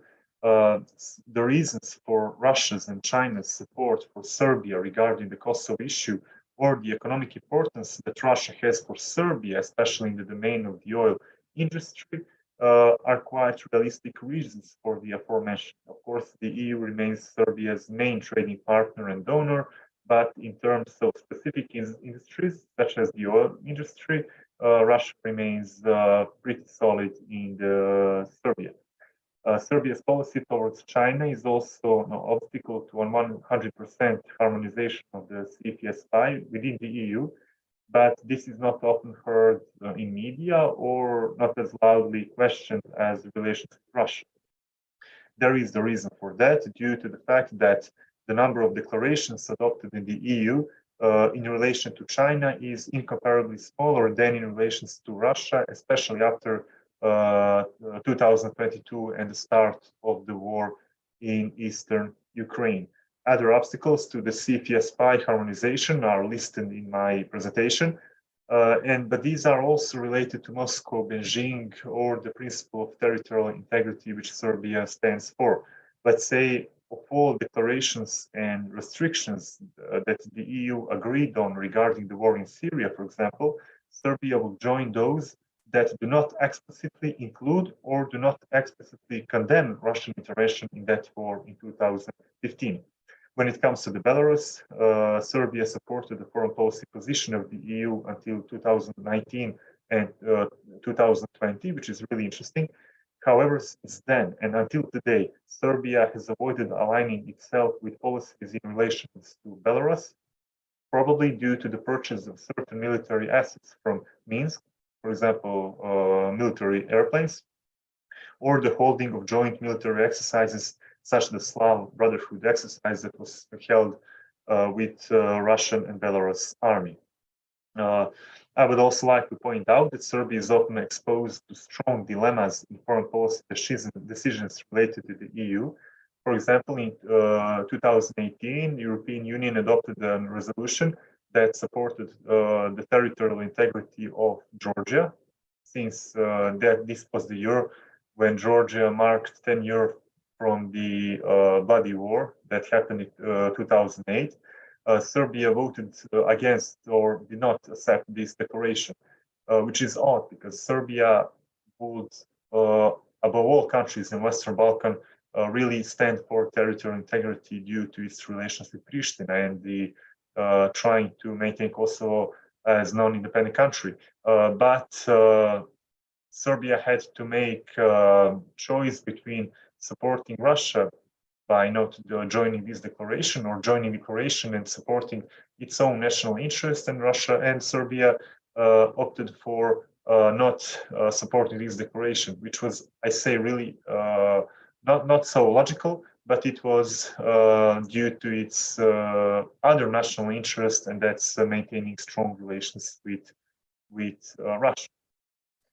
So what can we accept from the common foreign and security policy in the future? My conclusion is that Montenegro most likely will remain aligned with the common foreign and security policies. The only possible challenge, which I can see, may be due to stability in internal politics and ideological balance or imbalance of the ruling coalition. At the moment of speaking, Montenegro is going through some kind of internal political crisis due to ruling or party that was supposed to create new government is failing to do so. But the forces that are questioning the Montenegro's aspiration to the EU have really low political support. So I do not believe that any future government will be strong enough to do anything which would mean that Montenegro fails to comply with the common foreign and security policies. When it comes to Serbia, Serbia most likely will remain bound by the Kosovo issue. So the dynamics of public opinion do not suggest that public opinion is ready to trade Russia and Kosovo for the EU, as we often can hear. No, please be so kind. Try to conclude because we have a connection with America, no? Please. Okay. Two more sensitives and I finish. So the exception will be the political situation and the government as it was until 2012 in Serbia. And I just want to point out that the alternative multilateral initiatives like BRICS, which is really often mentioned these days, will not be and are not attractive as long as there is no financial framework from these organizations such as BRICS. As long as EU provides financial framework of assistance through its structural funds, Serbia will be more motivated to at least try to be in the negotiations and try to apply its foreign policy as much as it can with the common security and foreign policy of the EU. Thank you. Thank you, Todor. Todor, I wish you a successful continuation in preparation of your doctoral thesis. No? Thank you very much. The next speaker, I have a pleasure to announce the next speaker on our program. This is Professor Mark Kramer. He is director of the Cold War Studies at the Harvard University in Cambridge, United States of America. Mark, are we connected? Thank you very much. I hope you can hear me and I hope you can see the presentation. Can you improve the sound? We can hear you, and we can see you. Okay, good. Can you see the presentation, the PowerPoint? Yes, we can. Okay, excellent.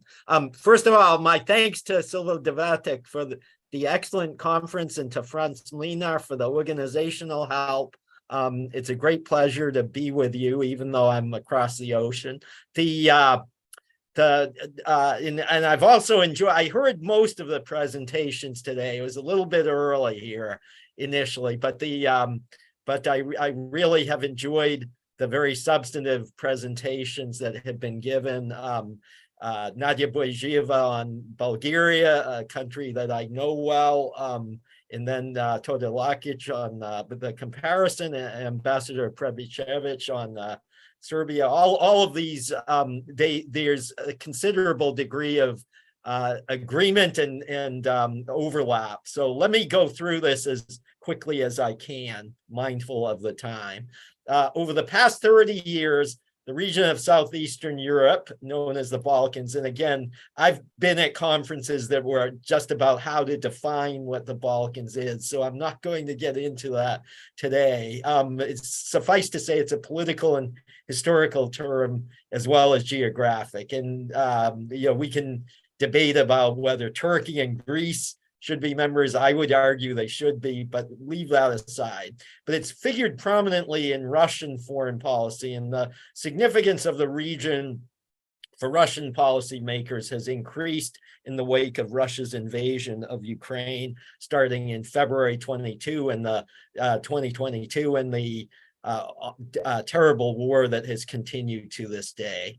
So this is, I'm going to be, as the conference and my presentation will focus on what is broadly called the Western Balkans, meaning the countries that have not been integrated yet, especially into the European Union. A few have been integrated into NATO, as has been discussed here. But so although most Balkan countries have complied with multilateral sanctions against Russia, two key countries, Serbia and Turkey, and I'm going to leave Turkey out of this, but have refused to support the sanctions and have been helping Russia to circumvent trade and financial barriers. Other Balkan countries have strongly opposed Russia's invasion and have worked closely within allied and international structures against Russia, severing important ties that had been in place earlier, especially in the energy sector. So even as Russia has stepped up its invasion of Ukraine, Russian officials have been seeking to foment instability and conflict in the Balkans in order to counter Western influence. This had begun earlier. In fact, in Montenegro, there's a very good example of that in 2016 with an attempt by Russian military intelligence officials to overthrow the Montenegrin government. But so it had begun earlier, but it's escalated during the war. A particular concern have been Moscow's efforts in 2022 and 2023 to curry favor with Milorad Dodik, the separatist leader of Republika Srpska, the autonomous Serbian region of Bosnia and Herzegovina, who has been threatening to take his region out of the federation. He's escalated those threats in the wake of his re-election, a step that could reignite the war that destroyed much of Bosnia in the 1990s. Dodik has fervently endorsed Russia's invasion of Ukraine. Sometimes he's been more enthusiastic about the war than Putin himself has. It's really quite a bizarre situation, although anyone who is familiar with Dodik's career would not be surprised. Russian officials have also long been doing whatever they can to thwart efforts at reconciliation between Serbia and Kosovo and to maintain suspicion and hostility between the two. Of course, that's not a very difficult task because there is a great deal of tension between the two, even if Russia were not involved at all. But the Russians have sought to intensify it.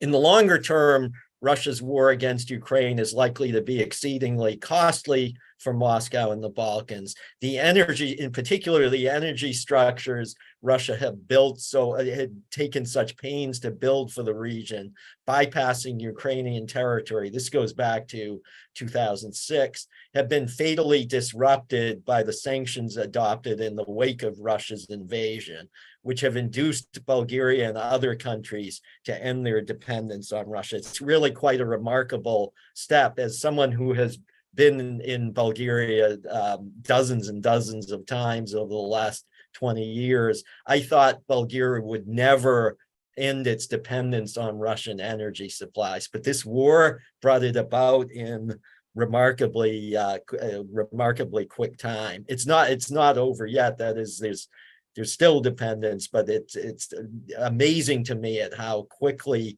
things turned around in that crucial sphere. The friendly attitudes that long prevailed in most Balkan countries toward Russia, and again, there's the major exception of Serbia, but toward Russia have been severely eroded by Putin's military aggression against Ukraine, compounding the backlash against Russia caused by revelations of Russian espionage, covert operations, and political interference in Balkan countries. Only in Serbia has a distinctly favorable public sentiment toward Russia endured since February 2022. Throughout Vladimir Putin's 24-year tenure as the highest leader in Moscow, especially during his two most recent terms as president, the Russian government has maintained close political and security relations with Serbia. These efforts have also involved Orthodox clerics, the Orthodox Church, which are strongly supportive of closer ties between the two in the two countries. Particularly the Russian Orthodox Church has been a promoter of chauvinistic sentiments and has been a prime supporter of the war against Ukraine. Unlike other Balkan countries, both Serbia and Turkey, and again, I'm going to leave Turkey out of this. Initially, I was thinking of bringing it up in this presentation, but I will leave it out, have declined to enforce international sanctions against Russia in connection with the invasion of Ukraine. Although both Serbia and especially Turkey have criticized Russia's invasion of Ukraine, and I do want to emphasize that both countries have not supported the invasion of Ukraine and the annexation of Crimea, and of course the current war. They have been consistently critical of it, and I do want to point that out. It makes it quite different, say, from China, which has declined any criticism of the war and has refused to condemn the annexation of Crimea. So both Serbia and Turkey are quite different in that regard. They have, however, deliberately avoided the harsher condemnations voiced by most Western governments. Serbian President Aleksandar Vučić has generally avoided criticizing Putin during the war, and the Turkish government likewise has sought to serve as a mediator. The Serbian leaders' resentment of the way NATO has dealt with Kosovo, both NATO and the EU, resentment of the way NATO and the EU have dealt with Kosovo. And as Todor Lakic brought up in his presentation, it's quite different, the Serbian position versus the Montenegrin. Montenegro has gone its own path on this. But with Serbia, there remains a great deal of resentment. And again, bear in mind, it was 24 years ago that NATO countries de facto carved Kosovo off Serbia. So it's 24 years, but the memories, or at least the public memories, are still very acute. And Serbian leaders tend to view Russia's actions vis-a-vis Ukraine from 2014 through the present through that prism. On the one hand, the Serbian government in 2022 and 2023 has condemned Russia's illegal and Russia's illegal and unjustified aggression, unquote, and has strongly endorsed, quote, the sovereignty, independence, unity, and territorial integrity of Ukraine and its internationally recognized borders, unquote. Serbian Foreign Minister Nikola Selakovic claimed in September 2022 that Serbia will not recognize or grant any credence to the stage managed referenda that Russian officials hastily implemented in occupied regions of eastern Ukraine last fall. On the other hand, Serbian President Vučić has denounced what he sees as NATO's hypocrisy. A very good example of this is the, if you want to see this, I found it actually quite a well-constructed speech that Vučić gave at the UN General Assembly a year ago, almost a year ago, late September of last year, that and he expressed, I think, quite clearly this sentiment. He's denounced what he sees as NATO's hypocrisy in opposing Russia's actions against Ukraine while continuing to defend the forcible separation of Kosovo from Serbia. Vučić has repeatedly cited this disjuncture when explaining why Serbia has declined to adopt sanctions against Russia. Even if Serbian leaders wanted to adopt a tougher stance against Russia over its invasion of Ukraine, they would find it politically difficult to do so. Regular polling by the Demostat organization has shown that only around, this has gone down a great deal because 15 years ago, there was much higher support, but partly because of exactly what Ambassador Privishevich mentioned, that there is basically the EU essentially took a hands-off policy vis-a-vis Serbia and made no real effort to try to integrate it more closely into the EU and bring it into the organization. That as a result, popular support in Serbia has gone down a great deal. So not as of this year, only around 1/3 of Serbs hope for eventual EU membership and more than half oppose it. And not surprisingly, sentiments toward NATO are even more negative. It's not to say that these sentiments can't turn around eventually, but in the short term, it's going to be very difficult. A June 2023 poll revealed that Putin is extremely popular among Serbs, by far the most popular foreign leader. Some 54% of Serbs believe that NATO is entirely to blame for the Russia-Ukraine war, and an additional 30% believe that NATO is mostly or partly to blame. In other words, about 85, almost 85% of the public. Only 7% attribute the war to Russia, which I find quite a remarkable percentage. I don't think you would even get that in Russia if genuine polling were to exist in Russia. So the Serbian public's benign view of, but a positive view of Putin, and its animosity toward NATO and lukewarm or even hostile attitude toward the EU have been fanned by Russian propaganda. That is, RT and Sputnik, the propaganda TV stations, are still allowed to broadcast in Serbia. But there's no question that opposition to NATO and the EU and friendly sentiments toward Russia are deep-rooted among Serbs, not least because of Russia's strong support for Serbia's position on Kosovo. In 1999, under then President Yeltsin, Russia took what I found actually quite a convincing position against the war in the spring of 1999. Actually made quite a convincing case against it, but NATO countries did go ahead. So Russia's position back then and its continued support for Serbia's position on Kosovo has undoubtedly contributed to the sentiments that many speakers have discussed. The EU's very slow efforts to integrate the Western Balkans have long been a source of irritation in the region and have created opportunities for the Russian government to meddle against Western interests. In September 2022, just a year ago, US intelligence analysts disclosed that Russian officials were secretly funding pro-Kremlin politicians in Albania, Montenegro, and other Balkan countries. That was disclosed to the New York Times, and then the document was subsequently leaked to also to other Western newspapers. The Russian government's attempts to exploit the security vacuum in the Western Balkans have taken the form of incitement of strife and violence. When Putin and Russian Foreign Minister Sergei Lavrov met in September 2022, and again this year as well, with Dodik, and encouraged him to strengthen the position of patriotic forces in Republika Srpska, Dodik used that for his re-election campaign in Republika Srpska, which of course he won by a substantial margin, and intensified his separatist rhetoric, including his bid to set up a heavily armed paramilitary force that would ostensibly be used for domestic policing, but would in fact be an independent army under his control. A very ominous trend in Bosnia-Herzegovina for those who care about the stability of the Balkans.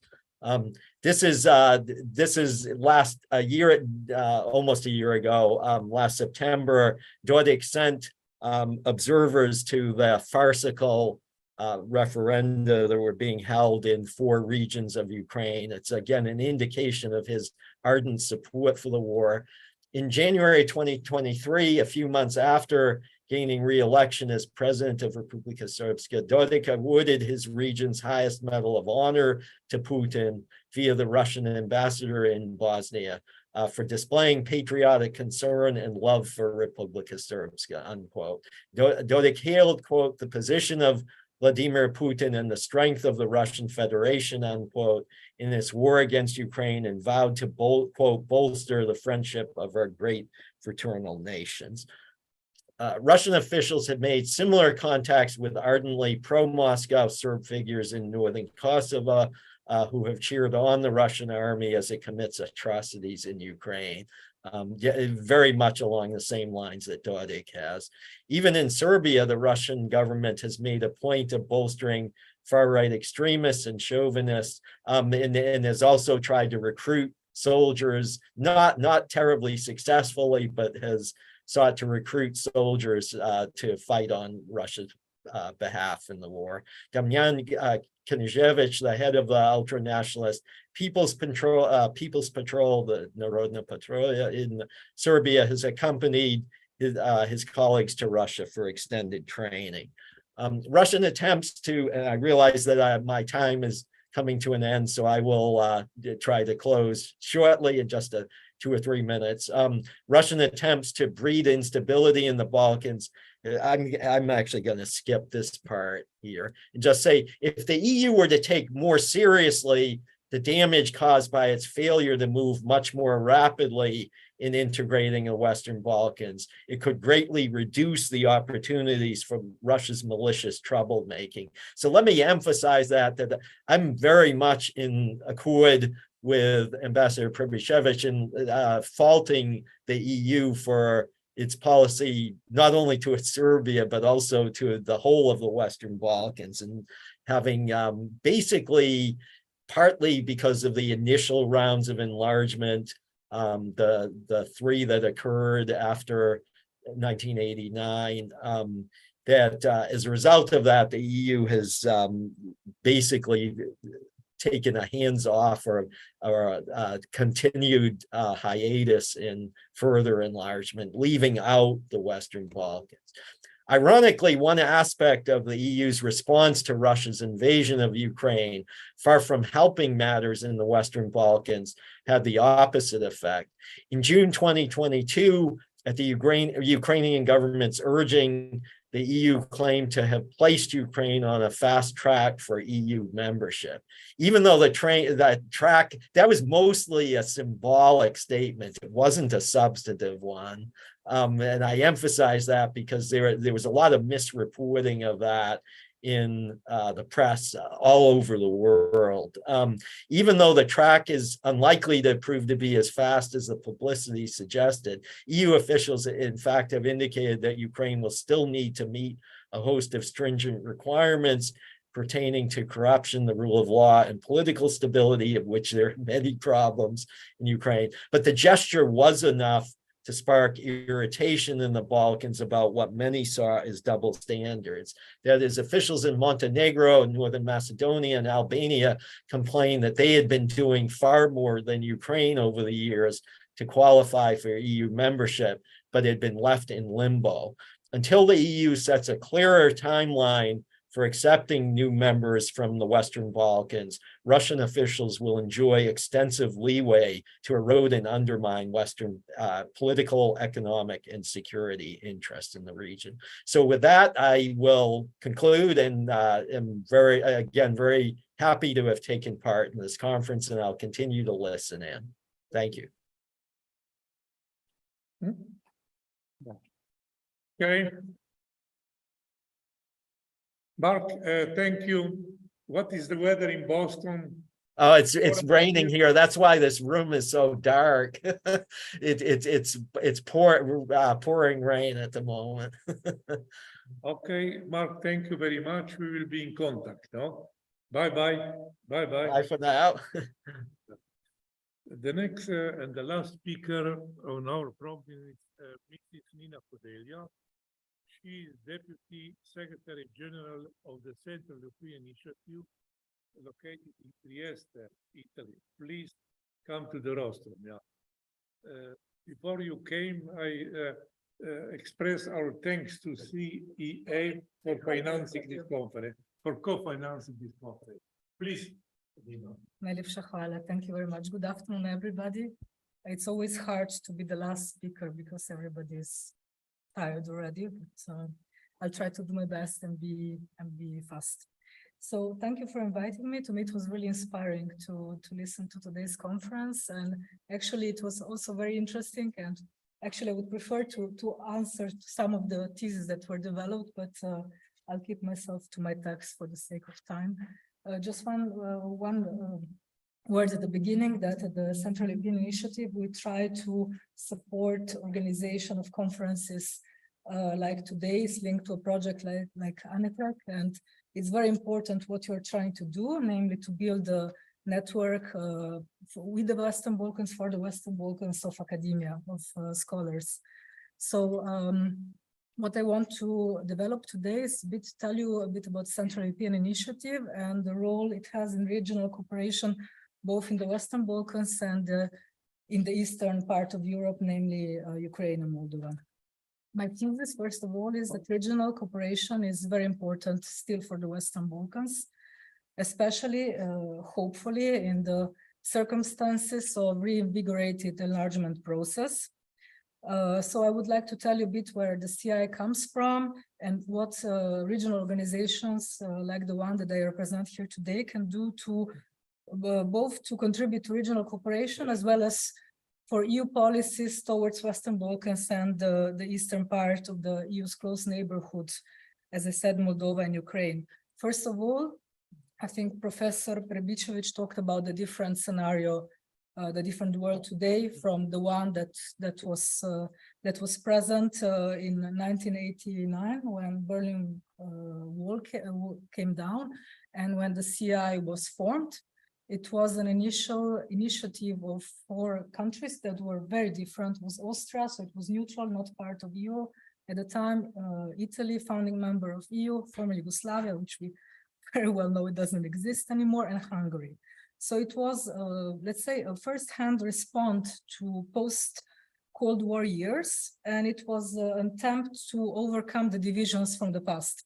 And let's say that at the beginning, it was quite a successful attempt, as well as an attempt to foster European integration process. In the following years, of course, we witnessed a very large process of strengthening and widening of the EU, finally to the countries of Central and Eastern Europe. And the Central European Initiative was especially in the years that led up to the Big Bang, so-called Big Bang enlargement, with 10 member states, a very useful actor, especially for the countries that came out of the socialist process, socialism, as they were learning from the countries that were already part of the EU or that were embedded in the integration process. This is very, very well illustrated by the fact that the Central European Initiative counts 70 member states from Central, Southeast, and Eastern Europe. I'll have to say that in this 17, there's also Belarus, which was not yet expelled, but which had its status frozen based on a decision of foreign ministers because of its role in the war against Ukraine. So we all know that after the unequivocal support to the European perspective, the Western Balkan countries by the Thessaloniki Summit back in 2003, the process, as we heard many times today, has slowed down in these 2 decades and at the end stalled. But also that in theory, at least, a major step toward European integration occurred last year when boosting EU enlargement was suddenly again considered as a necessary measure to mitigate the consequences of the Russian aggression against Ukraine, as well as against Ukraine and its direct neighbor, Moldova, as well as to ease the concerns about potential ramifications in the Western Balkans.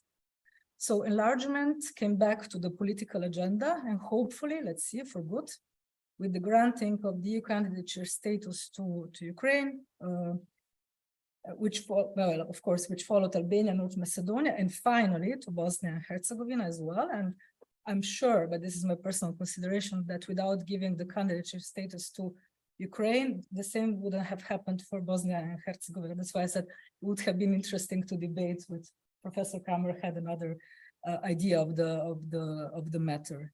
So for what does it mean for the Central European Initiative? For us, it means that now we have only member states that are either EU member states or candidate status. They have a candidate status for entering the EU.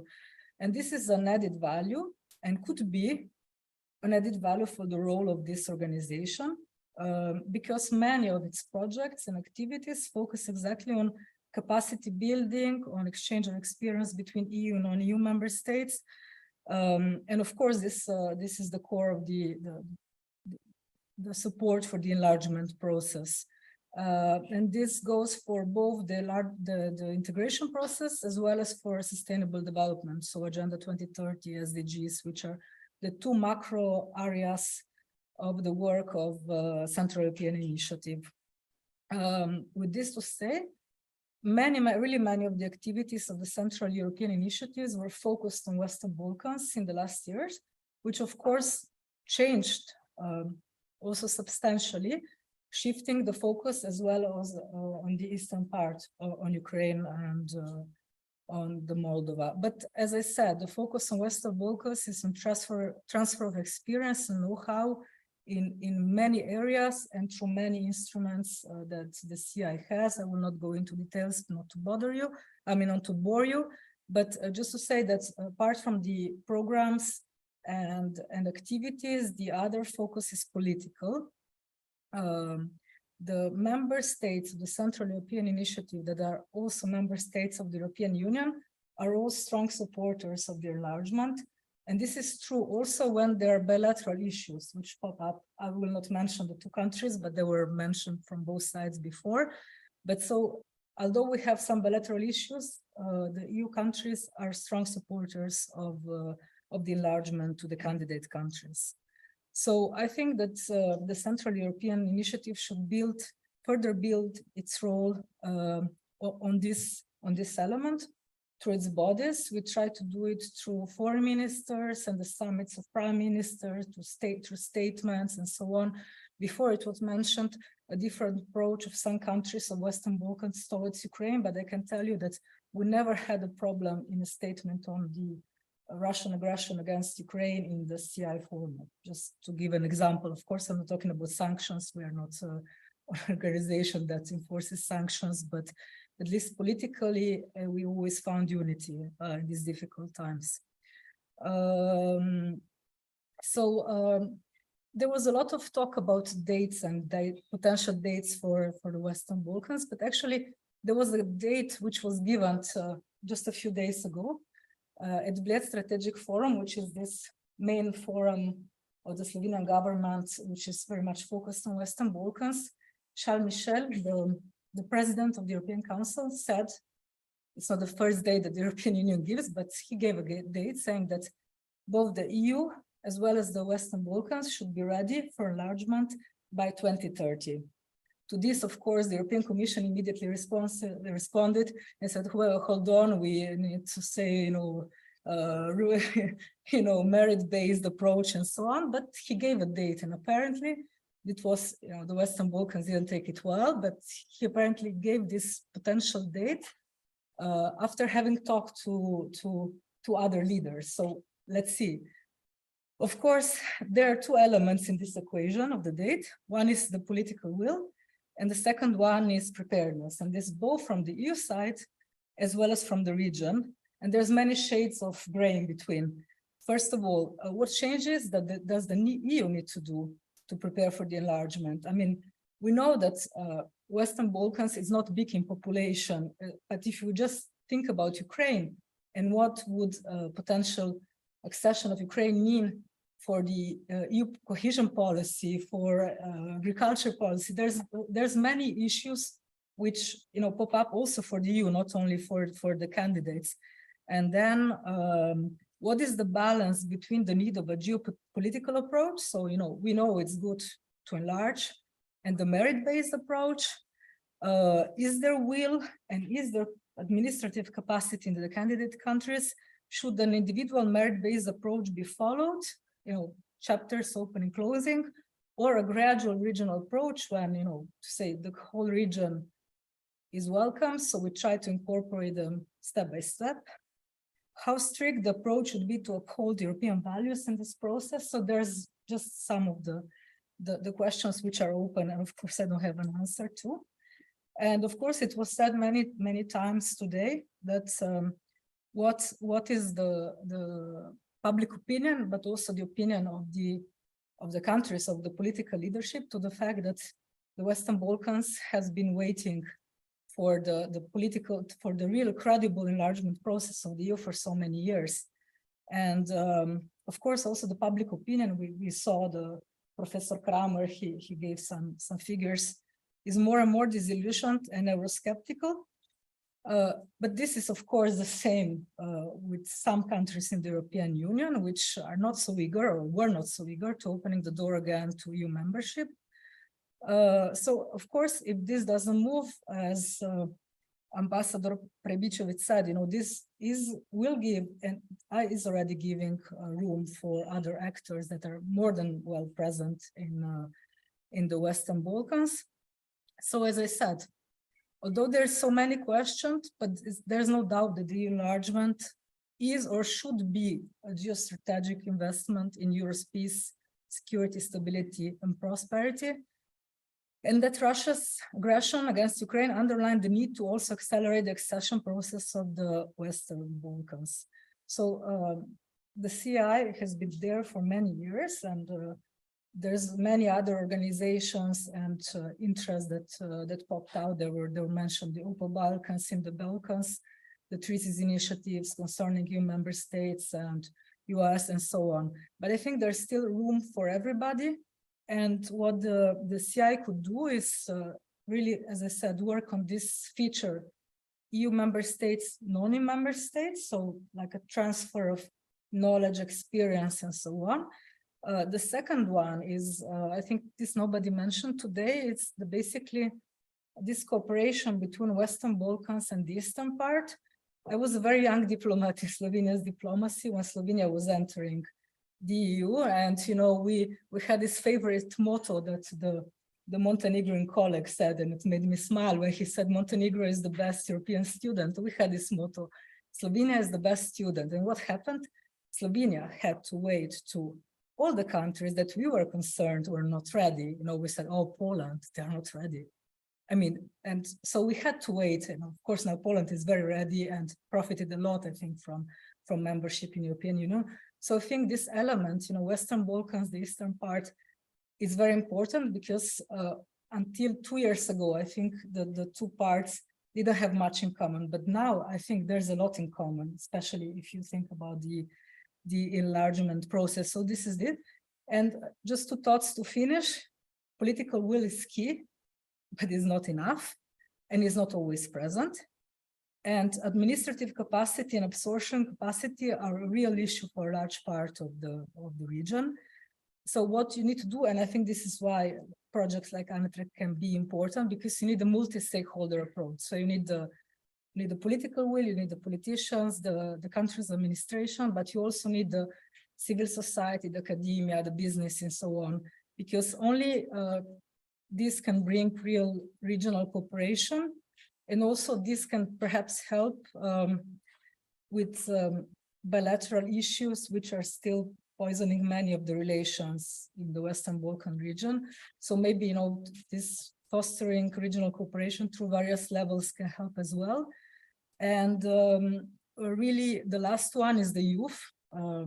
I think brain drain in association with the region, especially for the youth, I think we all know it, it's terrible. I mean, brain drain is terrible for Western European countries, for the Western Balkans, it's a complete disaster. So I think that it's really important to work for the youth and with the youth, because I'll just repeat again this Bled Strategic Forum, just because it was so interesting. There was a panel with the president of Slovenia and the youth, and it showed how much the youth is disillusioned and far away from politics and from political elites, you know. It doesn't matter the color of the political elite. So I think this is key, and I will stop here, and thank you for inviting me.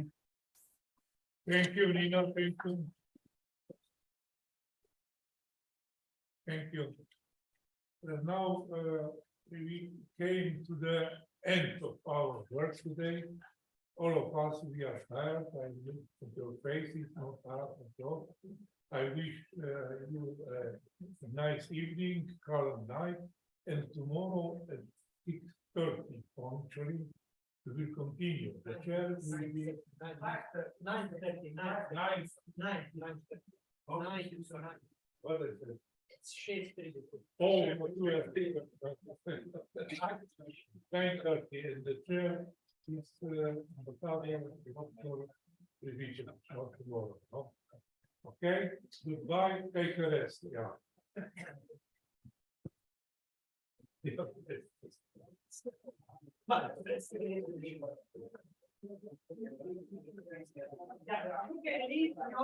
can leave.